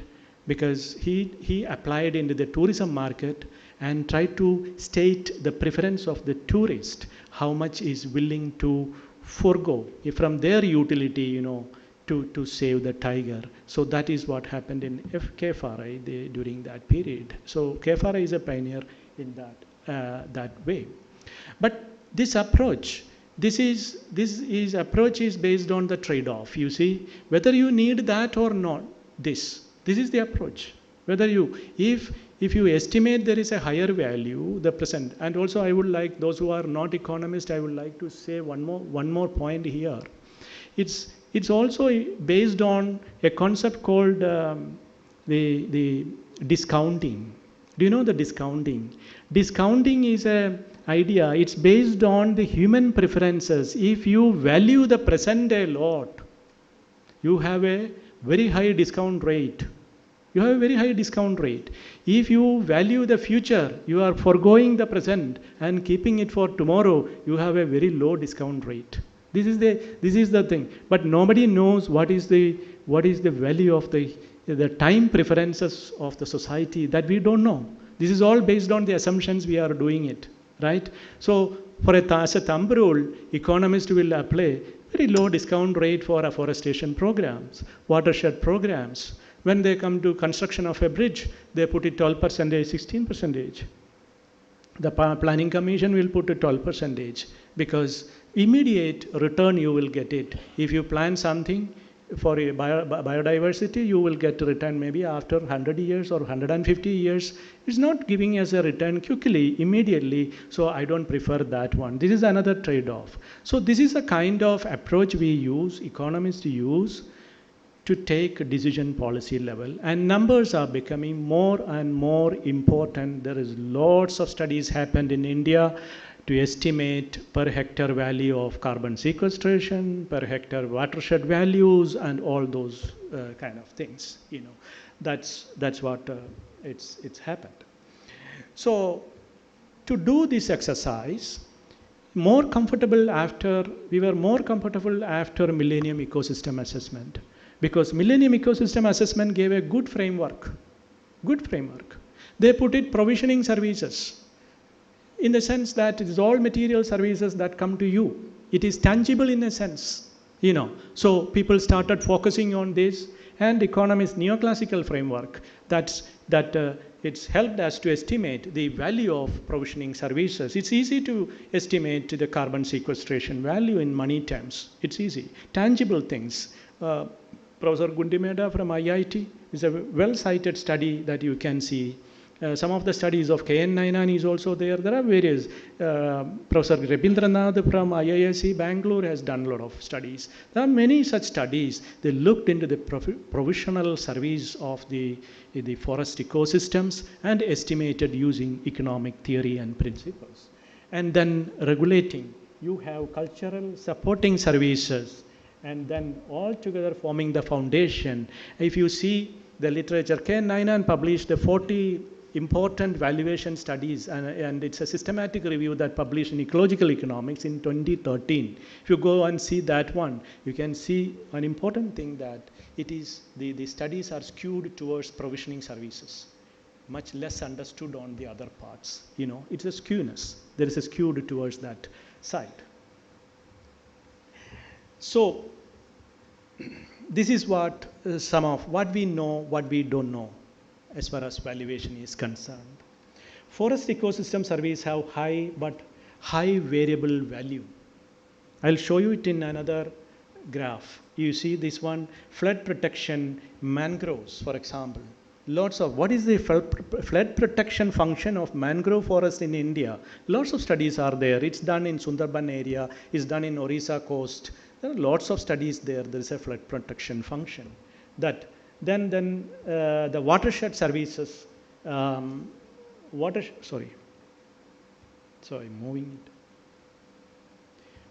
services and carbon benefits are generally, and it is most valuable and estimated in this country. Lots of studies are there. Look, many key ecosystem services are understood. Ecologists, scientists who are sitting, you will give more weightage to that function rather than something which is tangible and coming to the function, the ecosystem function. It's less understood. It's difficult to estimate the value of that function, you know. So ecosystem services are understood. Methodological flows is another area. Different people estimated for the same tangible product but got into different values. This is what, there is a variability, high variability of the value that we found. Contextually it is different, and economists emphasize marginal values. When I was doing my PhD, then Paul Appasamy once asked, what is, you know, Paul Appasamy, he was asking me, can you estimate what is the marginal value of, marginal cost of conserving a tiger? This is a very important value for us. You know, is it possible to estimate what is the additional cost that you incur in another sense, economic? What is the additional cost that you incur when you conserve an additional tiger in this country? Can you tell us? Because we need to allocate money. This is a question once Professor Paula Pasami asked me. So economists always given the marginal values because the marginal principles, it's guided them. The marginal benefit they wanted to estimate, marginal cost, and they want to find out the equilibrium of this one. So that is the principle that you see there. Then little work on how ecosystem surveys change with disturbances. A lot of disturbances. These days we talk about resilience and disturbances. It could be natural or other kinds of human-caused disturbances. What is the value that we lost? What is the value that we gain? Very little known about it. Valuation alone cannot drive conservation. This also it's already valuation alone cannot drive conservation. There are many other things that we need to. So I'm not saying valuation per se is a failure. We need valuation. Valuation is very important. But the complexity of the ecosystem that you cannot capture through valuation exercise, that we have to agree. When you go for small ecosystem, let us say wetland conservations, whether you need the wetland or should we construct a mall there, probably you have to come up with a BC ratio or a IRR. Then you have to defend it for the conservation of the wetland, the small water body, probably that. But if you ask me what is the value of Western Ghat ecosystem, the total economic value of Western Ghat ecosystem, it's very difficult question that you cannot answer. First of all, these values are not additive. Economists assume additivity in valuation. This particular function has this value, the other function has this value, so you can add the additivity assumption in economics which violate all, all our, yeah. So that's the critical part of the neoclassical approach of valuing it. Then I think I'm going back. Yeah. This is some of the, I made it this one, just to say that some of the tangible benefits, it's got focused, other intangible benefits, it's not got much attention in literature. This is, this is again, that is showing the variability, So let me come back, go back to my original statement, the GQL and the NCP debate. Then there's the neoclassical approach, again, it's from the northern part of this globe. So now we need an inclusive approach. Are we discussing in India, this inclusive approach? I must say that no, we are not.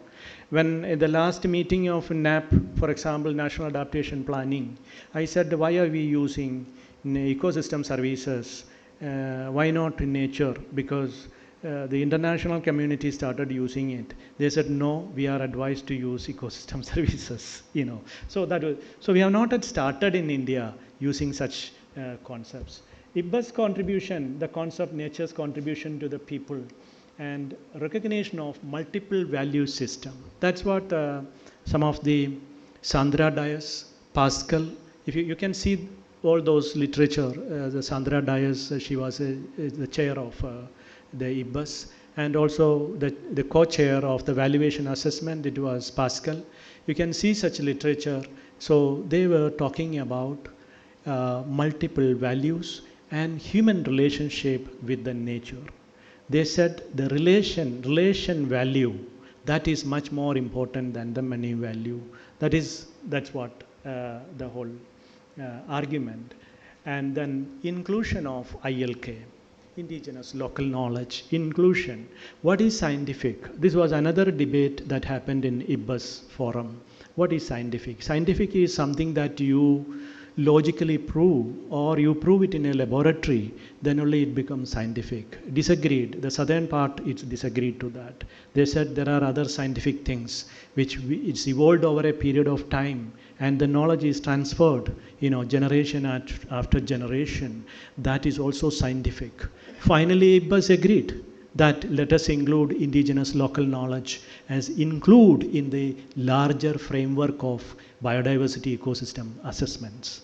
Today, all the ecosystem biodiversity assessment, the indigenous knowledge, ILK, IPLC, indigenous people and local knowledge is part of it. So that's another part of it. And also it was emphasized using ecosystem services and NCP to inform decisions, not merely assign prices. We were using it for, assigning prices, valuing and assigning prices to see that. So we've gone beyond that. That is what another change that happened internationally. NCP is nature's contribution to the people in that debate when I was also there. So the main thing is ecosystem service is positive. Service is positive. Somebody is cutting my hair. I see it is a positive thing, So service is positive. There are negative things also from nature, for example, coronavirus. That's not a service to the human being. How do you accommodate such things in our discussion, biodiversity assessment? So they changed ecosystems. That's the one reason that contribution is a neutral word. Benefit is a positive word. Cost is a negative word. Contribution is negative. Nature is contributing to us. It may be positive, it may be negative. So that kind of an approach. So it changed the terminology there. Then this is a summing up of what happened after Millennium Ecosystem Assessment and IPA's approach to ecosystem services and also to biodiversity. You see that ecosystem service framework, mainly instrumental and economic values, MEA. It was instrumental. It was economic values that got attention that time. Scientific knowledge dominate. The knowledge that you found, it's scientific. It is in lab. It is proved. That got it's dominant in MEA approach. And also limited recognition of cultural relationship. It's mentioned, but limited recognition. Now that's not the case. Now it is highly recognized. IPLC, ILK, cultural dimension, human relationship with the nature. It's all got recognized at the international level. So when it comes to IPBS 2012 onwards, the discussion and various assessments are out now, and nature's contribution to people, plural values, instrumental values, intrinsic values, relational values, then scientific plus indigenous and local knowledge appeared, nature futures framework, And they also felt that it's not only the issue of current, we also take this literature to see a positive nature future. What is the future of this nature? It's basically scenario building. What is the future scenario? A lot of scenarios are there. So how can we take this literature to build the future scenarios, a positive nature for the coming generation? So there it comes. This framework developed during that period, the nature future framework. There are papers and articles. It's there, and the earlier concepts, earlier ideas, it's appeared in a new form. But there is a recognition of human relation with the nature. It's not only prices and values. So that is what. I'll just speak a little bit about NFF in the coming slides. This is, you can read, there are many students here, you can read, go and read. A lot of literature appeared already in NFF. And NFF is a new form of looking into the nature, bringing all these inclusive conceptualization. They say that the nature for nature itself. Morning, I think Dr. Jagadish presentation, he was talking about the land spared. Land spared. He was also talking about land shared. The land spared, what he meant, immediately this has come to my mind. This is something which we have done for nature itself. How much land you can spare it? Your protected areas. Don't touch that part. You preserved it for future. You kept as it is for you. You don't want to touch it. That is a sparing. So the nature for nature itself, that is the top of this triangle when it was developed. The top of the triangle they put it. Nature for society was another idea, the whole neoclassical idea. The nature exists for human being. We are at the center. It's everything for us. right? So that is a kind of perspective. I live in Hyderabad. The morning breakfast I'm getting is nature's contribution to me. Every moment we connect ourselves with the nature. So it's a contribution. So that is the way the nature for society concepts appeared in this framework.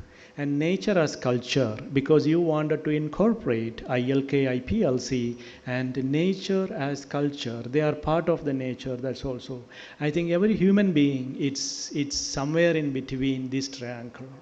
This is the gist of that idea. And then this is developed further, and now it has a wider applications. The last COP also agreed to this framework. There's a team working on that. They have an exclusive website today on this one. They work on this one. So there are some of the basic articles, if you want. This is taken from Pereira, the Nature Futures Framework illustration, the 3 main value perspectives of each. It's a case study which appeared in the Sustainability Science journal that's coming out from the Japan, the UNU. So you can see there. There are many other British Ecology Society and all published this framework that is widely used. So this is a way of looking today more inclusive the ecosystem services. So let me, in tropical forest, why we need a pluralistic approach that is important in Indian context. This is my thinking that we have a large area of forest, and with a high tribal population, the Adivasi population is quite high.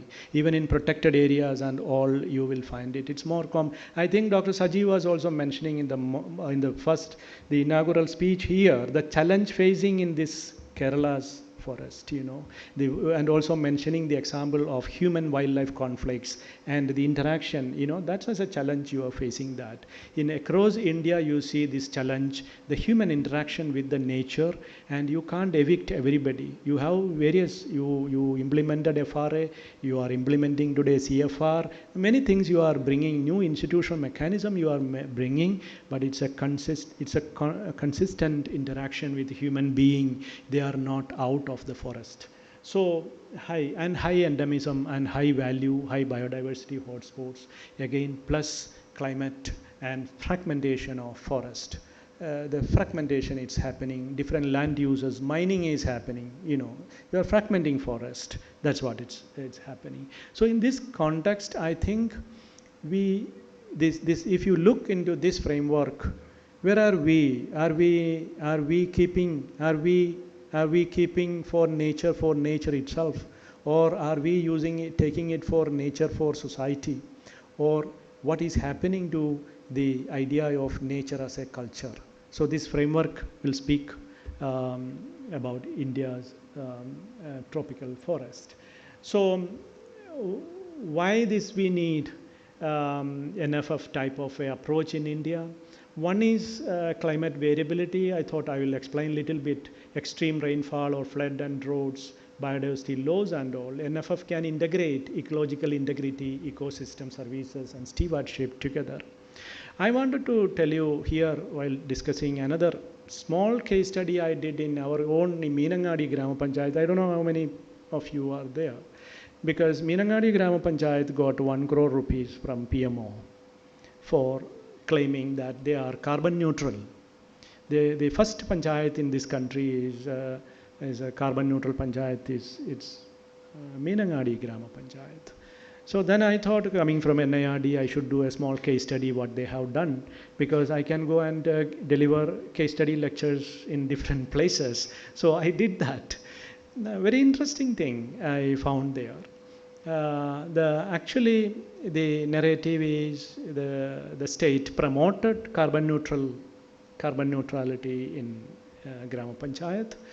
So they put 10 crore rupees, and then it's planned as part of their GPDP exercise. They planned it, Gram Sabha resolutions, and that is the main thing you listen. But actually it started in 2007, I think, 6 or 7.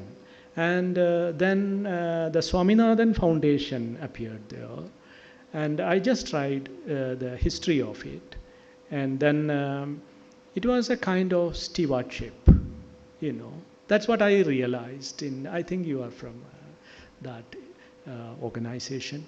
So that stewardship and custodianship establishing process that I could see during that period, a kind of custodianship. It was 32 hectares of land in Manigavu, which was completely degraded.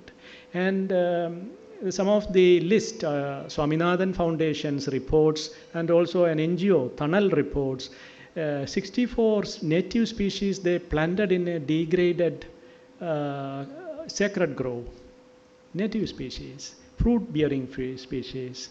And this is the way that custodianship improved. That means the property right evolved slowly, and there's a custodian today. Then the panchayat joined with that. That's what I could read from that history. The panchayat slowly then, owned that one, and then MNREGA. Used the MNREGA, Mahatma Gandhi Narega Fund, and also then GPDP appeared, GPDP, MGNREGA's standing committee, then they owned that one. Then again you see that the state government allocated 10 crore rupees. Actually it was a bottoms-up approach. That is what my case study shows that.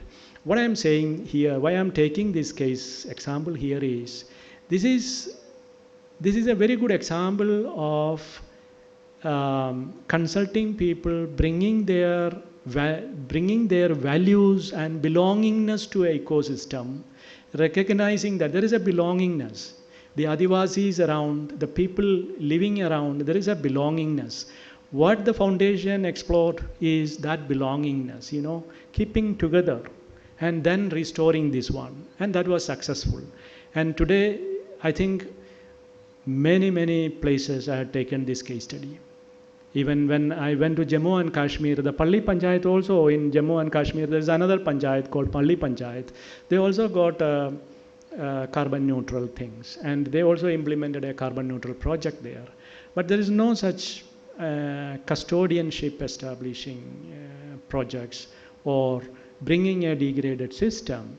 You see that emission reduction applying, the solar technology, so their emission is gone down. Therefore, they also got 1 crore rupees. So that's another top-to-down approach. This is a completely a bottoms-up approach. It's happened, and Biodiversity BMC is quite strong in Meenangadi, and the BMC Biodiversity Management Committee, that committee. So institutional strengthening, that's also very important. So I assessed that particular case study using NFF. So the angle I looked that case study through this triangle. That's what I did. I submitted that paper to, it may appear, it may not appear, so that case study is there. So that the ecological integrity, ecosystem services, stewardship, property right, the property right, that matter a lot. Then another reason is the pressure on livelihood. We already said this. And this NFF can recognize the livelihood as a relational, avoiding the conservation versus development divide. There's a divide.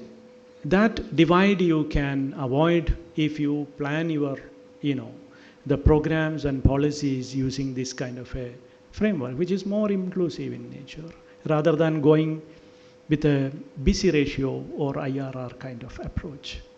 That is needed, but not all the places. If you ask me what is a Manigau's IRR, it is very difficult to estimate.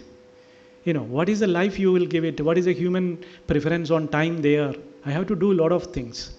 And then I have to come up and say that this is the BC ratio. There's also a stream flowing and coming to that temple, and then it goes to, people value such things. How do you put that into money?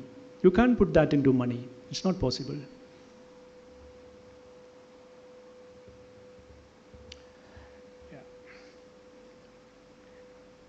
Yeah, this is, so allocating money. Another important thing I would like to bring it here is our NDZ, and again, other SDG commitment. There is a lot of commitments we have. We need money. What is happening at the national level today, it's, I'll tell you another example, that Amrit Dharohar project, I don't know how many of you know that, Amrit Dharohar project. Land Authority here will be knowing Amrit Dharohar project. 3,000 crore allocated for Amrit Dharohar project. But it's only allocation using a convergence mechanism. It's only the money in paper. You see, we can't allocate 3,000 crore rupees just for conserving wetlands. It look like it is.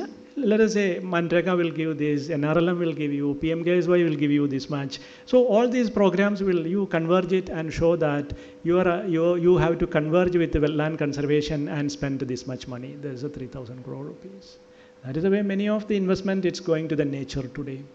Is not per se no such big allocation happening. It's a small money we are allocating, and we need transformative change. And transformative change today, it's aiming all our human negative relationship, you transform into a positive one.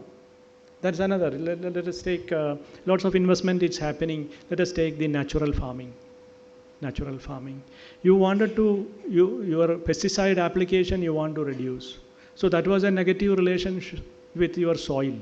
You are applying chemicals, keep on applying chemicals, and you want to transform it to something else, a positive one. So you found a new pathway to do without reducing the production. Such projects, it's all green projects you call it. There are many such things, you know. How do you transform the negative human relationship to a positive one? A kind of, in a very crude definition. There's a good definition IBBAS has given. You can check it in website, that definition, the transformative change in environment, you know, so they talk about it.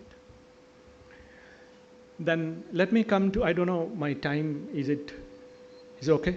So let me come to, I just kept on coming to Killa and giving different capacity building programs and all. And also some of my interaction with other panchayats, and I really see that today the panchayat must play a very important role in conservation. Panchayat has to play. You can't take this message to all India. You have 270,000 panchayats in India. 270,000 panchayats in India. And there is also 500 population panchayats to 50,000 population panchayats, huge panchayats. You know, the big panchayats are in Kerala, and strong institutions, you know, it's in Kerala. So you have very small panchayats, and also panchayats for 20 panchayats, one secretary in Punjab and Haryana. So the diversity, you know, it's not strong enough.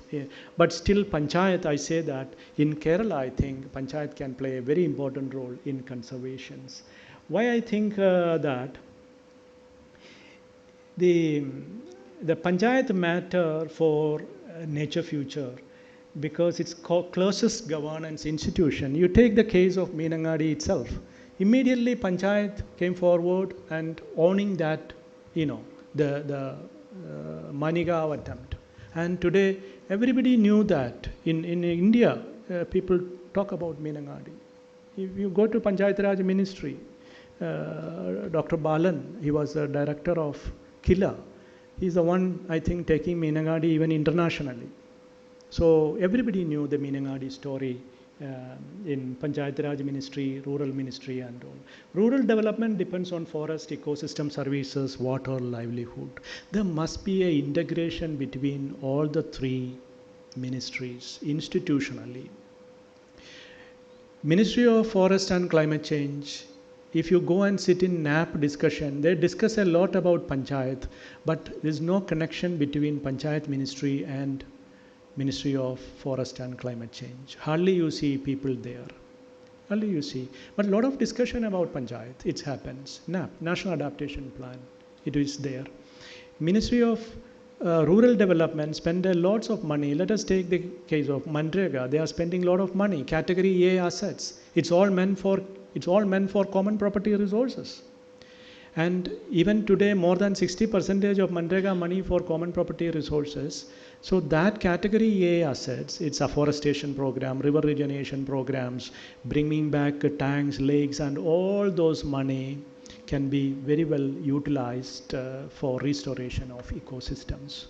So that's another area, but you won't see hardly any institutional convergence, even at the top level and at the low level. We need convergence at the lower level. Panchayat must play a very important role in terms of institutional convergence in governance of ecosystem services, governing ecosystem services. So local self-governance is central to India's nature future. if you think about the sustainable development or equitable sustainable development, I think the grassroots level institutions must play an important role in conserving ecosystem services. They have a value, they have a relation, they have a belongingness to such things, and that need to be explored. Then GPDP is mandatory in India. GPDP is mandatory. You can operate in that platform, but you won't see that. Everybody discuss GPDP. There is now today GPDP, there is a form. Just fill it that and upload it in the Ministry of Rural Panchayat Raj website. That's all. It's over. But Kerala is different. There are standing committees and other things. I'm talking about all India scenario. All India scenario is not that good, So we have a platform. If you wanted to really integrate governance of ecosystem services at the grassroots level, our degraded systems, we can incorporate without losing the livelihood. There is a synergy. There's a synergy. It's not trade-off, So that is possible. Schemes convergence, possible convergence are there. Manrega convergence, NRLM convergence, and also morning I think was mentioning about the seed banks. The seed banks, FES is promoting seed banks of grass seed banks through SSGs, NRLM. You see, different grass seeds collected by SSG women, and it is concerned Foundation for Ecological Security, a big NGO today in India. They are doing that. So lots of such conservation activity, and also it's an income generating activity for that. So that's what I'm saying. There is a synergy. It is not a trade-off. We can introduce conservation, restoration, or through convergence. MNREGS, NRLM, PMKSY for restoration and livelihoods. FRA and CFR, cadre community here, the PVTGs in Chalakudi, that area, the CFR implementation, and now there's a case study, I think, in NARDPR. It's like how CFR helped to restore their livelihood, and now they formed what is called a farmers producer company, and doing honey and many other products, a high-end marketing. Most of the SSGs are doing at a low level, they are all low level equilibrium. Not taking from the low level equilibrium to a high-end marketing. That's not happening. So can we do such things? Wherever the CFR implemented, can we connect them with the high-end? Their products are going exported now. That's what I was told. We need to explore. And the good packing and the honey from Adirapalli, Vazhachal is going for export today. So a high-end marketing, putting people from a low equilibrium to a higher equilibrium in terms of livelihood. Panchayat must play a role, and conservation also happens. This is a practical dimension of it, and Panchayat is becoming an agency, an agent for transformative change. The transformative change that is defined by IBUS, or our own small definition, the negativity to positivity. So that's why I would like to say that this is the foundation, the Panchayats, governance of ecosystem services. This is a foundation for a sustainable development in India. We must be inclusive, not just like one-to-one trade-off dealing with the neoclassical way. We must be inclusive in our approach, our policies, and so for us, because it is a very complex system, socio-ecological system. That's the way we need to see that. I'll skip this one. So the management, in fact, the management, I already mentioned the importance of convergence between different ministries or different departments and all those things. I already said that. I'm skipping these things. I would like to come to the conclusion part. An inclusive ecosystem service approach is essential in Indian tropical forest because sustainability, livelihood, cultural identity, and climate resilience are deeply interconnected. You cannot separate it. It is deeply interconnected, So that perspective we need is not just because playing with the numbers. We need that perspective. That perspective is already adopted at international level. We also need to look into the literature coming from international, and slowly it can get into our approach also. Thank you very much. So if any questions, I would like to. Thank you, Doctor. A very good exposure to forest ecosystem services. Where you were talking about equitable and sustainable development, starting from the definition of development from a layman language to an economist perspective, and also on about how you have tried to connect from when you look at the economists who have started with well-being to welfare economics to growth economics, we have come to a point where we're talking in terms of inclusive level of development, connecting nature's contribution to people, NCP and GQL, where you talked about good quality of life. So essentially we are talking in terms of the synergistic, bringing in synergy between natural and social sciences rather than just the values. So when we talk in terms of putting a value to nature, of course we cannot put a price tag. And what has happened in the gone years from total economic value, we were talking totally about the tangible goods, which eventually moved on to the 2002 ecosystem services, and now a further step forward where we're talking about conserving the nature for nature itself, which eventually will be providing us with the services that man needs for existence. And it was interesting to note that you also touched upon nature as an externality, talking from production and consumption and the demand that needs to be raised for conserving these services for today and for posterity. And rightly acknowledge the role of cultural and religious aspects, the local knowledge, and the contributions of nature. And the best take was talking in terms of the nature for nature framework, from which we are talking in terms of inclusive of Panchayati Raj. So FRA, the Forest Rights Act, has very nicely and very well documented, I would say, where they have given primary emphasis on Gram Panchayats.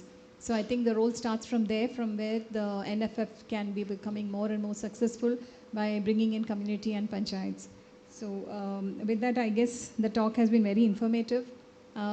I'm an economist, so I have been able to understand it better, but I'm sure we will have many questions from others from the floor. It is now open for discussion. Thank you. Can I ask my question in Malayalam? Yeah. Okay. Thank you. Your connection between economics, nature, governance, take me to 25 years before. 25 years before, what happened was that... മലയാളത്തിൽ ചോദിക്കാവുന്ന പറഞ്ഞു. ഈ connection നോക്കുമ്പോൾ എനിക്ക് ആദ്യം വരുന്നൊരു story 25 വർഷം മുന്നേ UK വെച്ച് സംഭവിച്ചൊരു കാര്യം. I was there in particular scenario. ഒരു സയൻറ്റിസ്റ്റാണ് എനിക്ക് പൈസ തരുന്നത്. സോ എപ്പോൾ എനിക്ക് പൈസ ആവശ്യമുള്ള സമയത്തൊക്കെ അദ്ദേഹം പോയിട്ട് അന്ന് ATM നിന്ന് പൈസ എടുത്ത് എനിക്ക് തരും. പക്ഷേ പൗണ്ട് നോട്ടാണ് തരും. അപ്പോൾ ചില ദിവസങ്ങളിൽ വൈകിട്ട് ആ സയൻറ്റിസ്റ്റിൻ്റെ ചെറിയ കുട്ടിയെ പറ്റി മകളുണ്ട്. മകളെ പിക്ക് ചെയ്ത് പോരുന്ന സമയത്തായിരിക്കും ഈ പൈസ എടുക്കും. അപ്പോൾ എൻ്റെ പ്രശ്നം, എനിക്ക് പൗണ്ടിൽ ചിന്തിക്കാൻ പറ്റില്ല, എനിക്ക് റുപ്പിയിൽ ചിന്തിക്കാൻ പറ്റുള്ളൂ. അപ്പോൾ ഈ പൗണ്ട് കിട്ടുന്ന സമയത്ത് എനിക്കിത് റുപ്പിയിലേക്ക് കാൽക്കുലേറ്റ് ചെയ്തിട്ട് വേണം എനിക്കിതിൻ്റെ ഒരു യൂസ് മനസ്സിലാക്കാൻ. I was use to doing it. അപ്പോൾ ഈ കുട്ടി ചോദിച്ചൊരു ഇൻട്രസ്റ്റിംഗ് ക്വസ്റ്റ്യൻ ഉണ്ട്. ആ കുട്ടി ചോദിച്ചത്, പപ്പ എന്താ എല്ലാ രാജ്യത്തും ഒരേ പൈസ അല്ലാത്ത? ഒരു വെരി സിമ്പിൾ ക്വസ്റ്റ്യൻ. പക്ഷേ ആ ചോദ്യത്തിന് ഉത്തരം വളരെ കോംപ്ലക്സ് ആയിട്ടുള്ള ഉത്തരമാണ്. എന്തുകൊണ്ടാണ് പല രാജ്യങ്ങളിലും പല നോട്ടുള്ളത്? അതിൻ്റെ വാല്യൂ ഡിഫറെൻ്റ് ആയത്. So this is one story. അന്ന് മുതൽ ഞാൻ മനസ്സിലാക്കുന്നൊരു കാര്യം, എക്കണോമിക്സിൻ്റെ ഒരു കുഴപ്പം, ഇതെല്ലാം ഈ പൈസയിലേക്ക് റെഡ്യൂസ് ചെയ്യുമ്പോൾ പോലും ഈ പൈസ വ്യത്യസ്തമാണ്, ഡൈവേഴ്സാണ്. ഈ പൈസ ഒന്നും തന്നെയല്ല. ഇവിടുത്തെ പൈസയല്ല കണ്ണാറയിലെ പൈസ, അവിടുത്തെ പൈസയല്ല തൃശ്ശൂരിലെ പൈസ, ആ പൈസയല്ല കാടർ കമ്മ്യൂണിറ്റീൻ്റെ പൈസ, ആ പൈസയല്ല UK പൈസ. ഇതെല്ലാം ഡൈവേഴ്സാണ്. പക്ഷേ എക്കണോമിക്സിൻ്റെ ഒരു കുഴപ്പം ഈ പൈസയിലേക്ക് ഇത് റെഡ്യൂസ് ചെയ്യുന്നുള്ള. അമർത്യ സെൻ പറഞ്ഞൊരു കാര്യം, ബീഹാറിൻ്റെ ഉൾപ്രദേശത്തുള്ളൊരു ഗ്രാമത്തിലുള്ള മനുഷ്യൻ്റെ ലൈവ്ലിഹുഡ് ഇത്ര കുറവാന്നുള്ളത് ഒരു മോശം കാര്യമല്ല. അവർക്കത് മതി, ദേ ആർ ഹാപ്പി. അവർ സിറ്റിയിൽ ജീവിക്കുന്ന ഒരാളെക്കാളും ഹാപ്പി ആയിട്ടാണ് അവർ ജീവിക്കുന്നത്. അപ്പോൾ അതുകൊണ്ട് ഒരു സിംഗിൾ യാർഡ് സ്റ്റിക്ക് വെച്ചിട്ട് എക്കണോമിക്സ് ഇങ്ങനെ അവിടെ ആളുകളെ കമ്പയർ ചെയ്യുന്നതിനകത്തൊരു പ്രശ്നമുണ്ട്. So this my first problem. Second problem, cadre community. താങ്കൾ പറഞ്ഞു തൃശ്ശൂരിലെ കാഡർ കമ്മ്യൂണിറ്റി. ഒരു ഇൻട്രസ്റ്റിംഗ് കേസ് എന്താ വെച്ചാൽ, ജെയിൻ കമ്മ്യൂണിറ്റി, ഇന്ത്യയിലെ ജെയിൻ മതത്തിന് അവർക്ക് ധാരാളമായിട്ടൊരു NTFP റിസോഴ്സ് ആവശ്യമായിട്ട് വന്നു. അവരുടെ ഉടഞ്ഞു പോയ വിഗ്രഹങ്ങൾ കൂട്ടിച്ചേർക്കാൻ പശ ഉണ്ടാക്കുന്നതിന് ആവശ്യമായിട്ട് അവർക്ക് അതുണ്ടാക്കാനായിട്ട് അവർക്ക് ബ്ലാക്ക് ഡാമർ ഒത്തിരി വേണമായിരുന്നു. അപ്പോൾ അവർ കർണാടകയിൽ പോയപ്പോൾ ക്വാളിറ്റി മോശമാണ്. അവരിവിടെ വന്നപ്പോൾ ക്വാളിറ്റി നല്ലതാണ്. അപ്പോൾ അവർക്ക് വലിയ ക്വാണ്ടിറ്റി ആവശ്യമുണ്ട്. അപ്പോൾ അത് കൊടുക്കാൻ പറ്റുമോ ചോദിച്ചു. അപ്പോൾ വനസംരക്ഷണ സമിതി മീറ്റിംഗ് കൂടി കൊടുക്കാൻ സമ്മതിച്ചു. പക്ഷേ പൈസ നേരത്തെ വേണമെന്ന് പറഞ്ഞു. ജെയിൻ കമ്മ്യൂണിറ്റി അപ്പം തന്നെ പൈസ ട്രാൻസ്ഫർ ചെയ്തു. 2.5 ലക്ഷം രൂപ ഓൾറെഡി VST അക്കൗണ്ടിലേക്ക് ട്രാൻസ്ഫർ ചെയ്തു. അപ്പോൾ ഇത് അറേഞ്ച് ചെയ്ത ആൾ may be he's somewhere here. അപ്പോൾ പുള്ളി പോയിട്ട് ഈ ഡാമിൽ കൊടുക്കണമല്ലോ, ആദ്യം കുറച്ചെടുത്ത് കൊടുത്തു. അത് കഴിഞ്ഞിട്ട് പൈസ അവിടെ കിടക്കുകയാണ്. ഇത് അവിടെ പോയിട്ട് ട്രൈബ്സിനോട് കാടർ കമ്മ്യൂണിറ്റിയിലെ ആളോട് പോയിട്ട് അത് കാട്ടി പോകണ്ടേ, ഇത് കൊടുക്കണ്ടേ, പൈസ വന്ന് കിടക്കല്ലേ. അപ്പോൾ അയാൾ പറയും അത് ഇന്നൊരു മൂഡില്ല പോകാനായിട്ട്, വളരെ കാഷ്വലായിട്ട് പൈസ അവിടെ കിടക്കുകയാണ്. അപ്പോൾ പറഞ്ഞു അല്ല അത് എടുത്ത് കൊടുത്താൽ നിങ്ങൾക്ക് പൈസ കിട്ടുമല്ലോ, എന്തിനാ വെറുതെ പൈസ അല്ല അതിന് എനിക്കിപ്പോൾ പൈസ ആവശ്യമില്ലല്ലോ. ഈ ഒരു പൊസിഷൻ ഉണ്ടല്ലോ, ഈ പൊസിഷനാണ് ഈ ബ്ലാക്ക് ഡാം മരത്തിനെ കൺസേർവ് ചെയ്യുന്നത്. ഇവർ 2.5 ലക്ഷം രൂപ കിട്ടിയെന്ന് പറഞ്ഞിട്ട് ഓടിപ്പോയിട്ട് എല്ലാ മരവും വരഞ്ഞു വെച്ചിട്ട് അതിൽ നിന്ന് ഗം എടുത്തിട്ട് വിറ്റ് കഴിഞ്ഞാൽ അടുത്ത സീസണിൽ ഒറ്റ മരം പോലും അവിടെ ഉണ്ടാവില്ല. അപ്പോൾ അവിടെ സസ്റ്റൈനബിലിറ്റി എന്ന് പറയുന്നത് ഈ മടിയാണ്, പൈസയോടുള്ള ആർത്തി ഇല്ലാതിരിക്കലാണ്. ഈ പൈസ നമുക്ക് മനസ്സിലാക്കാം. നമ്മൾ വിചാരിക്കുന്നത് ഇവരുടെ പെപ്പർ എടുത്തിട്ട് അല്ലെങ്കിൽ ഹണി എടുത്തിട്ട് ഹൈ എൻഡ് മാർക്കറ്റ് ചെയ്താലോ എന്നാണ് നമ്മൾ ആലോചിക്കുക. ഈ ഹൈ എൻഡ് മാർക്കറ്റിംഗ് ക്യാപിറ്റലിസത്തിൻ്റെ ഒരു മോഡ് ഓഫ് തോട്ടിലുള്ളൊരു കാര്യമാണ്. ക്യാപിറ്റലിസത്തിൻ്റെ മോഡ് ഓഫ് തോട്ട് വെച്ചിട്ട് നമുക്ക് നേച്ചറിന് ഒരു കാരണവശാലും കൺസേർവ് ചെയ്യാൻ പറ്റില്ല. നേച്ചറിനെ കൺസേർവ് ചെയ്യണമെങ്കിൽ ഈ കാഡർ കമ്മ്യൂണിറ്റീൻ്റെ ഫിലോസഫി നമ്മൾ ഏറ്റെടുക്കാൻ പറ്റണം. നമുക്ക് ഇത്ര പൈസ മതി, ഈ പൈസ മതി, അതിലത്ത് നമുക്ക് നിൽക്കാൻ പറ്റും എന്നുള്ളൊരു പ്രൊവിഷൻ നമുക്ക് എടുക്കേണ്ട ആവശ്യമുണ്ട്. അപ്പോൾ അവിടെയാണ് എൻ്റെ ഒരു കൺസേൺ നിൽക്കുന്നത്. എൻ്റെ ഒരു ഒപ്പീനിയൻ അതിനെപ്പറ്റി ഞാൻ പറയാം. എനിക്ക് തോന്നുന്നത് രണ്ടാമത്തെ കാര്യമാണ് എനിക്ക് പറയാനുള്ളത്. കാഡർ കമ്മ്യൂണിറ്റിയിൽ ജെയിൻ കമ്മ്യൂണിറ്റി വരുന്നതും ലാക്സ് ഓഫ് റുപ്പീസ് ഇടുന്നതും പിന്നെ അവർ പോയി മരത്തേൽ വരഞ്ഞു വയ്ക്കുന്നതും, അപ്പോൾ അവർ ഫോഴ്സ്ഡാണ് NDFP കളക്ട് ചെയ്യാനും. പിന്നെ പ്രോസസ്സിങ് സ്റ്റാർട്ട് ചെയ്തുകൊണ്ട് ആ പ്ലാന്റ് ഫങ്ഷൻ ചെയ്യണമല്ലോ. പിന്നെ എക്സ്പോർട്ടേഴ്സ് ആർ റെഡി ആൻഡ് ആ ഒരു ഇവിടെ CFR എന്ന് പറയുന്ന സംഭവം കൺസർവേഷൻ റെസ്പോൺസിബിലിറ്റി എന്ന് പറയുന്ന ഒരു അംശം അതിനകത്തുണ്ട്. അപ്പം കൺസർവേഷൻ റെസ്പോൺസിബിലിറ്റി ഇല്ലാതെ ഒരു റൈറ്റ് മാത്രമായി അത് പോയാൽ ഇത് ഉറപ്പായിട്ടും ആ മരങ്ങൾ മുഴുവൻ ഉണങ്ങും. അപ്പോൾ ആരാണ് ഈ കൺസർവേഷൻ റെസ്പോൺസിബിലിറ്റി എൻഷുർ ചെയ്യേണ്ടത്? അവിടെയാണ് പഞ്ചായത്ത് പോലെയുള്ള ലോക്കൽ ഇൻസ്റ്റിറ്റ്യൂഷൻ്റെ FRCയുടെ പങ്ക് വരുന്നത്. ഈ ലോക്കൽ ഇൻസ്റ്റിറ്റ്യൂഷൻ പൊളിയുകയും എക്സ്പോർട്ടും ഹൈ എൻഡ് മാർക്കറ്റും നിലനിൽക്കുകയും ചെയ്താൽ വനം ഇല്ലാതാവും. അത്രേ ഉള്ളൂ. ഞാനങ്ങനെയാണ് അതിനെ മനസ്സിലാക്കുന്നത്. അതുകൊണ്ടാണ് CFR കണക്റ്റ് ചെയ്യണം ഇൻ 100% അതിൻ്റെ സ്പിരിറ്റിൽ. CFRനെ കണക്റ്റ് ചെയ്യാതെ മറ്റേ മാർക്കറ്റിനെ ഇവിടേക്ക് കൊണ്ടുവന്നു കഴിഞ്ഞാൽ ഡോക്ടർ സജീവ് പറഞ്ഞ ഉറപ്പായിട്ടും സംഭവിക്കും. അതിനെനിക്ക് യാതൊരു തർക്കവുമില്ല. അത് ഒന്ന്. പിന്നെ ആദ്യത്തെ ചോദ്യം, ഈ ഡോളർ, അത് എല്ലാവർക്കും സംഭവിക്കുന്നതാണ്. പുറത്ത് ഒരു രാജ്യത്തിലേക്ക് പോവുകയും UK-ലോ US-ലോ ഒക്കെ പോവുകയും ഒരു ചായ പോലും കുടിക്കാൻ പറ്റുകയില്ല. മനസ്സിലായില്ലേ കാര്യം? $2 എന്ന് പറയുമ്പം ഇമ്മീഡിയറ്റായിട്ട് അതിനെ മണിയിലേക്ക് കൺവേർട്ട് ചെയ്യുകയും ഇന്ത്യൻ റുപ്പിയിലേക്ക് കൺവേർട്ട് ചെയ്യുകയും ഒരു ചായക്ക് 200 രൂപയോ അതുകൊണ്ട് ചായ കുടിക്കാതെ പോകുന്ന ഒരുപാട് പേരുണ്ട്. അതെല്ലാവർക്കും അങ്ങനെ സംഭവിക്കും.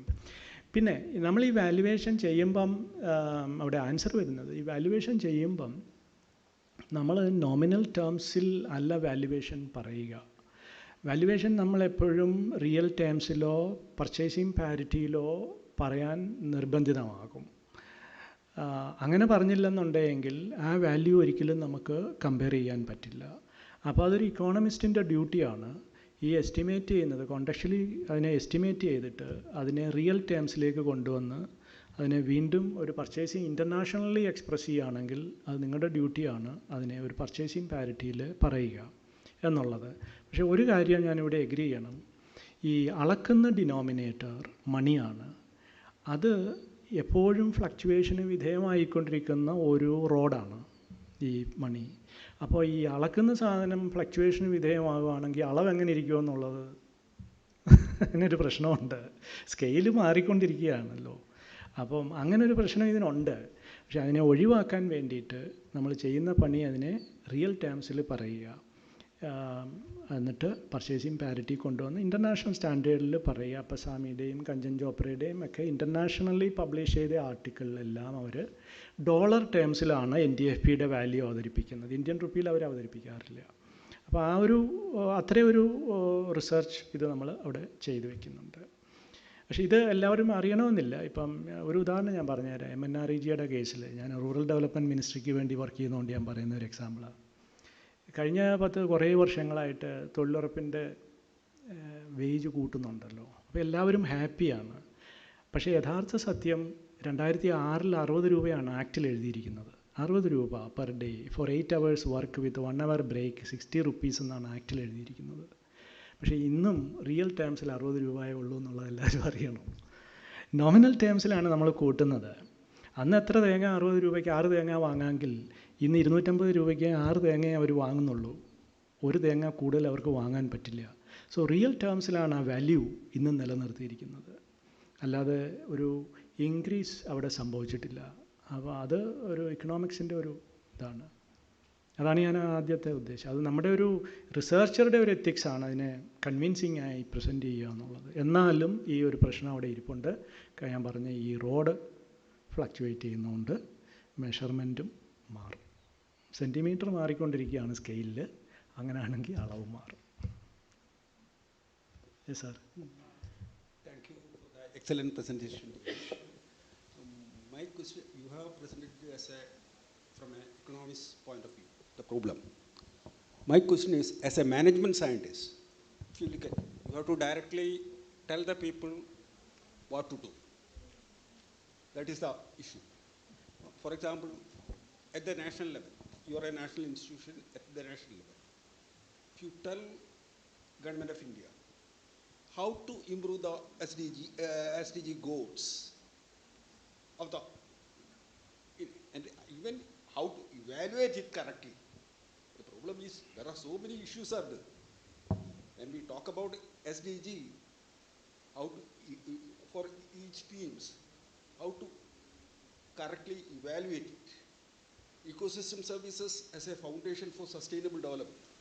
When you do it, you have to value it and in terms of quantitative terms. Have you have any idea of any work carried out in anywhere on this topic? ഇവിടെ SDG കൊണ്ട് ഇപ്പോൾ 17 SDG നമുക്കുണ്ട്.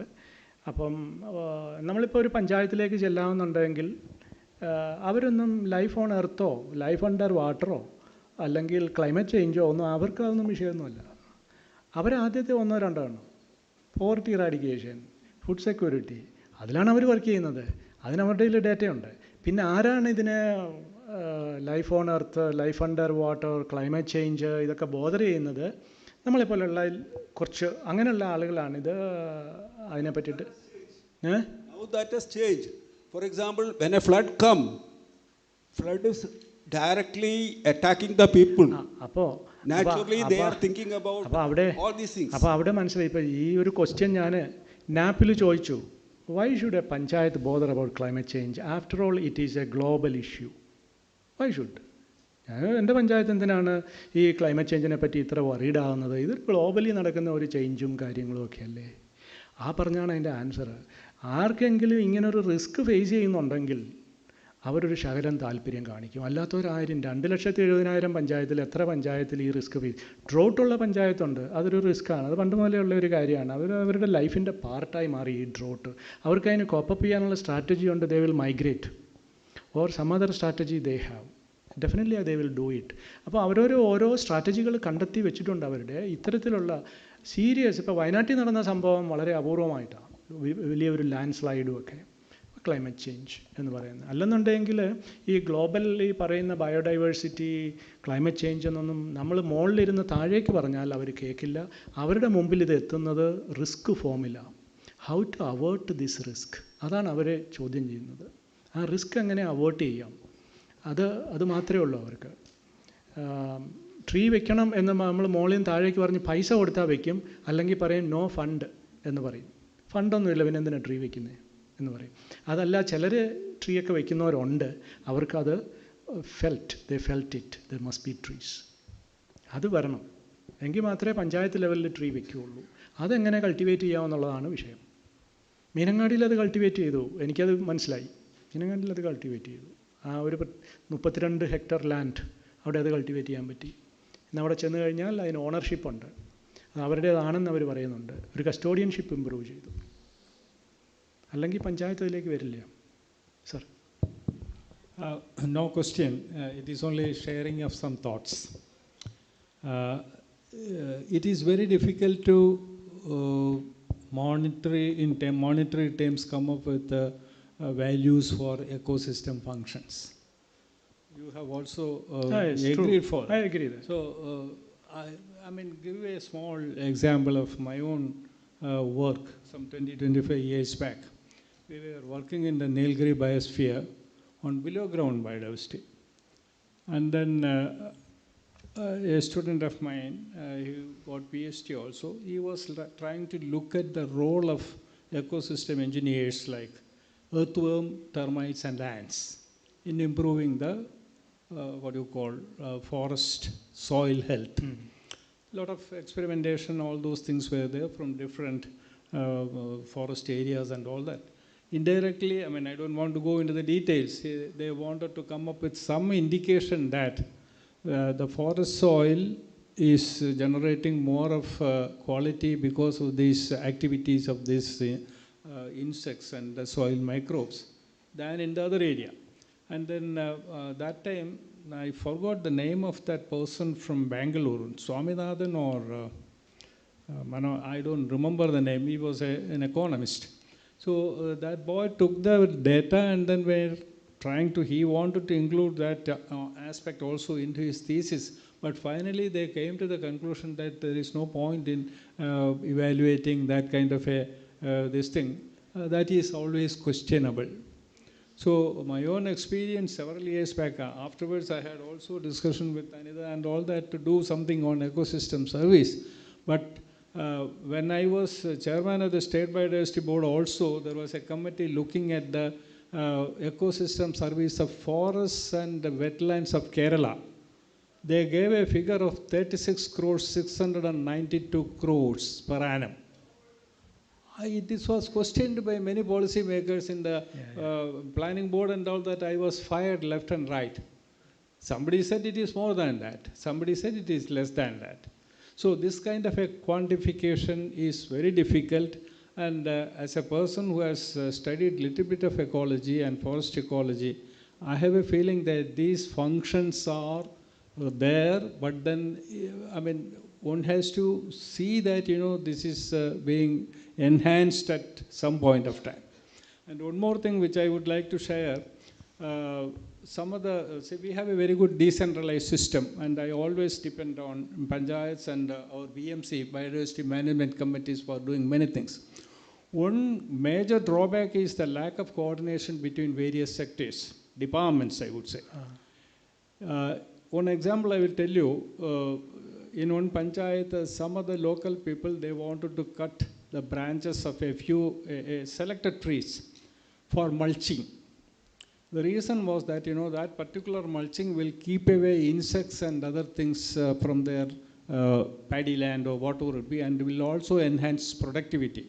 This is an indigenous knowledge of the local people. But for forest department, they will not allow them to cut, and then I interfered. Then they were telling that, in the guise of doing this, many people will go to the forest and cut so many other branches and all that, so they will not allow that.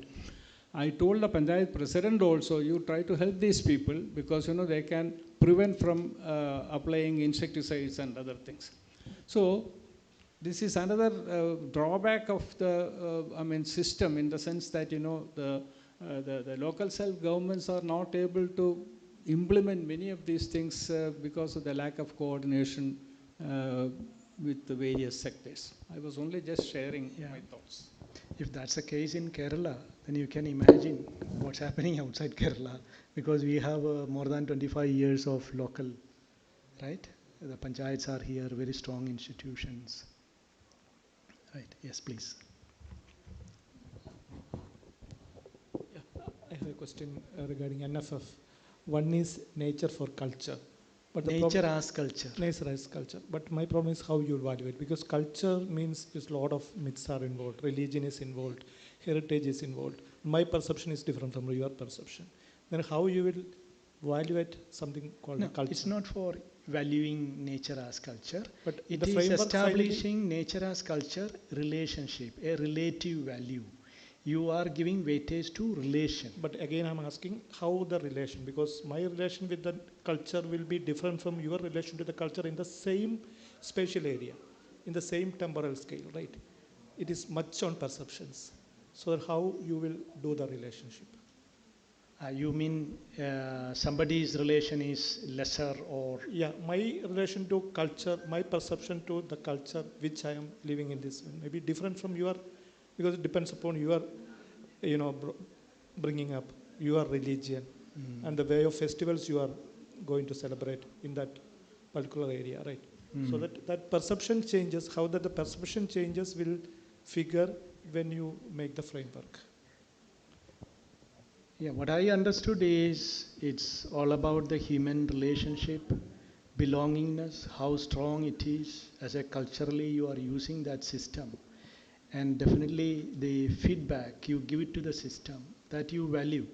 As a culture, you give it back to the ecosystem. You are not only taking from the system.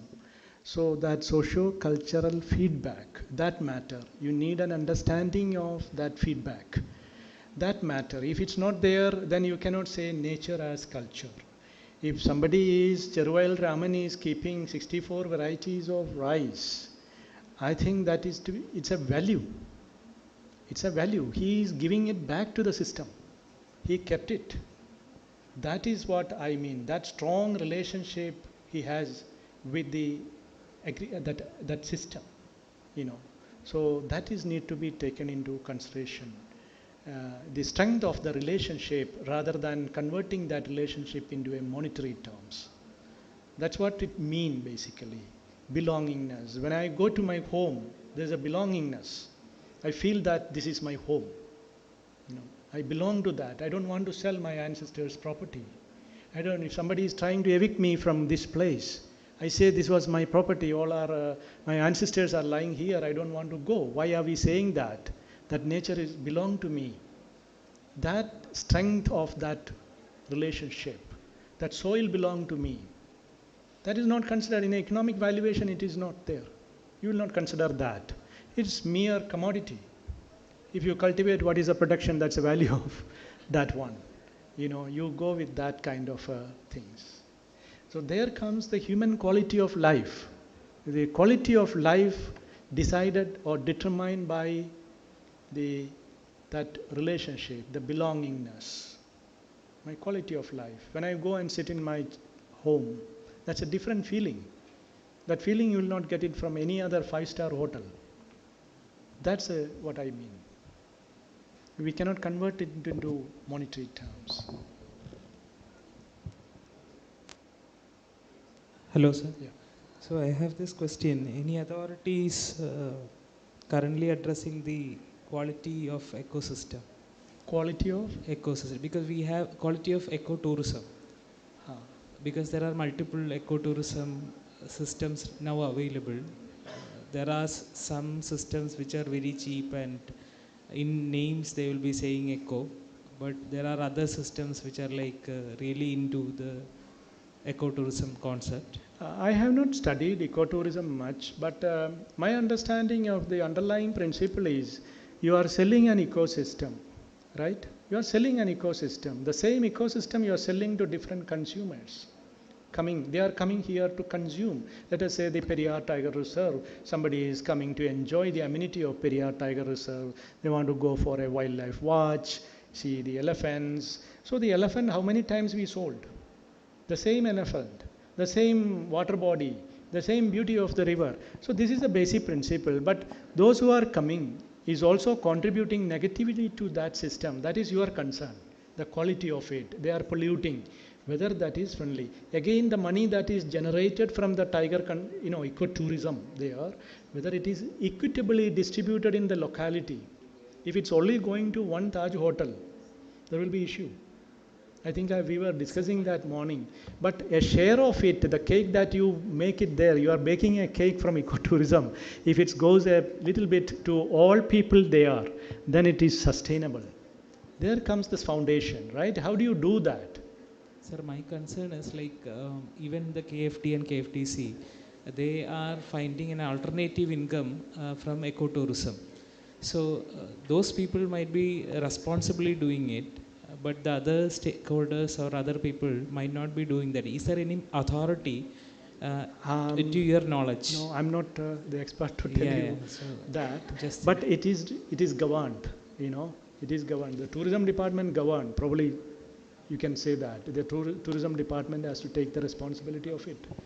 Now different agencies are there to govern this one. Forest department is also there. You cannot simply enter into a tiger reserve and go for ecotourism. It is restricted and regulated by law. I think it's done. Sir, any other? You have one, yes, please. Sir, what about that TNFD implementation in India? The Task Force on Nature-related Financial Disclosure. UN developed a TNFD concept. TNFD. No, I'm not having much idea about because apart from this CSR and CER. I know about biofin. Yeah. Is it, you mean biofin? No, biofin is larger context. It is fourth goal of KMGBF. Okay. So here it is TNFD for. Not much. Not much. Thank you for a very enlightening talk. Thank you. I think what I found very interesting was, see, the word nature somehow disappeared from our discussions. Somewhere around 70s, we started talking about environment. And the greatest thing about environment is we are outside that. Everything surrounding us is environment. We are not part of that. I think nature puts us back right in the middle of it. We are also becoming part of it. Yeah, I mean, we are a part of that. So I think that change in coinage is... but conceptually, we put it like that. But still the approach of IPBS or IPCC you take, it is anthropocentric. Human at the center of it. Yeah. So only the name changes. Nothing else matters. The human at the center of it. Morning, I think a minister, honorable minister was telling that we don't want the deep ecological position or we don't want the highly developed, that. We want a balance. How do you strike? We want a balance. So that balance he was mentioning about here. And one complaint I always have with economists is that these things are not very absolute. Like if I find the economic valuation and somebody else, I mean, there is absolutely no, they don't agree. I had my own experience of doing a WT, contingent valuation. I found it was disastrous. I couldn't actually do it. I always had a problem with valuation of ecosystem surveys or anything, but we need a value. We need something to be put. Valuation is I hope, NFF improves it. I hope that NFF is a very valiant attempt at improving things, so that at least even if not the same value, we get values which are similar, which are comparable. Right now, if you value something, I think it's like asking a legal opinion to a council. If you ask the legal opinion to your standing council, he will ask you, what do you want? So you say you want this decision, he will give you an opinion like that. Isn't it? In a similar way, that's true. I think, so variable. I think the valuation, we call it in natural assets, natural capital. Why are we saying that? This is a capital, right? This is, I can speak, you will listen, it's making my voice loud. So that is a service, this is I'm getting. If I start valuing the flow of that service over a period of time till this machine die, then you bring into one time point. That is the valuation we are doing in the case of ecosystem service also. It's basically seen as an asset. What is it flowing? A coconut tree is a stock. So the stock flow concept, we are bringing it here. Every 40 days I'll cut the coconut. And how many years this tree will give me coconut? Can I bring the value of the coconut to one time point? That is the value of the tree. That is the approach of economist. But how do you discount that one? Whether the future coconut flow is important or today's is important, whether timber is important or the future flow of coconut is important. If timber is important, you will cut it immediately, your discount rate is very high. This is evaluation. No. Yeah, thank you. Thank you very much. With this, we close the I really keynote. enjoyed. I congratulate KFRI here for the Golden Jubilee. And I really enjoyed. Many of the scientists are my friends. There are senior scientists also here. And this was a place I visited in 1997 when I was a student and started reading some of these literature. Thank you once again to all of you. Thank you. Yeah, thank you, Dr. Jyotis, and please be there. I'll request Dr. Krishna Kumar to kindly hand over a memento, so token of our appreciation.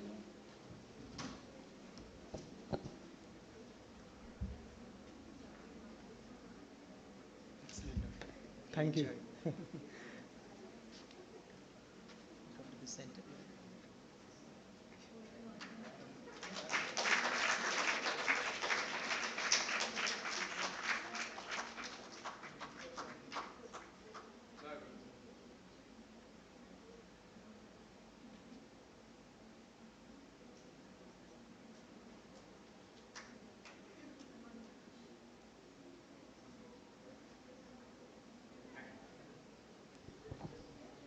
Thank you, sir. We'll now break for tea and reassemble here in 10-15 minutes for the panel session. Thank you.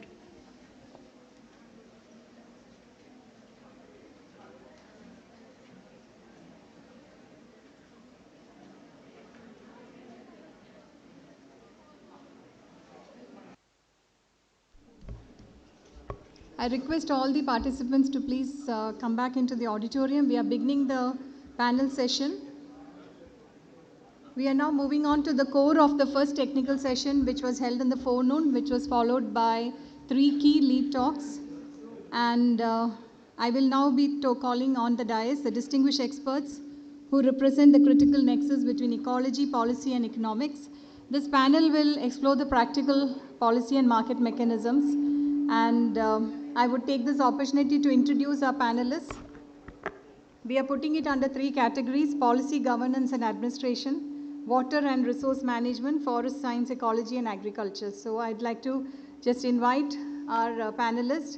First, I would like to invite Dr. N. Krishna Kumar, IFS, a renowned Forest Service officer with deep appreciation for and expertise in wildlife conservation, forest management, tree genetics. He was the former director of Institute for Forest Genetics and Tree Breeding, Coimbatore, and currently also serves as the chairman for State Environmental Impact Assessment Authority, Government of Tamil Nadu, to chair the session. Followed by, I would like to invite Dr. R. Adlarashan, IFS, currently the Chief Conservator of Forest, Central Circle, Thrissur.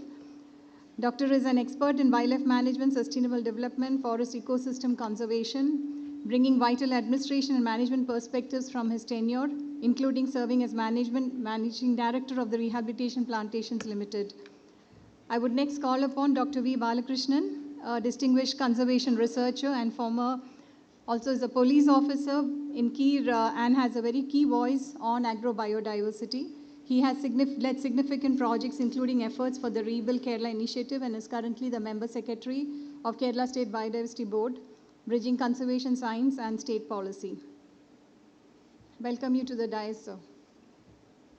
Next, on water and resource management, our expert bridging hydrology, engineering, and climate resilience, Dr. Manoj P. Samuel, Executive Director of the Center for Water Resources Development and Management, Kozhikode. Dr. Samuel is an expert in water resource management, hydrology, GIS, remote sensing, climate change impacts, providing critical insights into hydrological modeling and sustainable water resource planning. And under forest science, ecology, and agriculture, I would like to invite Dr. R.V. Verma, formerly Chief Scientist and Program Coordinator of Forest Health Division, KFRI, renowned for his work in insect pests, wood preservatives, and development morphology. He's also previously served as the Chairman of the Kerala State Biodiversity Board. Welcome to you, sir. Dr. C. George Thomas, a distinguished former professor and Dean of College of Agriculture, Kerala Agriculture University, Mannuthi. His background includes serving as former Director of Research and Integrated Rural Technology Center and former Chairman of the Kerala State Biodiversity Board. Welcome you to the dais, sir. Dr. Santosh Kumar AV, currently Professor and Head of College of Forestry at Kerala Agriculture University, is a leading expert in agroforestry, crop management, forest ecology, and has also served as a Member Secretary of Kerala State Biodiversity Board. invite you to the dais, Dr. Santosh. So with this, I would hand over the mic to Dr. N. Krishna Kumar to kindly conduct the proceedings of the panel discussion on biodiversity and ecosystem services. Over to you, sir. Thank you, Dr. Anita, Dr. Sri Kumar, senior scientists, budding scientists sitting behind. Good afternoon, good evening, everything together. We have heard 3 interesting talks since morning, and all of them very illuminating talks, which gave us so much of, food for action, food for thought. I'm sure everybody in the hall would have enjoyed, and you must all be planning as to what to do with those good takeaways you got from those talks. Friends, let me tell you one thing. We have on the panel very distinguished people sitting with us, 6 of us with me, and you will definitely have some golden words from here, something good from all of them, and we'll probably record some good outputs from this panel discussion towards conservation of forests, biodiversity and ecosystem services. India definitely is a country blessed with nature. Mother Nature has been bountiful in our country, and I always remember this story of Ali Baba and the lamp. You know that when Ali Baba was going on the road, he suddenly happened to see an old lamp. He took the lamp and he brushed it, and then emerged a genie from out of it. And then the genie said, "I am your master, I am at your service. What do you want?" Now it all depends on what to ask the genie. The lamp and the genie are important, but if you don't know what to ask, probably we'll have to find ourselves in muddle. This is probably the scenario that's what is happening, because we just do not know how to handle biodiversity, our forest ecosystems, the rich resources, the gold mine that we are sitting on. This becomes very important because tropical ecosystems, I think no one in the country can talk about tropical ecosystem conservation for future better than us, our KFRA, because with 50 years of research and the type of work that has happened, I, as an assistant conservator of forests, as a trainee probationer, have come here n number of times and seen the type of scientists we've had, and even today, that legacy continues, good work happens. So those who touch this institute, I think, will always remain great. Now that's for the introduction. Last week or the week before, I was sitting with a group of people. We were discussing on an IPBS, a note on pollinators. We all know that today bees are all declining, and because of this particular wherein we also know that more than 80% of the forestry crops, 75% of the agriculture crops are all pollinated by bees, and without this, everything goes away. When you talk of sandal regeneration, the biggest thing is today we don't have enough host plants and hostarial connections, therefore sandal is not able to regenerate. So everywhere we get very disturbing news. I worked in the Nilgiris for almost 6 to 7 years, and I know that all the river systems that originate from the Nilgiris are important for the health and wealth of the people in the plains. Whereas what is happening to those streams, rivulets, and all the rivers that we talk of? They're all drying up, and things are becoming very bad. And this is again an area of concern. We have all worked in very, very critical projects, very important projects like the medicinal plant conservation, medicinal plant development. Oh, I'm telling you, we have all in our times worked in important programs called the Western Ghats Development Program, the 𝐿𝐴𝐼 Development Program. They were all excellent programs which went on for 2 decades. And then at the end of 2 decades, we just do not know what really these programs gave. So somewhere, I have a feeling after 40 years of my service in forestry, everything is fine, people are fine, the resources are fine, funding is also, used to be a problem, but today there's enough funding. But there is something wrong with our pathways. The way we chose, there's something wrong. And this is where that probably in the 50th year, we will have to sit and see what could be the pathways for the next 25 years. Probably tomorrow, day after tomorrow and today, We are sitting here, various panels are sitting to see what sort of research can be taken up in the next 25 years for KFRI. What is the need of Kerala? What is it that should be done? Because Kerala, the best part of Western Ghats, with so much of richness, we need to take some tangible action to conserve the biodiversity and the ecosystem services. Today, funds are plenty. We also have the National Biodiversity Strategy and Action Plan, the State Biodiversity and Action Plan. We have very brilliant officers here who are heading all these things. And Kerala has got immense experience. The National Biodiversity Action Plan, which has been in tune with the KMBGBF, the Kunming Montreal Global Biodiversity Framework, that says that if our National Biodiversity Framework strategy is taken care of, all things will fall in line. So this is probably something that we need to look into. We have assured that 30% of all our ecosystems, terrestrial, aquatic, coastal, marine, will be protected and conserved by 2030. These are all tall claims that India has made to the world, and we are definitely working for it. We have excellent people, we have a lot of youngsters who are well focused towards it.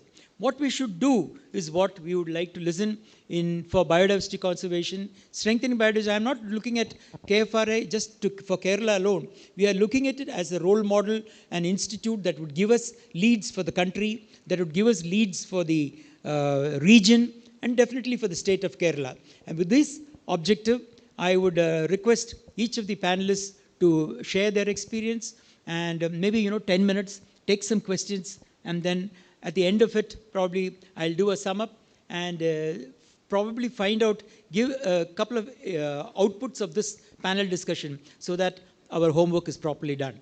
With these words, I will probably do it this way, one from the right and one from the left. So, Dr. George, I would request you to start your talk, please. Yeah, you're making presentation.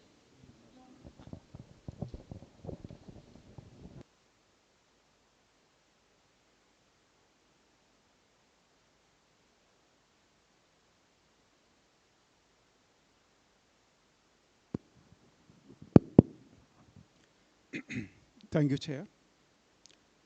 Well, the time allotted is only 10 minutes, so I will just say a few things about forestry, biodiversity in relation to climate change. Of course, it was in the news that we just completed the COP30, which was held in Brazil, that is in Belém. And for the past few years, I was following these COPs, COP29, COP29, and COP30. So we were expecting many things from the COP, but nothing is materializing. Okay, they decide so many things, but countries are not following. That is a major drawback with this COP. For example, I'll just tell you an example.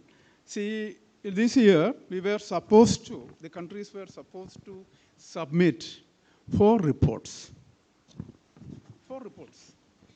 And one is, of course, an important one, that is nationally determined contributions, NDCs. And this NDC is very important because without NDC, you cannot assess whether a country has achieved their climate goals. Okay, so when we, if you want to address climate change, there are at least 4 mechanisms. One is mitigation. Second is adaptation. Third is resilience. And the fourth is loss and damage. And for all these 4, that is mitigation, adaptation, resilience, and loss and damage, there are mechanisms, there are articles which were there in Paris Agreement. Separate articles are there. And each COP, they assess what is happening. And if you are not submitting these NDCs in time, how can they assess? And ironically, unfortunately, India did not, even though we got 2 extensions, 2 time limits, India was unable to submit NDCs. India has its own reasons. They also came up with some reasons. We were supposed to, B means all the countries were supposed to submit it before 2025 February, that was first. Then 2025 September, there also we failed. Now we declared that we will be submitting within 2025 December. So what I want to say is, this is going to be NDC 3, third revision. Here, there is one very particular, one important aspect related to forest. See, in the NDC 2, that was in circulation, that means by 2030, what we would achieve. That is NDC 2. And NDC 3 is for what we would achieve by 2035. So here, we declared that as per Target 5, Target 5 states that additional forest cover and new tree planting will create an additional carbon sink of 2.523 billion tons of carbon dioxide equivalent by 2030 compared to 2005 base year. Okay. So this is our target. We are supposed to achieve this by 2030. But in 2005, we have to give 5 years target in advance. That we are lagging in behind. And what about these 2.523 billion tons? And this is the reason why there is a great jugglery in our India State of Forest Report. Okay? So that is very interesting. India State of Forest Report. So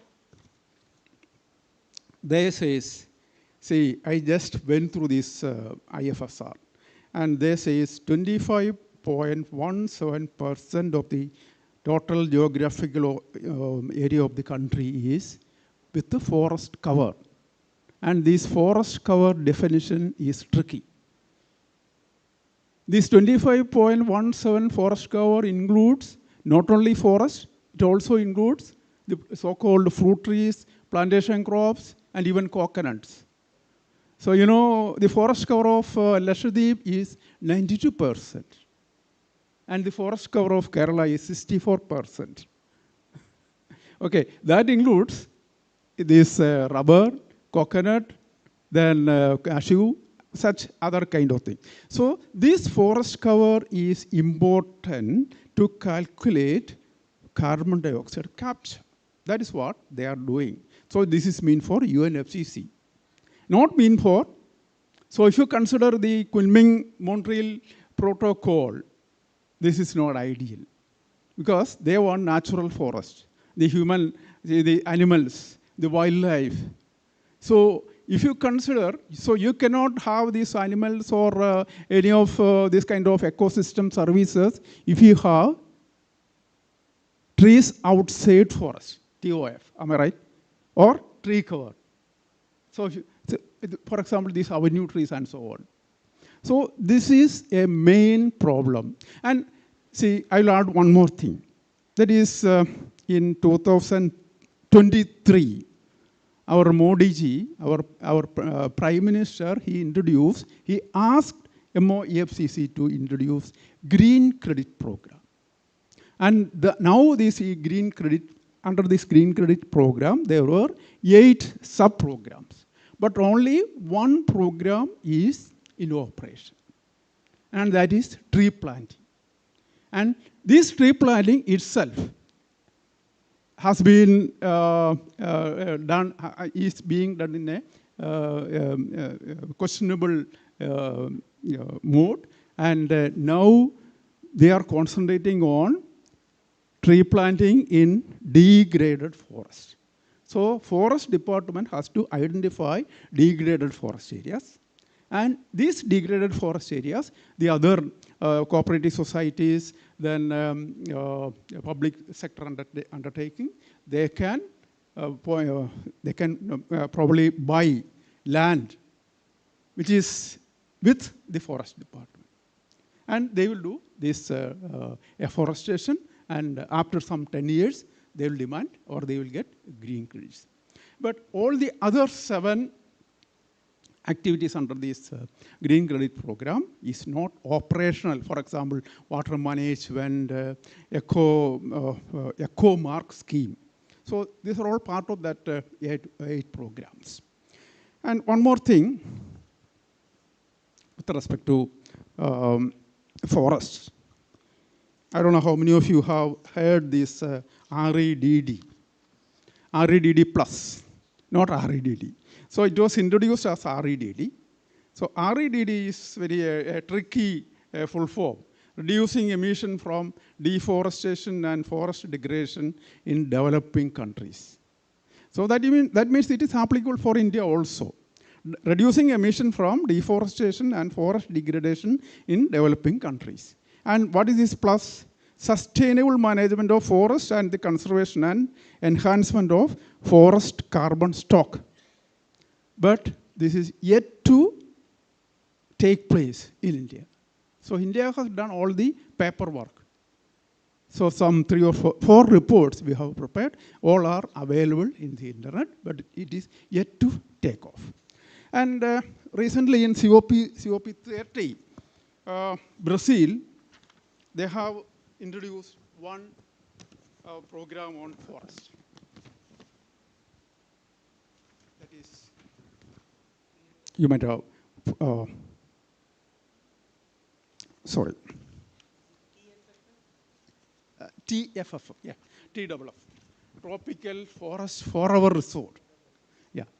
So that is something related to markets. So they collect, they will ask for private investment and public investment, and they will put this money in bond market, share market, and so on.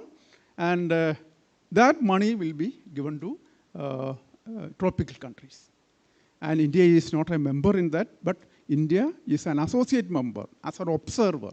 India is doing as an observer in this tropical forest concern.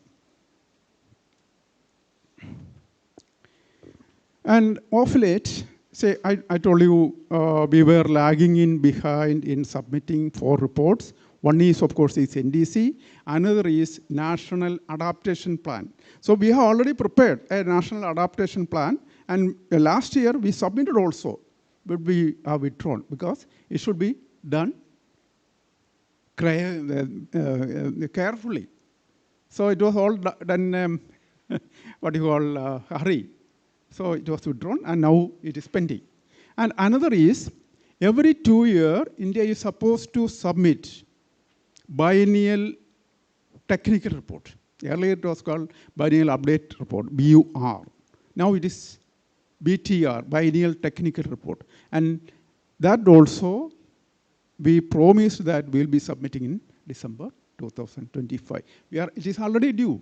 And in this particular report, the carbon sequestration and carbon emission of all the various categories. So the category where forest comes is AFOLU, agriculture, forestry, and land use. A subcomponent is, of course, LUCF, land use changes and forestry. So I'm not going through the figures of all these values, but one thing is clear. India is not the major polluter. Of course, you might have heard that India is the 3rd polluter, but there is a vast difference between the first polluter, that is, of course, USA, the second one is China, and third one is, of course, India. Mind you, India is the largest populous country in the world. So that is obvious. If you multiply the number of persons in India, that is 146 crores, and into some 2.5 tons per person, that is a huge figure. Okay, so India says, or India has taken a stand, because most of the rich countries, the sky or the atmosphere, historically speaking, 25% of the excess carbon is because of the activity of USA. 25%. But they are out of the agreement now, or they are asked to draw. They are not in Paris Agreement. And a particular country who is polluting the atmosphere with 25%, that is historically speaking, if they are not there, what is the purpose of all the other countries aligning and doing some business? And moreover, it requires huge quantity of money for mitigation, for adaptation, for resilience, and for loss and damage. So now India says, we will concentrate more on adaptation and resilience, loss and damage, rather than mitigation. So in the morning, somebody was saying, people are not aware about climate change. That is because we must, and that is usually I say, in panchayat level, we must give more importance to climate adaptation, resilience, loss and damage, rather than mitigation. Mitigation is a collective effort. A panchayat cannot do much, but you have to protect your environment. You have to protect your crops. You have to protect your buildings. You have to protect your sea coast. That is possible only through adaptation, resilience, and last one. And loss and damage means, these floods, that is the meaning of loss and damage. So these landslides, what will happen if a landslide occurs? What will happen if sea coast is inundated with seawater? So these kind of things are addressed in loss and damage. There is, of course, a loss and damage fund is also there. A loss and damage fund is there, but that is also there in the Paris Agreement. I think it is Article 8. Then there is provision for total finance, climate finance, then climate for finance for adaptation. Everything is there, but rich countries are not willing to give money. That is the main problem. Because the climate change as a whole is the handiwork of rich nations. That means they must help the underprivileged countries, the least developed countries, isn't it? But they are not doing. That is the main problem with the climate change negotiation. And if this continue, what will happen? The temperature will go on. Okay, so in such a scenario, the best option is to go for adaptation, resilience, loss and damage. That's all.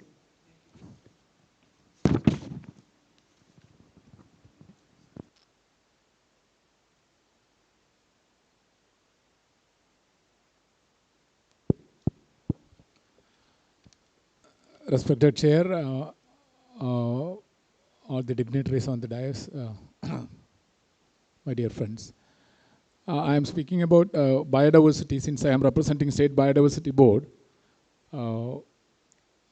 What are the gap and possible future intervention scope, etc. I should mention here. I am supposed to discuss. See, as you all know, 1992 Convention on Biological Diversity, CBD. After that, in the CBD itself, so many directions were there, along with two other convention, desertification and climate change. CBD was another convention. And it says you have your own choice to conserve your biodiversity. Of course, India developed our own enactment. It is in the year 2002, after 1992 to 2002. And the Biological Diversity Act. MOFCC is handling that national level, National Biodiversity Authority. In every state and union territory, there is biodiversity boards. Of course, in many states, biodiversity board is under Forest Department, and many other states, it is under Environment Department. In Kerala, we are under Environment Department. Biodiversity board has to have to deal all these conservation, sustainable use, and equitable sharing of the benefit aspect through BMCs, Biodiversity Management Committees. So Kerala is the first state constituted BMCs in all the local bodies, all the LSGs, Panchayat, Grama Panchayat, Municipality, Corporation, Block Panchayat and District Panchayat. 5 level we constituted biodiversity management committees. The first mandate of biodiversity management committee is to prepare biodiversity registers. It is called People's Biodiversity Register. People's means earlier it was, at the time of designing the act, it was Community Biodiversity Register, but gradually during the enactment, after the stakeholder consultation and all, it came to now the provision is for preparing People's Biodiversity Register. Okay, Kerala is the first state to prepare People's Biodiversity Register in all the local bodies, except block and district level, because it is overlapping. No need to prepare separate PBR in the other two category. Now we are in the updation of PBR, People's Biodiversity Register. See, the problem is that it is Biodiversity Act, biodiversity. So we need to conserve the diversity of biological resources. So in the CBD itself, it says you conserve genetic diversity, species diversity, and ecosystem diversity. So these are the three aspects. And the last fourth one, normally the expert says, Professor Swaminathan, he mentioned we need to preserve, conserve, recognize the cultural diversity, the fourth aspect. All our tribal communities, Katanaika, Kuricha, Kuruma, Cholanaika, Paniya, Adiya, all these 37 communities in Kerala and more than 700 tribal communities in India. Why we have to recognize their contribution? It is because they are having immense traditional knowledge, intellectual property right. We need to protect, preserve, conserve, and we need to use that traditional knowledge. At present, see, the situation is that we prepared the PBR.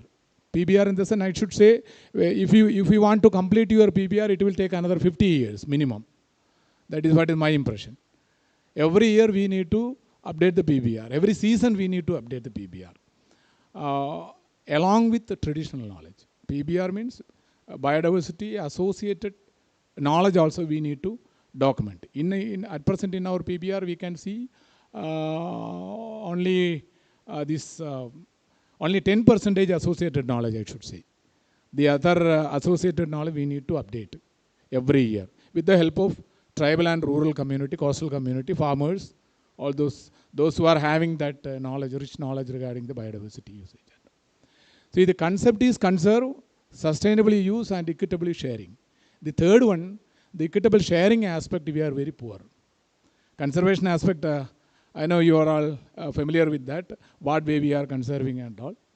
That conservation aspect, at present, through the BMCs, what we are doing, we developed certain mechanism. In state level, we are having a committee called, as you were mentioning, convergence. Dr. Jyotish was mentioning the convergence of department. State level, there is a committee called State Level Steering Committee for Biodiversity, headed by Chief Secretary and Environment Secretary, and other line department secretaries are the members of this State Level Steering Committee on Biodiversity. And in every district, we constituted a committee called DBCC. It is called the District Biodiversity Coordination Committee, headed by District Panchayat President. He is the chairman of the committee, and the District Planning Officer is the convener for that committee. Why we constituted such a committee means District Planning Officer is the he has authority over the LSGs, all the LSGs for developing strategies, designing projects, and implementing, giving permission for, it is called a DPC, District Planning Committee. He is the convener for District Planning Committee as well. So in such a way, we are trying to synergize department, line departments and other, GPDP, he was mentioning, Grama Panchayat Development Plan. We are also having GPDP. It is in other ways, it is called in some other terminology, not as GPDP in Kerala. One Samagra Rega, something is called. So that is also there. The point is that whether we are conserving the biological resources, our ecosystem, our traditional varieties and all, there is no perfect mechanism for that. Forest department is there, that's why forest forest area is well protected. Sacred groves are conserved because of faith. God is there.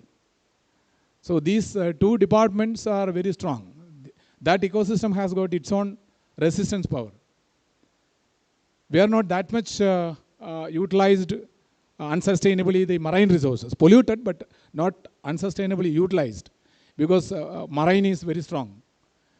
Not that much accessible to that area. The other areas, wetlands, river bank, rivers, then ponds, paddy lands, very sensitive ecosystem. Sensitive in the sense, doesn't have its own resistance power. So that's why we introduced various projects, acts. Mines and Minerals Act, Wetland Conservation Paddy Land Protection Act, then River Bank Protection Act, then CR said one provision is there, Coastal Regulation Zone. So that enactments are there. The problem is that how effectively we are implementing all those enactments. First and foremost problem, these authorities are not fully aware of all these provisions. They are not fully aware of all these provisions. When I was there in the department vigilance officer, I conducted a raid to the that laterite mining area of Kasaragod and Kannur district. 40 permitted laterite mining area, more than 1,000 illegal mining area. So we conducted a study and has given some ecosystem value by with the help of ecologists and some economists. We projected it in such a way that ecological as well as economic value, we calculated accordingly. Some value, valued, no base, with the basic that formula and all, we have given such numbers. Ultimately, it went to government, and government again gave the same responsibility to State Biodiversity Board to conduct study. And the State Biodiversity Board, with the help of, who will help State Biodiversity Board and BMC? There is a committee called TSG. It is again as part of, as per the direction of National Biodiversity Act, as well as State Biodiversity Rule. Committee is called a Technical Support Group. So many of our scientists are TSG members of Thrissur and Palakkad district here. So they are supposed to help the BMCs to conduct research, studies, inquiries, court direction, various court direction will be there. They have to do that. So they are not strengthened at present. At present they are not strengthened. Luckily, state government issued a GO to give 1,000 rupees sitting fee for the TSG members. It is first time in India, TSG is getting a sitting fee. And again, BMC, Biodiversity Management Committee, they are getting 500 rupees per sitting. So that is also first time in India. Kerala government is decided in such a way. So I think in future definitely these two committees, grassroots level committee, they will be strengthened. The third last point, again that with the help of TSG only I conducted that inquiry, and we submitted a report to state government, and state government they are going to take action with the help of SIA committee is there. They are there. Okay, the last point is that ABS, access and benefit sharing. It is very important mechanism for in fact for valuing the bioresource and ecosystem.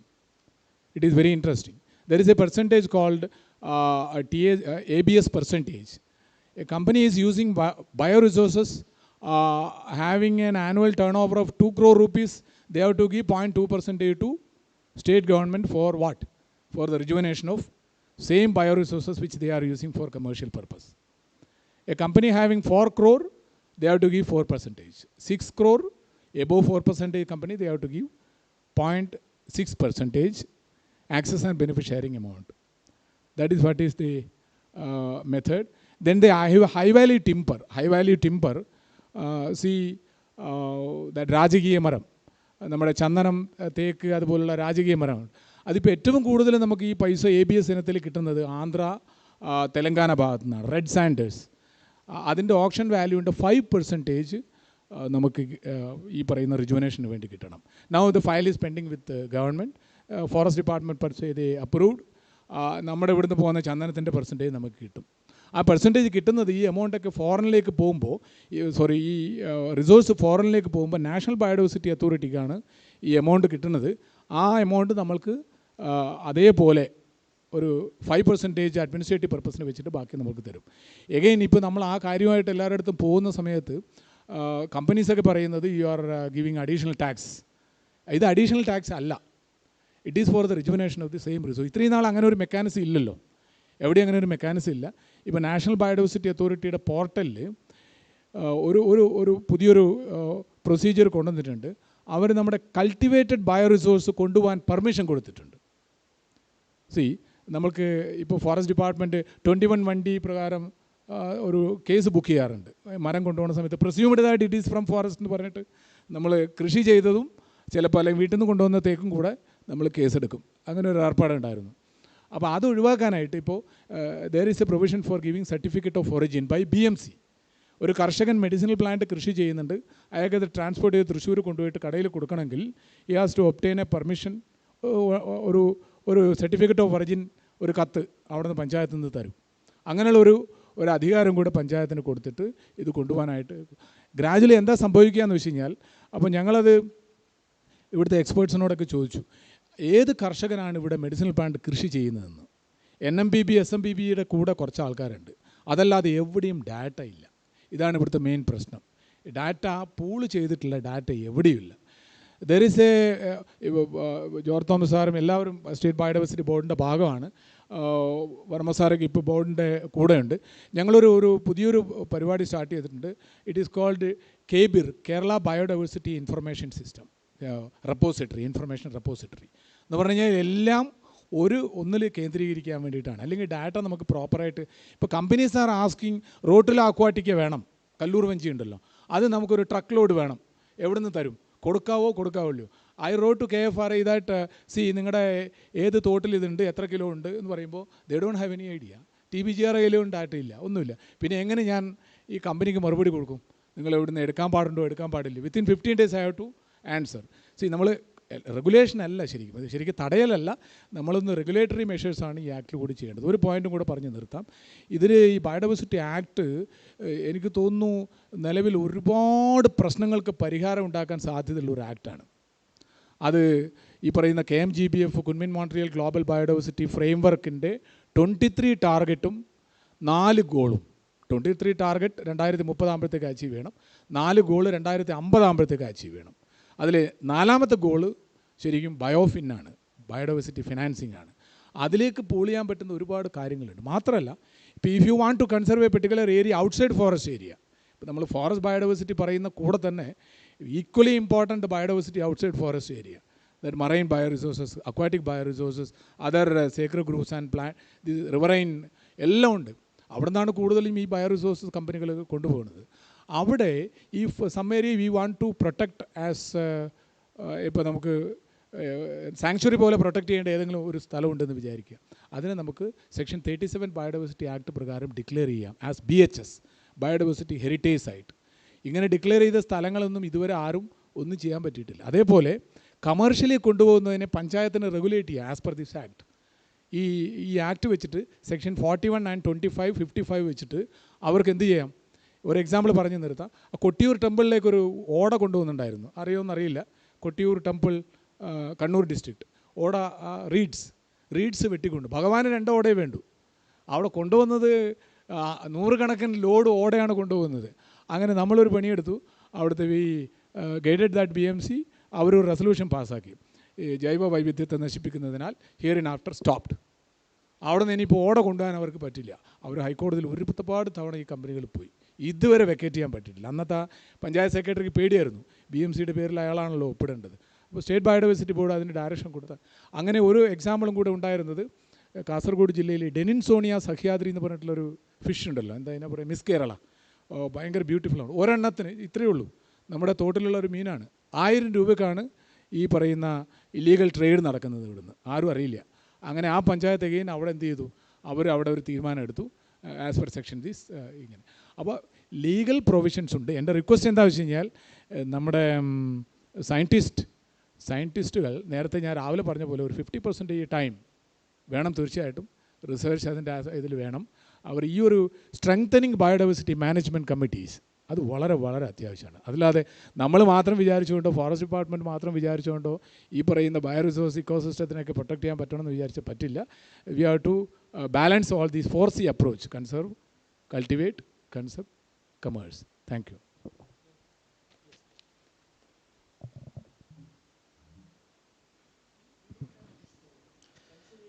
Good afternoon.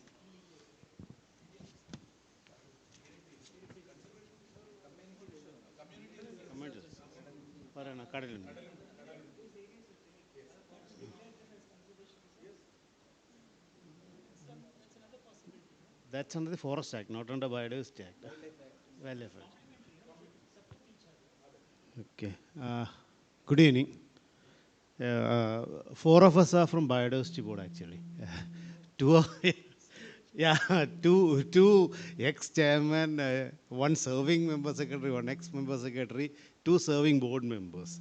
So I thought this will be, talking about biodiversity will be superfluous, and four people talking about biodiversity. Fortunately, Jothamo sir talked about carbon finance, climate, and now I think two people will stick on to biodiversity. So in fact, I thought I'll talk about the topic, ecological resilience meets economic reality in total, and I thought I'll summarize my entire thing into 10 points. Why 10 points? That sounds nice. 10 is a round figure. So I put my points as 10 very specific points, a little bit provocative points also. One, I thought, we should treat, out of the box ideas, we should treat forests as something like a climate infrastructure. Okay. It's not a land use. It's no longer a land use. Something like, it should be planned and financed like, infrastructure like dams, roads, something like that. When it's an infrastructure, you need to maintain it. You need to pay for it. Okay. Which I think is something we need to take it out as a land use strategy and consider, because we are, whenever there's a very small ecological failure, there's a very large physical impact. And suddenly we start talking about the valuation of it. Okay. So I think, you should, things like landslides and floods, they all show a failure of this green infrastructure. And forest restoration could be justified as a maintenance of infrastructure, not as a charity, not as a conservation effort. You should, the level of finance that goes into maintaining an infrastructure is something that has to go into the forest management.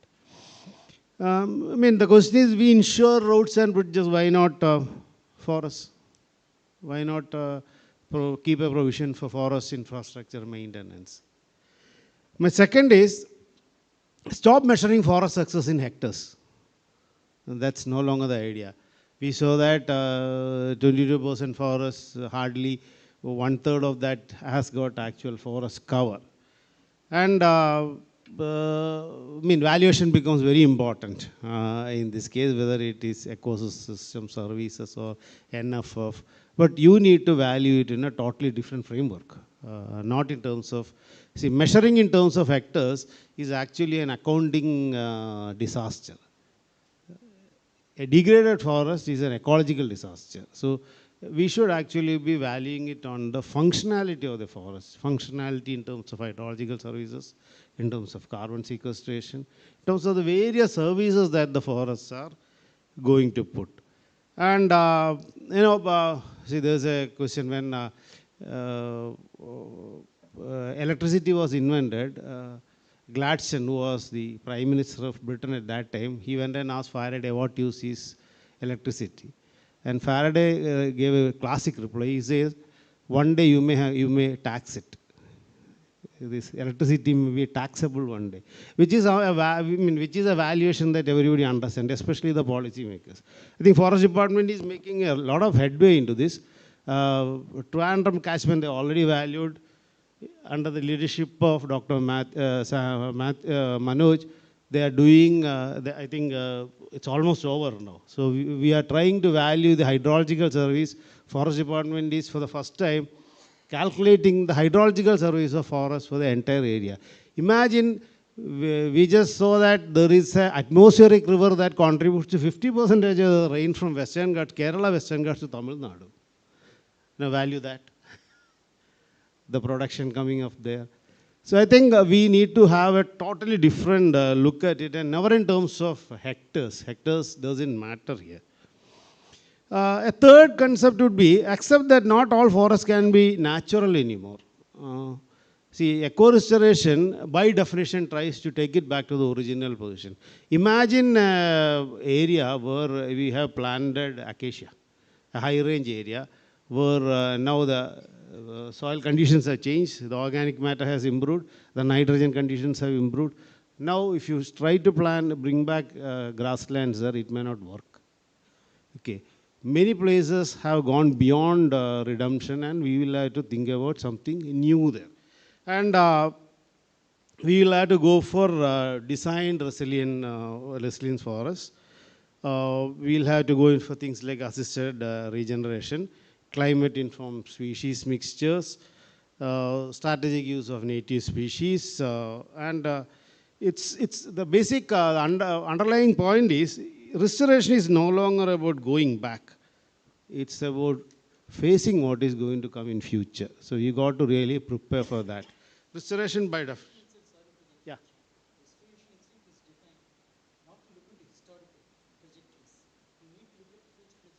But one of the classic definitions of restoration is go back to what was there, because yeah, we always the benchmark is the old vegetation. We reference, yeah. And we will have to actually go into, there's nothing like, the so-called, in quotes, natural forest is, may not be possible at all places. Use anything, use Miyawaki or whatever technology is available. Actively use whatever technology is available to get back the forest which is functional. Another fourth point is reframe human-wildlife conflict as a forest design failure. It's very bluntly, animals are not invading farms. We have redesigned our forests to keep the animals out in a way. Okay. We were talking about, the second lecture was very thought-provoking. We were talking about how the density of animal goes up with human construction. Okay. Linear constructions actually brings up the elephant population beyond, and there is some, people like, some of the organizations like KIFA has been saying that there is a proliferation of animals, the density have gone up. We do have data which says human construction, when you go on fragmenting, the population actually goes up. Okay, so it's more like a design issue, and we have to we have to stop treating it as a wildlife problem or a farmer problem. And we'll have to understand that these are basically from very simplified forests. These are basically from broken corridors. These are basically from lack of enough food for the animals. So we need actually to find a problem, and probably, social conflicts always increases the cost of protection. And if we can go for something like stewardship, your governance burden will be that much lesser.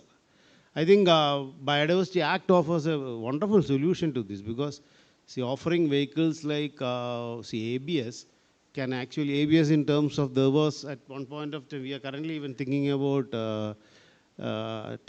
putting ABS on tourism. Okay. If such things can be governed, imagine a situation wherein a panchayat has got enough money to compensate the wildlife conflict. See, what happened in terms of wild boar problem in Kerala is a class example. While wild boar problem, that problem of tackling wild boar issue was given to the panchayat. Now you don't hear any news about it, because the local panchayats are now empowered. They can tackle this issue. Now when the panchayats are empowered, you don't see much issues in the paper, do you? You don't find that. So in a similar way, if you could actually give the power to the local people, a lot of problem in these areas could actually be solved. And we got to pay people to maintain forest function, not just to protect trees. That's another point I had to make. We need like stewardship, or you need to give, say, if you have continuous canopy in your area, we need to pay for that. And I think those kind of, see, forest stewardship is kind of a profession, not charity. We need to actually, maybe BMC could be empowered to do this. If area under their jurisdiction, they maintain enough biodiversity, they maintain enough canopy, density, people, pay for that. And probably this becomes a kind of earning for them, and probably we could turn the entire tide. The another thing I wanted to put across is, see, use agroforestry as a forest spillover, not as a farm add-on. We always view forestry, agroforestry as something like you add forest trees to farmlands. Let's just reverse it. Think about agroforestry as something, an extension of forest. Now, the primary focus is on the forest, the trees there, not on the agriculture. Okay. And probably then it becomes, you could actually, and look at the kind of ecological biodiversity services, ecological services these forests are doing. In the first lecture we saw with a very small garden, the kind of changes that could be brought with a small garden. And imagine what kind of things that we are doing with home gardens. Home gardens are supposed to be the pinnacle of biodiversity, agroforestry. And we have been using, our tools are so inefficient in understanding this. Imagine if you, all the studies in agroforestry, home gardens, if you see, you find that traditional agronomic kind of studies, like what is the input, the litter fall, litter decomposition, amount of nutrient release, amount of nutrient uptake. No? You balance this out, what you find is that these are very leaky systems. Somehow you cannot account. You'll find that at the end of the day, they will run out of the nutrients because you have more export of nutrients than input of nutrients. But somehow home gardens thrive. It's like saying, bumblebee, aerodynamically bumblebee cannot fly. But poor bumblebee doesn't know it and it flies anyway. In a similar way, agroforest, homestead, because Kerala planning department wanted to extend home gardens because home gardens are withering. So extend for what? That's a question. Does it make economic sense? It makes very little economic sense because if you calculate the economics of it, they are all sustenance systems. You get roti, kapda or makka, nothing more. No marketable supplies are actually coming out of home gardens. And today's neoclassical economics theory says that you employ capital for profit. There is no profit coming out of it. Ecologically, you find that these are very leaky systems. So it neither has an economic standpoint nor it has an ecological standpoint. So why do you propagate this? The value is that it contains biodiversity. And if you look into any home garden, the diversity in the home garden is highly contextual. See, you have a child in the home, maybe, yeah. Yeah, okay. Okay. The next 7th point is biodiversity as a risk management, not as an ethical obligation. I was coming to that point. If home gardens are valuable, they are valuable only for the biodiversity, the diversity that it contains. And probably these are the last refuges of farm crops that do not find a commercial value in cultivation. For example, you take arrowroot. Commercially, it's not a viable crop, but you find them in home gardens. You take tubers, yams, all those things. Commercially, they may not be cultivable. Dioscorea, but you find them in home gardens because they are the last refuges of these crops that are not actually commercially valuable. 8th point would be make forest department as landscape managers. Ecology doesn't follow boundaries.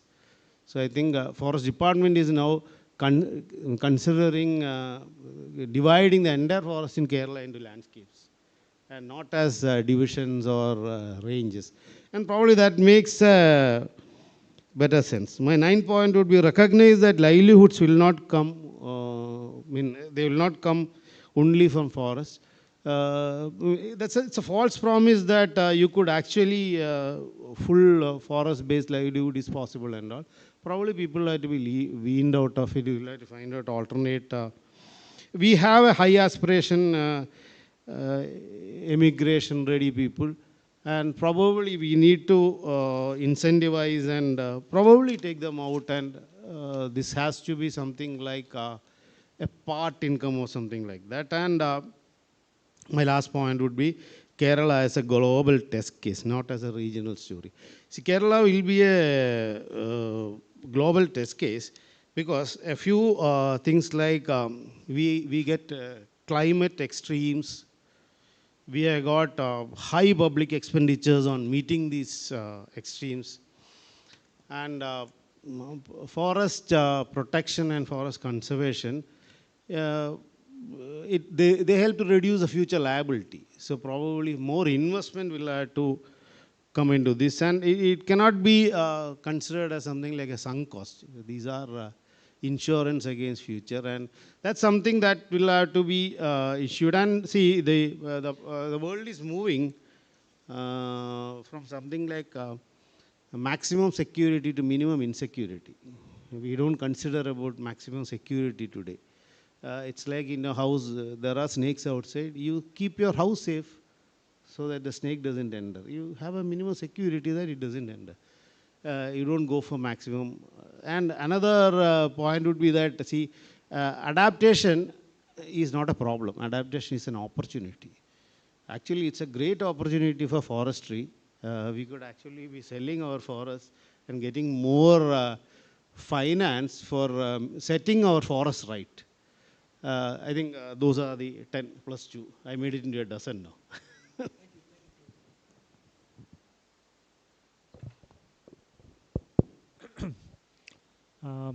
I was not knowing what to talk about, but then very briefly I will mention a few things. Number one is protection of the Western Ghats for biodiversity conservation and ecosystem service. I had gone into much of the details when I was a member in the Western Ghats Ecology Expert Panel Committee. And I don't want to go into the details here now, but it is essential that we look at the different ecologically sensitive zones in a forest area, which has its own implications, mostly for the societal activities. And one more thing which I indirectly see, we all talk about ecosystem service and all that, but then there are many precious, valuable resources, bioresources available in the forest. I will give you a couple of examples. There is a fungus called cordyceps, which myself collected from the Varchar and Silent Valley areas. It is a very good, it's a microbe. It is very good against heart diseases. And in India, not much work is being done. Whereas in some other countries, there are even factories. But if it is very difficult to make a pure culture of this fungus. And even a 1 kilogram of that fetches lakhs and lakhs of rupees. Such important bioresources. And in Kerala, also in the Western Ghats, we have this Nothopodytes pneumoniana. Several years back, I was trying to find out what is the availability of this bioresource in the forests of Kerala. But then Forest Department was not able to come up with any data on that. And then we have in State Biodiversity Board, we are looking at a document on the tradable resources of Kerala.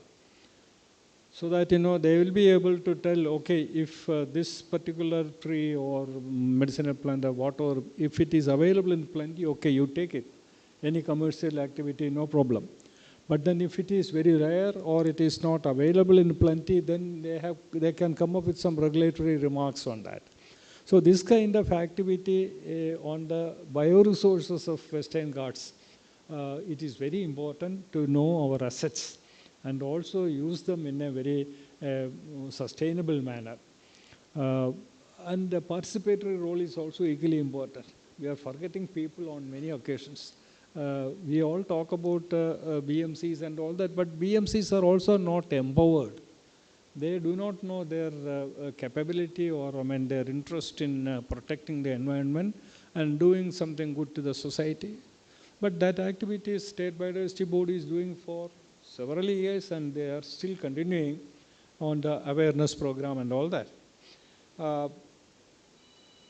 Another aspect in which I was mostly involved during the last many years is on ABS, access and benefit sharing, and I was instrumental for the 2023 regulations revision also, and 2014 guidelines also. I was involved in that committee of NBA, and also I chaired the expert committee on ABS for NBA. So we have done fairly well in NBA with regard to ABS, collected more than 300 crores or something like that. But we were getting only the applications from the foreign countries. And then this money is also being channeled out to various state biodiversity boards and BMCs. And that is happening everywhere. But even in the amendments or in the original Act and rules, nowhere, nothing is mentioned about ecosystem service. I have not read anything on that. Maybe because it is difficult to come up with some activity on that. But this, what do you call, our Kunming KMG, there they say that goal 2 is something on ecosystem management and then enhancement by 2050 or so. So they are all bothered, or they are all aware of the ecosystem, use of ecosystem service, and their enhancement is very much required. But then indirectly, my feeling is that ABS, in fact, I had a talk with a lawyer, environment lawyer, some time back, whether we can complement ABS with ecosystem service. Because ABS is also generating money for conservation. But in the states, it is not happening very well, unless unlike National Biodiversity Authority, where it is little more perfect. In states, it is not happening. And also, there are many things like this sand mining, what you call, money that the collectives keep. It is actually coming as an environmental, what you call, issue, and the money is being utilized for other purposes, not for conservation. Cess. Every district, I think, lakhs and lakhs of rupees available on sand mining. And in fact, when I was there in the State Biodiversity Board, we put in a request through State Planning Board to give part of that money for conservation. But they said no, it is all for district collector to utilize for various other purposes. So money for conservation is the main concern. Whatever name we give or other this thing, and then scientists also have a role to play in this. ABSL, you are proposing for all the R&D centers in the state, and that will give enough awareness and all that. I stop here because if you go on talking about ABS into the details, it is not the right place to do.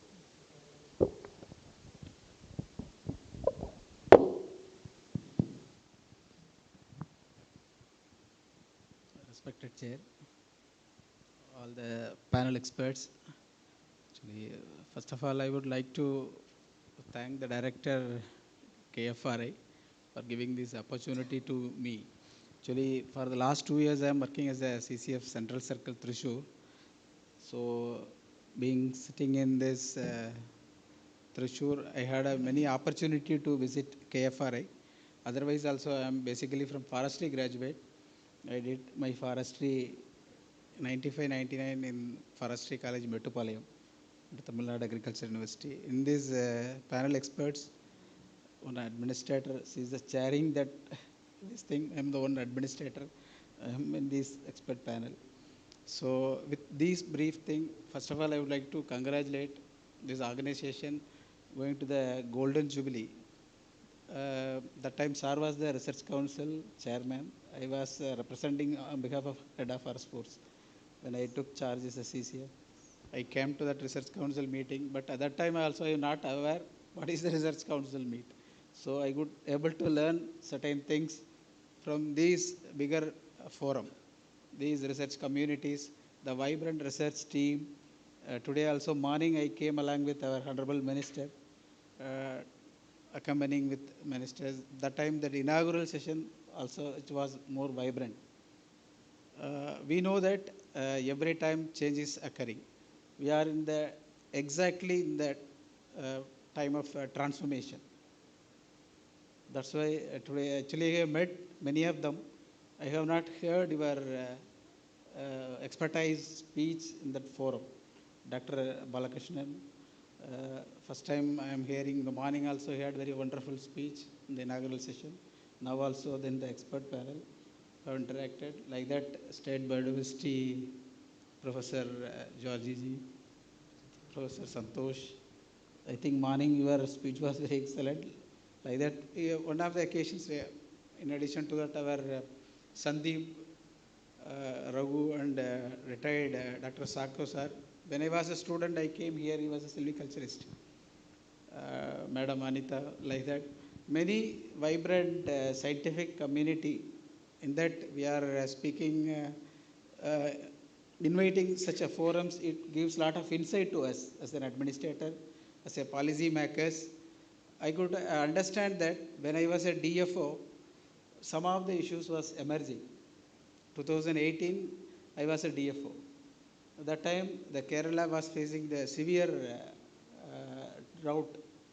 The flood occurred in 2018. So that flood gave a lot of insight to the senior forest officers. Those officers that time Head of Forest Force was K7 sir, 1986 batch officer. That batch is big. It was very vibrant team in the headquarters. So they took lot of inputs from the field. Then they could come to some conclusions. That's why this eco-restoration policy came to Kerala. The first state in Kerala produced in the country the first eco-restoration policy to the country. So like that, the state-specific things are happening. So definitely, this type of forum, because I am seeing that International Tea Conference happened in Bolgati, this thing. This is part of the Golden Jubilee celebrations. So it was well designed. It is, I think it is the final week, last week. So it should give lot of your all inputs and insights to become the better policy for another 25 years. So not 25 or 50 also. So we can have it our Diamond Jubilee, whatever thing called. So we will be somewhere in the department like other things. First of all, I would like to say that your topic of today's selection, ecological relations meets economic reality. Resilience and resistance both are different. So resilience, definitely, the ecosystem will revive its own. So whatever the eco-restoration we are producing, but Sir rightly chair pointed out that we cannot originally create the forest. Whatever acacia we are felling, whatever eucalyptus we are felling, we cannot produce the natural forest we expect. Because already that scheme 20-30 years back, the scientific community, they have done some research. They analyzed that no species will come in that place. That's why they have chosen acacia or eucalyptus. It may be an invasive species or some other thing. So that's why they put, those time it was a prime objective, they have done it. Now it is not our thing, so we are switching over to another dimension. So scientific community, definitely it will give a lot of insights. That's why this, not only this eco-restoration, today Honorable Minister was asking, the KFRI has given some note to me. The department has given something. anything from circle side you want to say, like that Honorable Minister asked. I told that, sir, as a forest department, Kerala Forest Department is one of the vibrant team. So, because the first Kerala Forest Department, the forestation concept came in Kerala, 1988. Those times, timber felling was rampant, especially in Nilambur and those areas. Timber felling, illicit felling was this thing. So we formed a forestation concept. So everywhere that system is happening, India is #1 in protection. If you are protecting the forest itself, it will give assets to the department. It gives the economic reality. So some of the places, fire protection and all, in the month of October to month of May, Kerala has doing the fire protection in a very systematic manner. So in that way, many of the divisions, we are doing that zero fire status. Many of the divisions like Vadachal, Parambikulam, Shandurundi, all protected areas. Otherwise also the human interference are less. We are producing the zero fire status. That itself gives back the economic reality. So but most of the places we have seen it, inaccessible area also fire is happening. So beyond our control also, not only in Kerala, in other parts of the Tamil Nadu and Karnataka also. Sir worked in Tamil Nadu for the last several years and retired from Tamil Nadu Forest Department. So when I was working in Wayanad and those places, especially the dry junction should be very careful.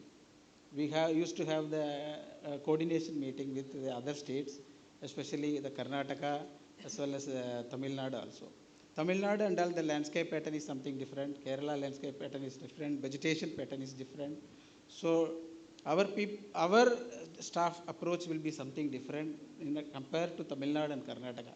I have basically witnessed when the 2021 major fire happened in Nagarhole. So our forest was fully saved because we did a lot of counter firing and other things. Fire could not come from other place to Kerala. That was one example in the fire. Another example is the Parambikulam. Parambikulam, every time we are telling that no fire, no fire. The fire came from Silent Valley and Top Slip and other places because most of the bamboos are the fire hazard, especially dry bamboo. Dry bamboo standing in the forest means it's a fire hazard. So every time the Deputy Director Parambikulam used to say that we don't have fire for last 10 years. That year it was happened the major fire in the Parambikulam. So always we should be, that's why we are telling that our environment and climate doesn't have any boundary. We could not say that forest is adjoining to this other state, also we have to take concern. Positively we have to treat them, they are also our assets. So in that way we need to have the focus on the protection aspects. This biodiversity and all, definitely Biodiversity Act, you gave a very crystal clear picture about the Biodiversity Management Committee and other things. Nowadays our Chief Wildlife Warden, the Forest Force, they are insisting on to that. We know that the Forest Department is the multi-task, we are doing it in the field. We are doing business as usual because our main duty is protection. We is an open custodian of these forest resources, vast resources. That's why other interdepartmental coordination is the key element. Interdepartment coordination is the key element that should take part, that will address the Biodiversity Management Committee.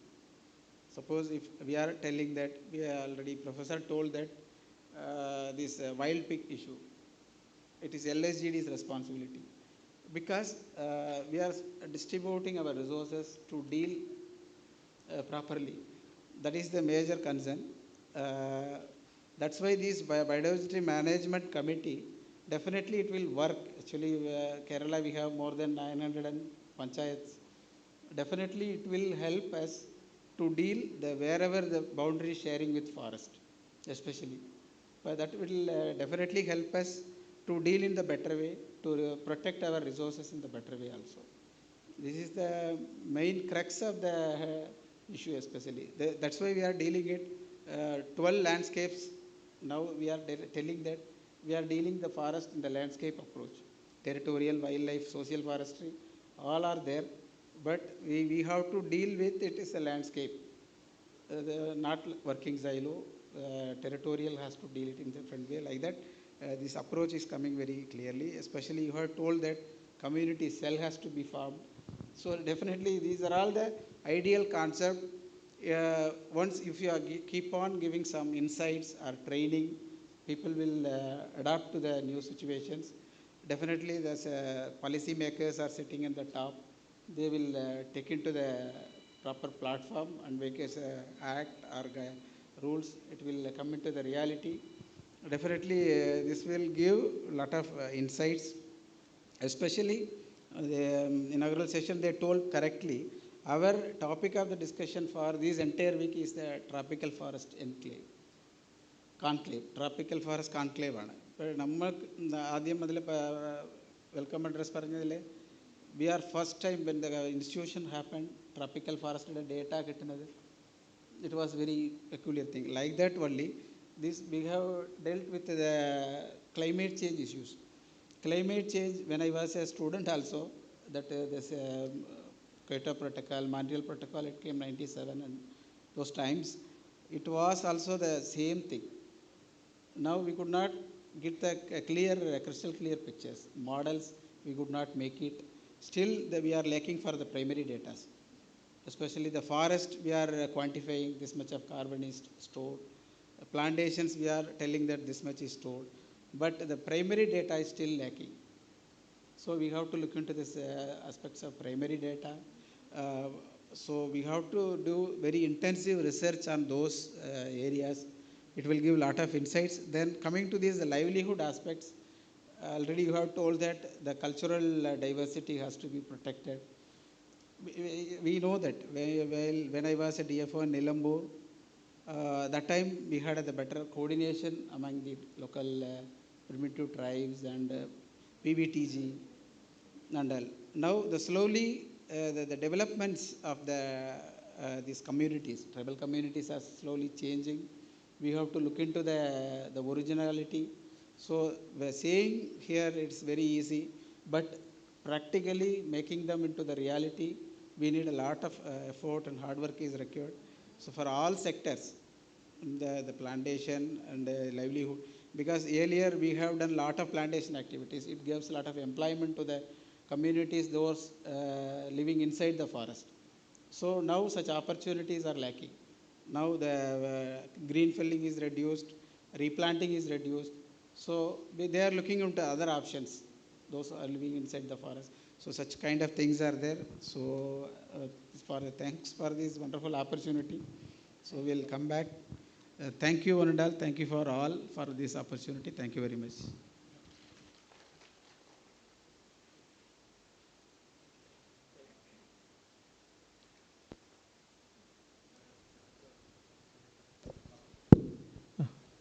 Yeah, well, I too have 9 points. It's not an that means whole number, it's an even odd number. But I will try to make it fast. The first of all, these days we are speaking more about disaster management. But when we think about the disaster management strategies, normally we orient everything towards a healthy human being. We don't have a specific disaster management strategy for physically challenged people, aged people, women, maybe children. Similarly, for animals also, we should have a disaster management. Whether the disaster may be a flood, maybe a drought, maybe a landslide or wildfire, of course, they may have a plan. But still, when we think about disaster management, the mitigation, preparedness, response, and finally rebuild, these are all the 4 elements of any disaster management. So we have to have a disaster management plan. Morning we were discussing, Dr. Saji was telling about water for, forest for water. Again, 360-degree we came, it is water for forest. How we can ensure water for the forest as well as the animals living in the forest. Sorry, Doctor. No, I don't want. Just for your information, I know that the Institute sanctuaries and national parks or reserve forests, everything today has disaster management. Great, yeah.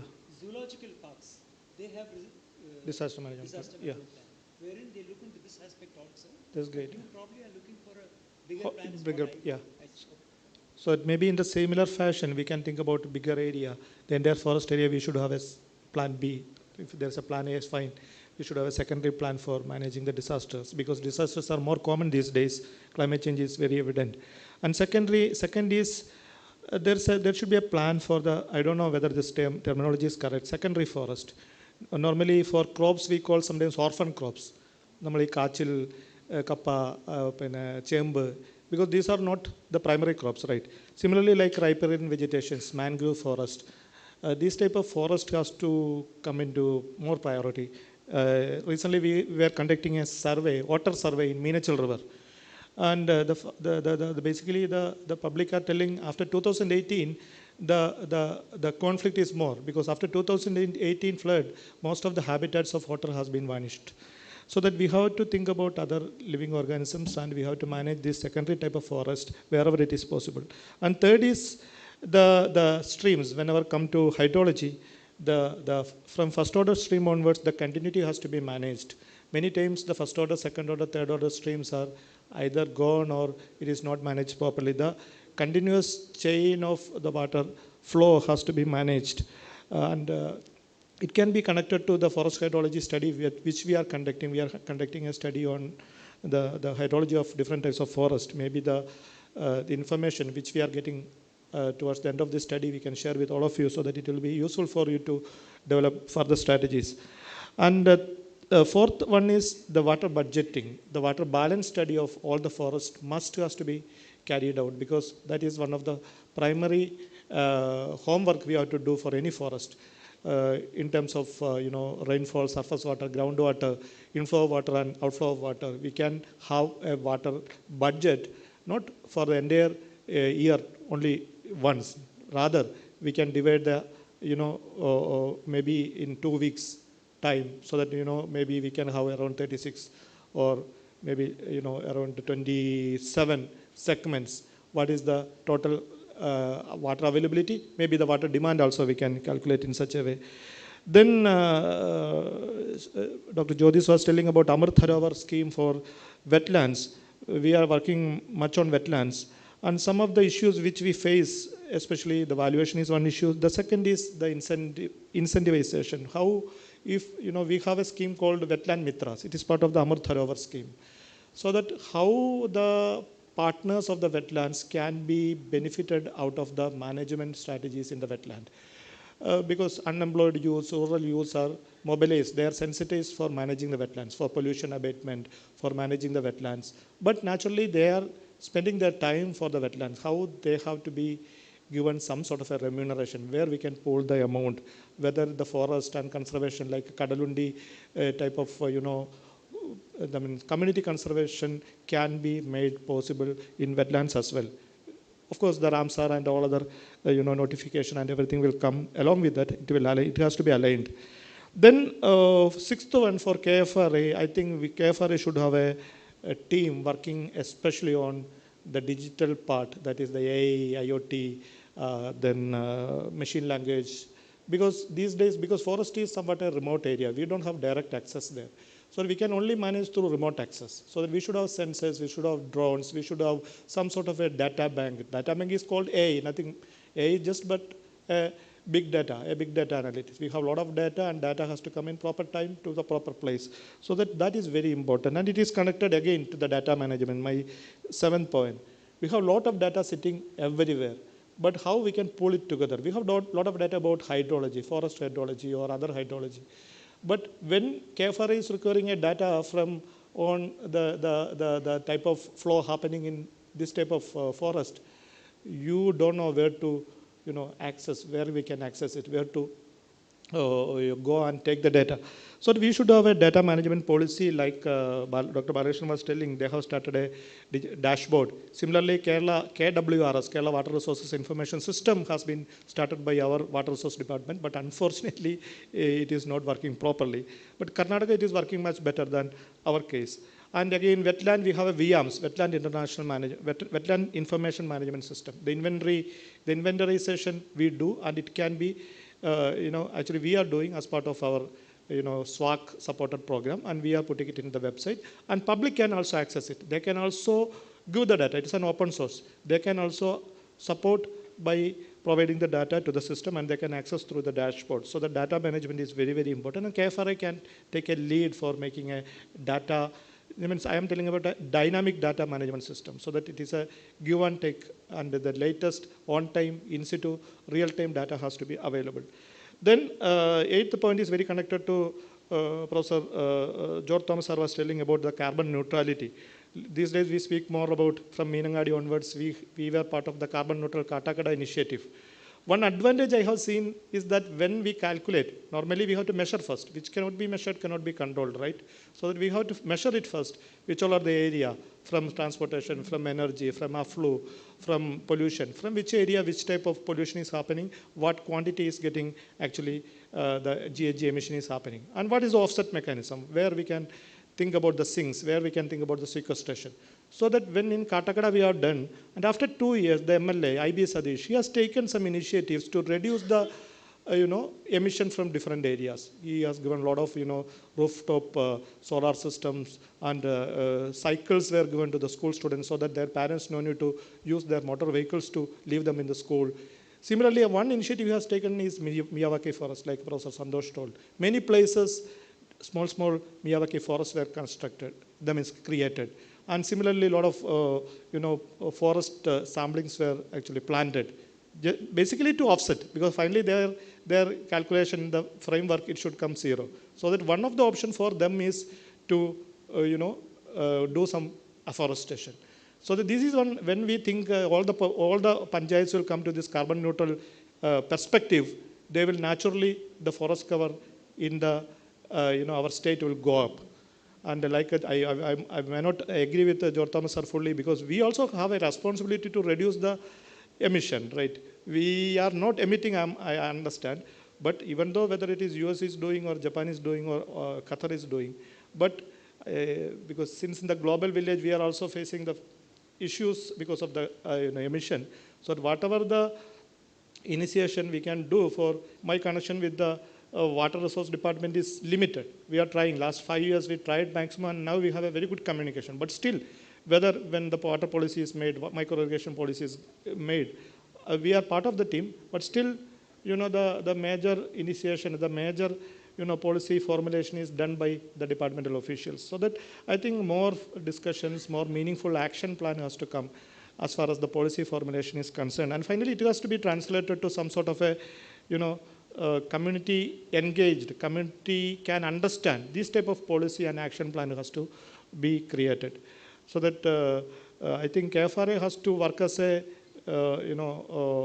rather than, apart from a R&D institution, it has to also work as a bridge between the people and the policy through the government. So the 𝐓𝐹RI can bring the gaps to the attention of the policymakers, and they can also suggest where the policy is required, which policy is required, maybe in the global framework, but local issues can be how they customize the policy can be done. Maybe a SOP can be done. Then after that, a package of practice. SOP maybe in a whole area, standard of, a standard practice can be done, standard protocol can be developed. But when you go a small grid, you have to have a package of practice for that grid.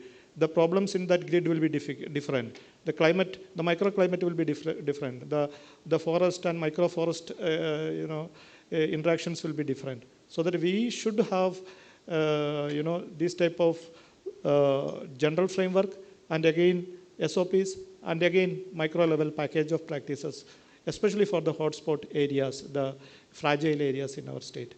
Thank you very much. Thank you. Thank you, Professor. Before I ask Dr. Anita and Dr. Srikumar for their points, I would generally request the audience, if you have anything more. Let me tell you that today's discussion for the last 1.5 hours was really interesting. We got almost 40 points emerging from the 6 speakers. In fact, I have listed them crudely. It is there with me. But there could be still another 5 more points if anyone would like to add on. Yes, Dr. Tom. Dr. Chako.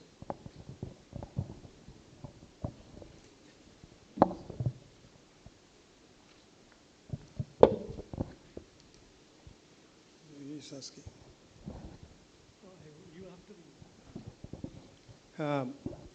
It was a very elaborate and interesting discussion. It was really a food for me also. I had a very good dinner, I suppose. I have only 2 points to add to this.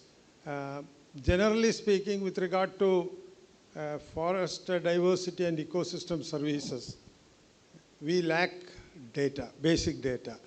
As regards to an institute like 𝐓𝐹RI, I think the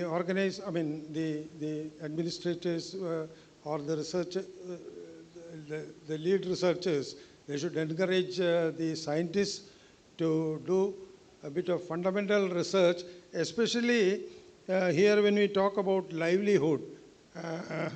What is wrong with livelihood in relation to the particular forest? That need to be assessed, then only we can do things. Recently, that is one point.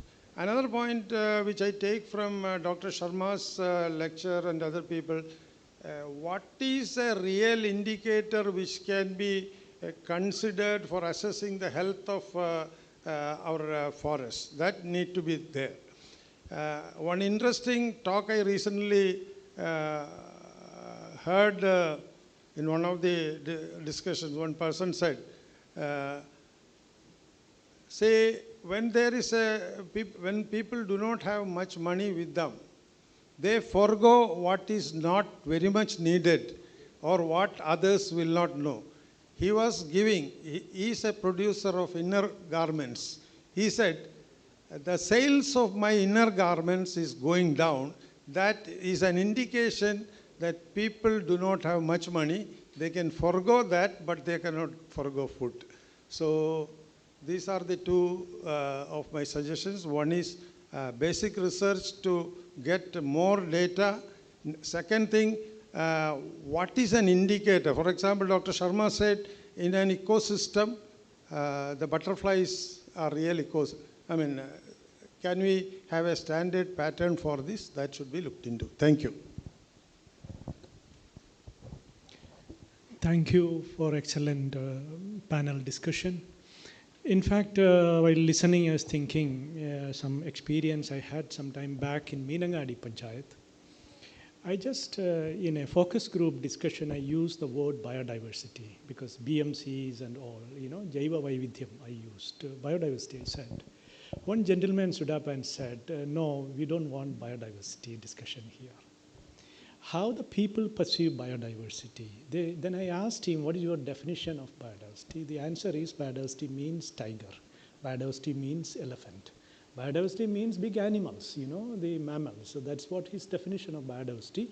It's creating trouble for us. Why not lifting the cattle, then crop raiding, and all those things are happening. There's no more discussion on biodiversity in this panchayat. So that's the point. I thought there must be a biodiversity vision in all panchayats. How do you promote a biodiversity vision in panchayat? If you have a biodiversity vision, I think, and with people's participation, with community participation, let us assume that you have 5 drivers of biodiversity laws. Climate change is a laws, invasive species is a laws, direct drivers and indirect things are there. For this next perspective plan of the GPDP, you put a biodiversity vision for that panchayat, you work on that, you have a mission, and your budget will be tagged with that. How do we do tagging of budget for biodiversity vision and mission? So such operational agenda we need at panchayat level. There must be a cooperation between the forest department and Panchayat Raj, local self-government, to develop a biodiversity vision. The vision of a coastal panchayat will be different from a Idukki panchayat because they have a different problems there, right? So we need every panchayat, people need to be mobilized for that purpose. This is the one suggestion I would like to put it. Thank you. Yeah. 2 points I would like to add in this I learned from the tribal perspectives from one of my projects, because in this some of the panel members again pointed out that water scarcity is the major problem in connected with the human wildlife conflict, but the perception of tribal communities, food is the major issue. water is not an issue. Because they clearly tell us that food is the major issues, major driver of the human-wildlife conflict. So they demanded what means the controlled firing in the forest, so that the sprouts will come, then herbivorous, then carnivorous cycle will come. So in this context, how we can accommodate their perceptions or their suggestions in the context of the biodiversity. So that is still in a challenging. So when we learn from them, their perspectives, some point will be there, but the other side of the coin is a totally different thing. So that I have to.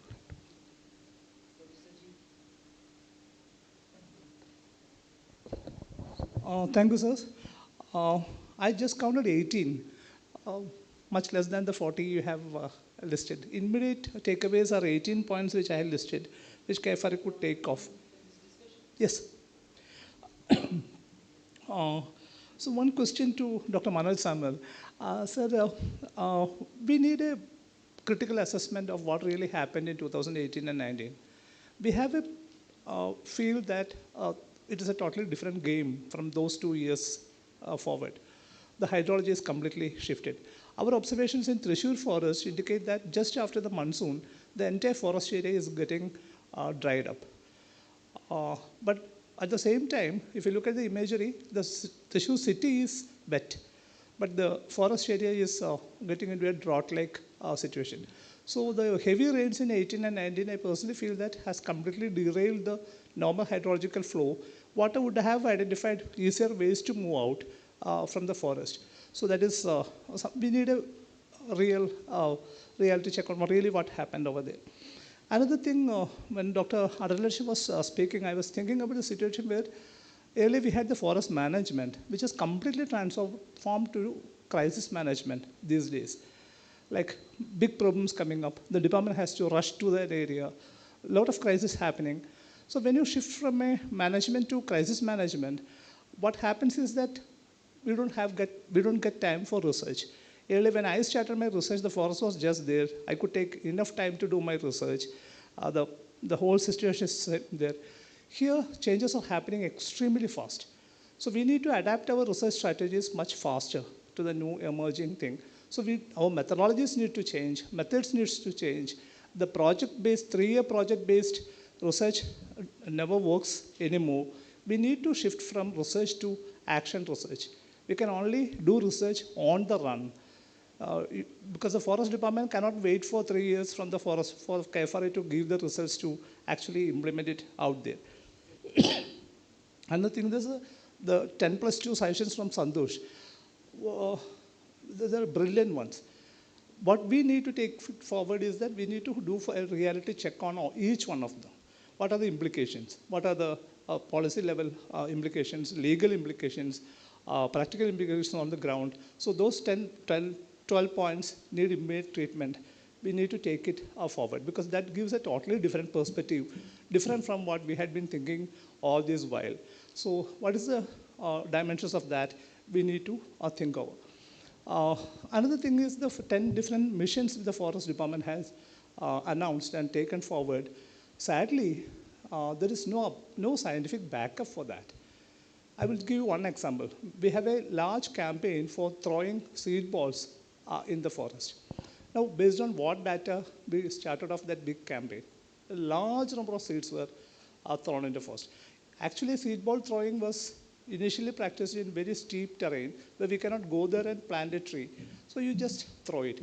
But in Kerala forest, which is level ground also, there's a large amount of seeds. And is there a scientific backup? Is there a status of the vegetation before the activity? Is there a follow-up on how many trees are coming up? So forest department is in a position where it can move forward without scientific backing. Because there's a huge social pressure coming up. You respond to the social pressure by doing a large number of campaigns, but where is science in it? If you look very closely, there's no scientific backup happening. Thank you, sir.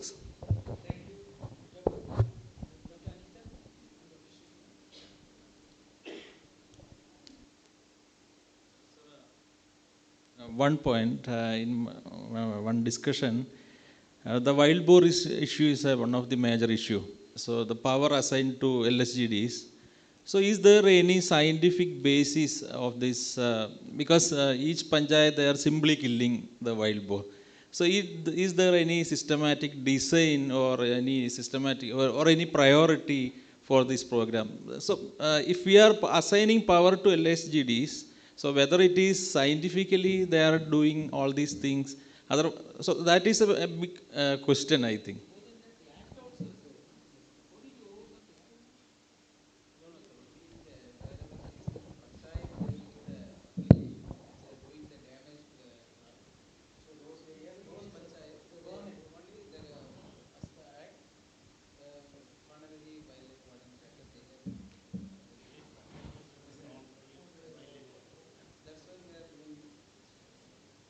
So regarding wild boar,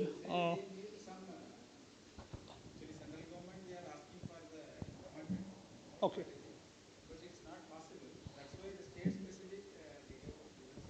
Yeah, the simple question is that whether the wild boars in the non-forest areas, wild boars in the forest has increased in number, and whether the population spilled over to the non-forest areas. That is one option. Or the second option is that the entire wild boar population in the forest would have migrated to the non-forest areas. If second is the case, killing them is going to really impact. So that is the problem. You go to Parambikulam, it had a huge number of wild boars there. You could see them sleeping in front of the guest houses in the morning. None are there now, right now. No wild boars there. You go to the forest, you don't get even a trace of wild boars. So you are killing it. And the funny thing is that you kill them, you pour kerosene, and you bury it. അഹങ്കാരം എന്നാണ് പറയാൻ പറ്റുക. അത്ര ഗംഭീര food സോഴ്സാണ്. There's a meat products of India in Kothatukulam. You get into a tie with them, it can be sold as a premium product. At least that should be done. Thank you.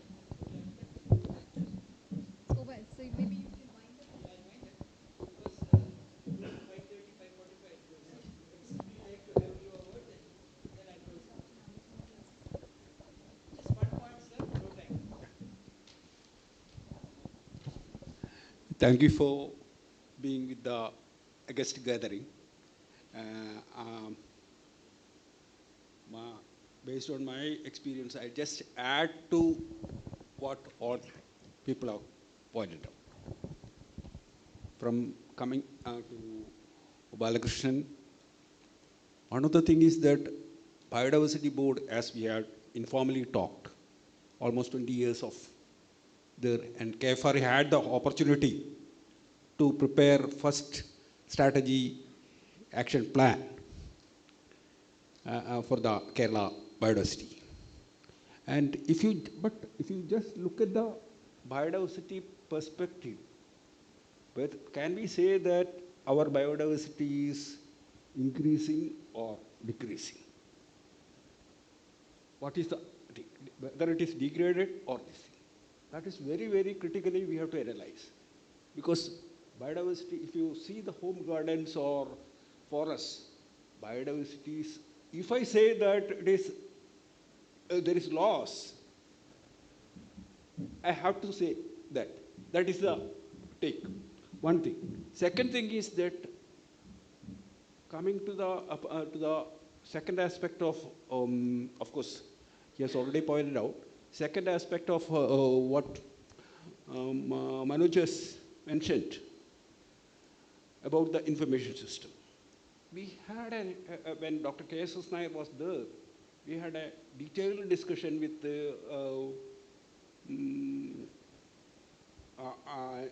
NRSA, then Forest Department, all these people, different stakeholders, institutions, etc., for developing an information system. And the thing is that we may not have proper information system, but we have gathered lots of information, data, all these things. It is rich. If you take the data available, including the remote sensing data, there is no dearth of data. People say that there is data is not there. But what he's saying is data has to be a continuous Yes. And that is the second part. Then coming to,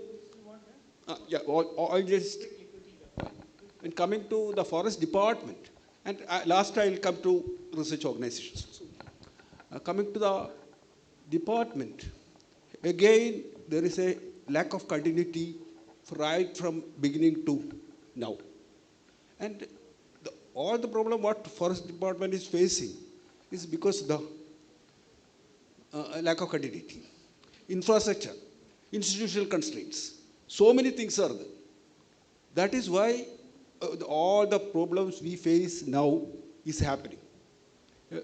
I had an opportunity to be part of the 13th plan for the working group. That is it. Next is what Professor Santosh has mentioned, taking forest as an infrastructure. It is not forest, it is the entire Kerala has to be taken as an infrastructure, and we have to, because degradation and progression are there, we have to ensure that they are in the right direction. And again, coming to this thing, I just sum up, sir. Again, coming to what Biodiversity Chairman George Matthew was mentioning, actually from the UN, this thing, there is a lot of gap between what is happening in the ground at state level, national level, and global level. How to integrate. This is the points. I think this has been a very fantastic experience for me, and I should at the outset thank the director for this opportunity. Dr. Kannan Warrier is there sitting silently observing what this wonderful discussion is all about. Thank you, Dr. Anita, for this opportunity, Dr. Srikumar. It's actually again correcting my good friend Sajeev. It is 12 points plus 9 points, so it's above 18. I'm trying to say 40 still, and there could be now more also. Some excellent things have emerged. But I tell you, forestry somewhere, we have, as I said in my talk earlier, pathways are problematic. We need to catch on the pathways and correct. I remember myself, Dr. Kannan and all, 10 years before, we had started the ICFRE, what is called the Bureau for Forest Genetic Resource. We know that India has 4 or 5 bureaus, the National Bureau for Plant Genetic Resource at Delhi, the National Bureau for Microorganisms, for insects at Bangalore, and then for domestic animals we have at Varanasi and things like that. But we wanted to have one National Bureau for Forest Genetic Resource, which primarily means, according to FAO, trees. They said India has got 2,800 trees. That's I think the first report we submitted in 2011. It was a nice submission. 2,800 trees world over. There are 80,000 trees is what they say.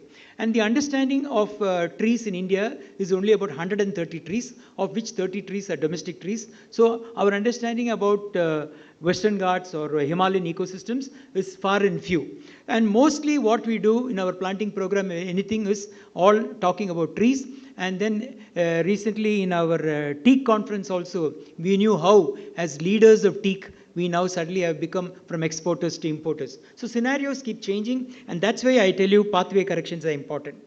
From what little talk that we've had since morning, it's very clear that India's food security, India's wood security, India's livelihood security, India's green jobs for the youngsters beyond, India's health, India's well-being, water, health of human being, ecological security, climate resilience, for all this, tropical forest ecosystems and the biodiversity within are very important. There is no second thought about it that we can go away with it, because we know that sometimes where forests are removed, what happens. But let me tell you, our problems are always patchy. We need to probably go in a large, our thinking also has to go at a landscape level. We have to think high. From Dr. George, what I got was some quick points. He says that everything has to be measurable. That's very important, because today, when we even talk of ecosystem restoration, one of the biggest problem is how do we or restore the people. I was sitting in Nilgiris sometimes long back in 2006 and sitting with the framers of ecosystem restoration. Ansen is a man and Clavel. They are the two people who had thought about it. And then they were telling me that even today, afterwards, after so many years, at the international level also, they don't know how to really look at measurable goals, measurable statistics to say that a particular thing has been restored.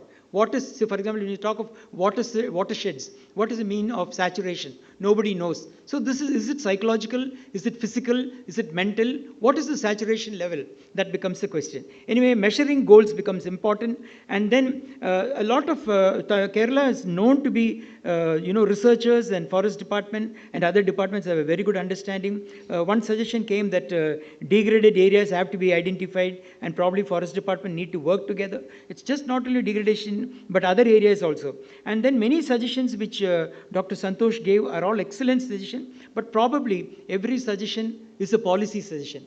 So therefore, it is important that policies cannot emanate in a room like this, for which proposals will have to go. Who takes the proposal? Probably Forest Department, what Dr. Santosh said, are all possible for a proposal to be taken up, debated at the Trivandrum level, and some of them may even go at national level also, because the thoughts that came from Dr. Santosh are very good. For example, he was talking about the infrastructure, and then even changing certain terminologies. All that came from him. I'm not really going into all what he said, but it is important that some of them need to be deliberative. So right from the beginning, we have been telling that Kerala Forest Research Institute should not only be a research institute, we should also do policy research. And this is something that I remember, last 6 years in the Research Council, we've been talking, and today I'm so happy being here because I didn't want to miss it, because this particular year, we want to celebrate it in a grand way, and it is really happening. And I think that this 1 week, you're going to change.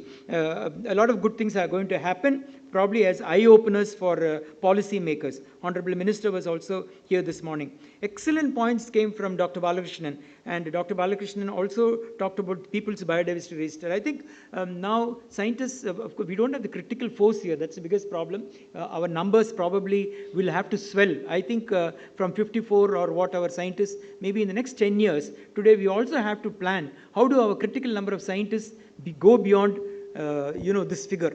That's what I'm trying to say, that 54 number, all the youngsters sitting behind should aspire to become our scientists one day. So basically, our science force strength should increase. I was long back, 15 years before, I was in China, and then when I was talking to the scientists in China, they were always asking us for germplasm. But all put together, when you look at China's forestry scientists, they are plus 2,000 or 3,000, and that's the type of thing. And we, all of ICFRE and all of us put together, I don't think we are beyond 250 number of scientists in the country. Maybe universities put together another 50, 300 scientists. So unless and otherwise this critical number of scientists increase, many things are not possible. So that is something on your, you will have to think about and from your administration, how to strengthen biodiversity, how to strengthen biodiversity research.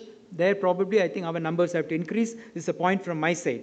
A lot of good suggestions came on, Dr. Swaminathan's thought on genetic ecosystem diversity, species diversity. From the three speakers this morning till this afternoon, I think excellent thoughts have come on. And then our scientists also should understand law. That's what Dr. Balakrishnan was telling this morning. So a legal cell is very important. ABS cell is very important in this institute. This, I think, we've also been telling that we need all these things, because parallelly we need to have the economics division of KFRI. Probably we'll have to look for these cells to be constituted.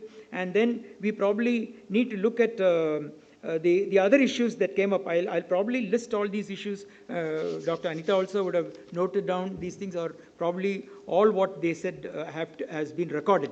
Then some excellent ideas came from Dr. Verma sir. Verma sir always gives ideas, and he has no dearth of ideas with his vast experience. Dr. Ardal was very practical in what he said, because foresters in the field, they have their own problems, and I think he really pushed forth his issues. But I find one thing that we have to be proud of is the good association that's happening between KFRI and n number of other organizations, particularly the Forest Department. A lot of research support I know happens in this institute because of Kerala Forest Department's demand for research. So all the research that is done in KFRI is demand driven, based on the needs. It's not that. But at the same time, I agree with Dr. Chako. We also need to do fundamental research, because fundamental research leads to active research. That also becomes important. The points made by our Director of Water Resources, 9 points, are excellent. I think they're all easily possible, doable, because he talks of management strategy, plan for secondary forest. I think that is a very good idea. In fact, it struck me also that why is it that we're not thinking of secondary forest? Because when we talked of tree improvement, we were at one point in time thinking about only those major revenue earning trees like teak, etc. Then came a time when we thought of short rotation teak. Then came a time when naturally indigenous, lesser known trees. That's how we went for Melia dubia and a lot of other trees. So that become understanding secondary forest ecosystems, streams, etc. One point which critically emerged is data deficiency in research. So the volume of research has to go fourfold, fivefold, collaborative research, innovative research, for all of which needs to happen. Only then our data will be strong. A strong recommendation came for technology infusion in research. I think this is some point that you need to take very seriously. AI and other technologies need to go in. Thank you very much. Sensors, drones. Maybe, these are issues that probably will strengthen our information. The IFMS can really happen. A lot of talks keep happening about Miyawaki forest systems, etc.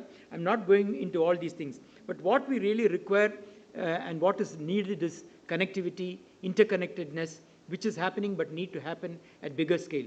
Biodiversity, all in the hall know, is important. Tropical forest ecosystems are important.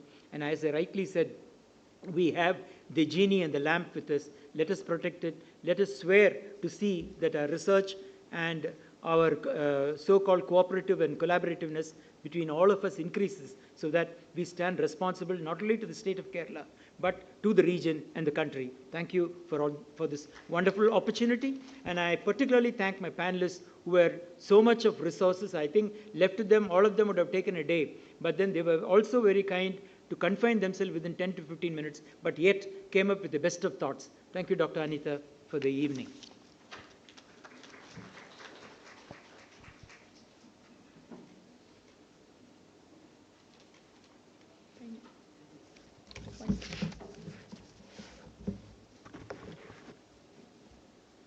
So on behalf of KFRI and on the conclusion of the first technical session under the Tropical Forestry Conclave, I take immense pleasure in thanking first and foremost Dr. Krishna Kumar, who has always been a huge support for KFRI for the gone 7 years. He has been a chairman of KFRI, and I think he knows KFRI more than anybody else. I would say he knows every nook and corner, all the research that is being done, including where are the issues and where are the challenges that we need to address. Thank you so much, sir, for having conducted this session very efficiently and kept the time management. And special thanks to all our panelists also. I now request our director to kindly give away the Tropical Forestry and concluding session mementos to all the panelists. Thank you, sir.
Thank you, sir. And I'll just would like to invite Dr. Sri Kumar for the concluding, sir.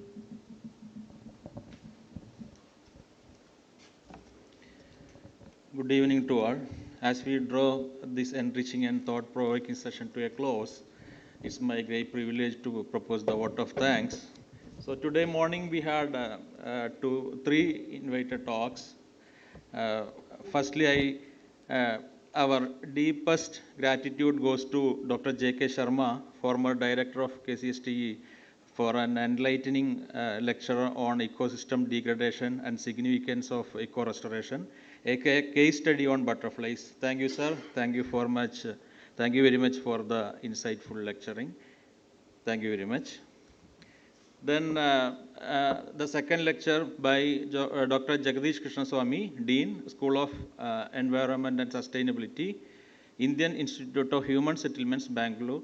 Thank you, sir. Thank you for an illuminating and critical issue facing the Western Ghats. Especially, he pointed the decline in the rainfall events, landslides, the shoreline degradation. So all these aspects covered. Thank you, sir. Thank you very much. Our sincere thanks to Dr. Jyotish Satyabalan, sir, Professor and Head, Center for Natural Resource Management and Climate Change and Disaster Mitigation, NIR-DPER, Hyderabad. Sir, thank you very much for your insightful lecture, which covered the methodological flaws of this ecosystem service assessments and MEA to IPBES and the need for NFF. Thank you, sir. Thank you very much. Then after these three invited talks, similarly in the evening session, we had an incredibly insightful and comprehensive panel discussion on ecological resilience meets economic reality, tropical forest for climate change, biodiversity, and livelihood. So first, my sincere thanks to Dr. N. Krishna Kumar, IFS, for moderating this panel. Sir, thank you very much. Thank you for your distinguished career spanning to the Forest Department as well as the IFGTB Coimbatore, which provided us with a crucial perspective on the administrative and policy challenges of integrating the resilience with the reality. Thank you, sir. Then my sincere thanks to Dr. R.V. Verma for the excellent thoughts, especially on the ecological sensitive areas of Western Ghats and the protection of our biological resources. Sir, thank you. Thank you very much for your insightful thoughts. Then I extend our sincere thanks to Dr. R. Adalarishan, IFS, CCF, Central Circle, Thrissur. Especially, he pointed out the need for eco-restoration policy because Kerala already had the launched the eco-restoration policy 2021, and also pointed the zero fire status in some of the forest areas. Sir, thank you very much. Thank you for your insightful panel discussions. Then my sincere thanks to Dr. Balakrishnan, Member Secretary, Kerala State Biodiversity Board. Especially, sir has pointed out several points, especially the access benefit sharing, then the certificate of origin, the need for updating the traditional knowledge in the PBR. So several points pointed out. So thank you very much. Thank you for joining this panel discussion. Then my sincere thanks to Professor George Thomas, sir, former chairman, Kerala State Biodiversity Board. Sir pointed out the COP, especially the need for delay in reports, submission of reports in COP 2930, and as well as the climate codes. Thank you, sir, for the detailed deliberations on these panel discussions. And my sincere thanks to Professor Santosh Kumar, AV, especially sir has pointed out the focus on the forest functionality rather than the area. So thank you, sir. Thank you very much for your thoughts. Then Manoj sir have clearly focused on the forest hydrology and ecosystem services. And thank you, sir. Thank you very much for joining the panel. Then from the morning, we had these several events. So I really thankful to all the committee members, then rapporteurs, and all the KFRI team, and as well as the students joined from Thrissur St. Thomas College, 𝐾𝐿 College, several colleges we had students, as well as the other dignitaries. Thank you very much. Thank you all.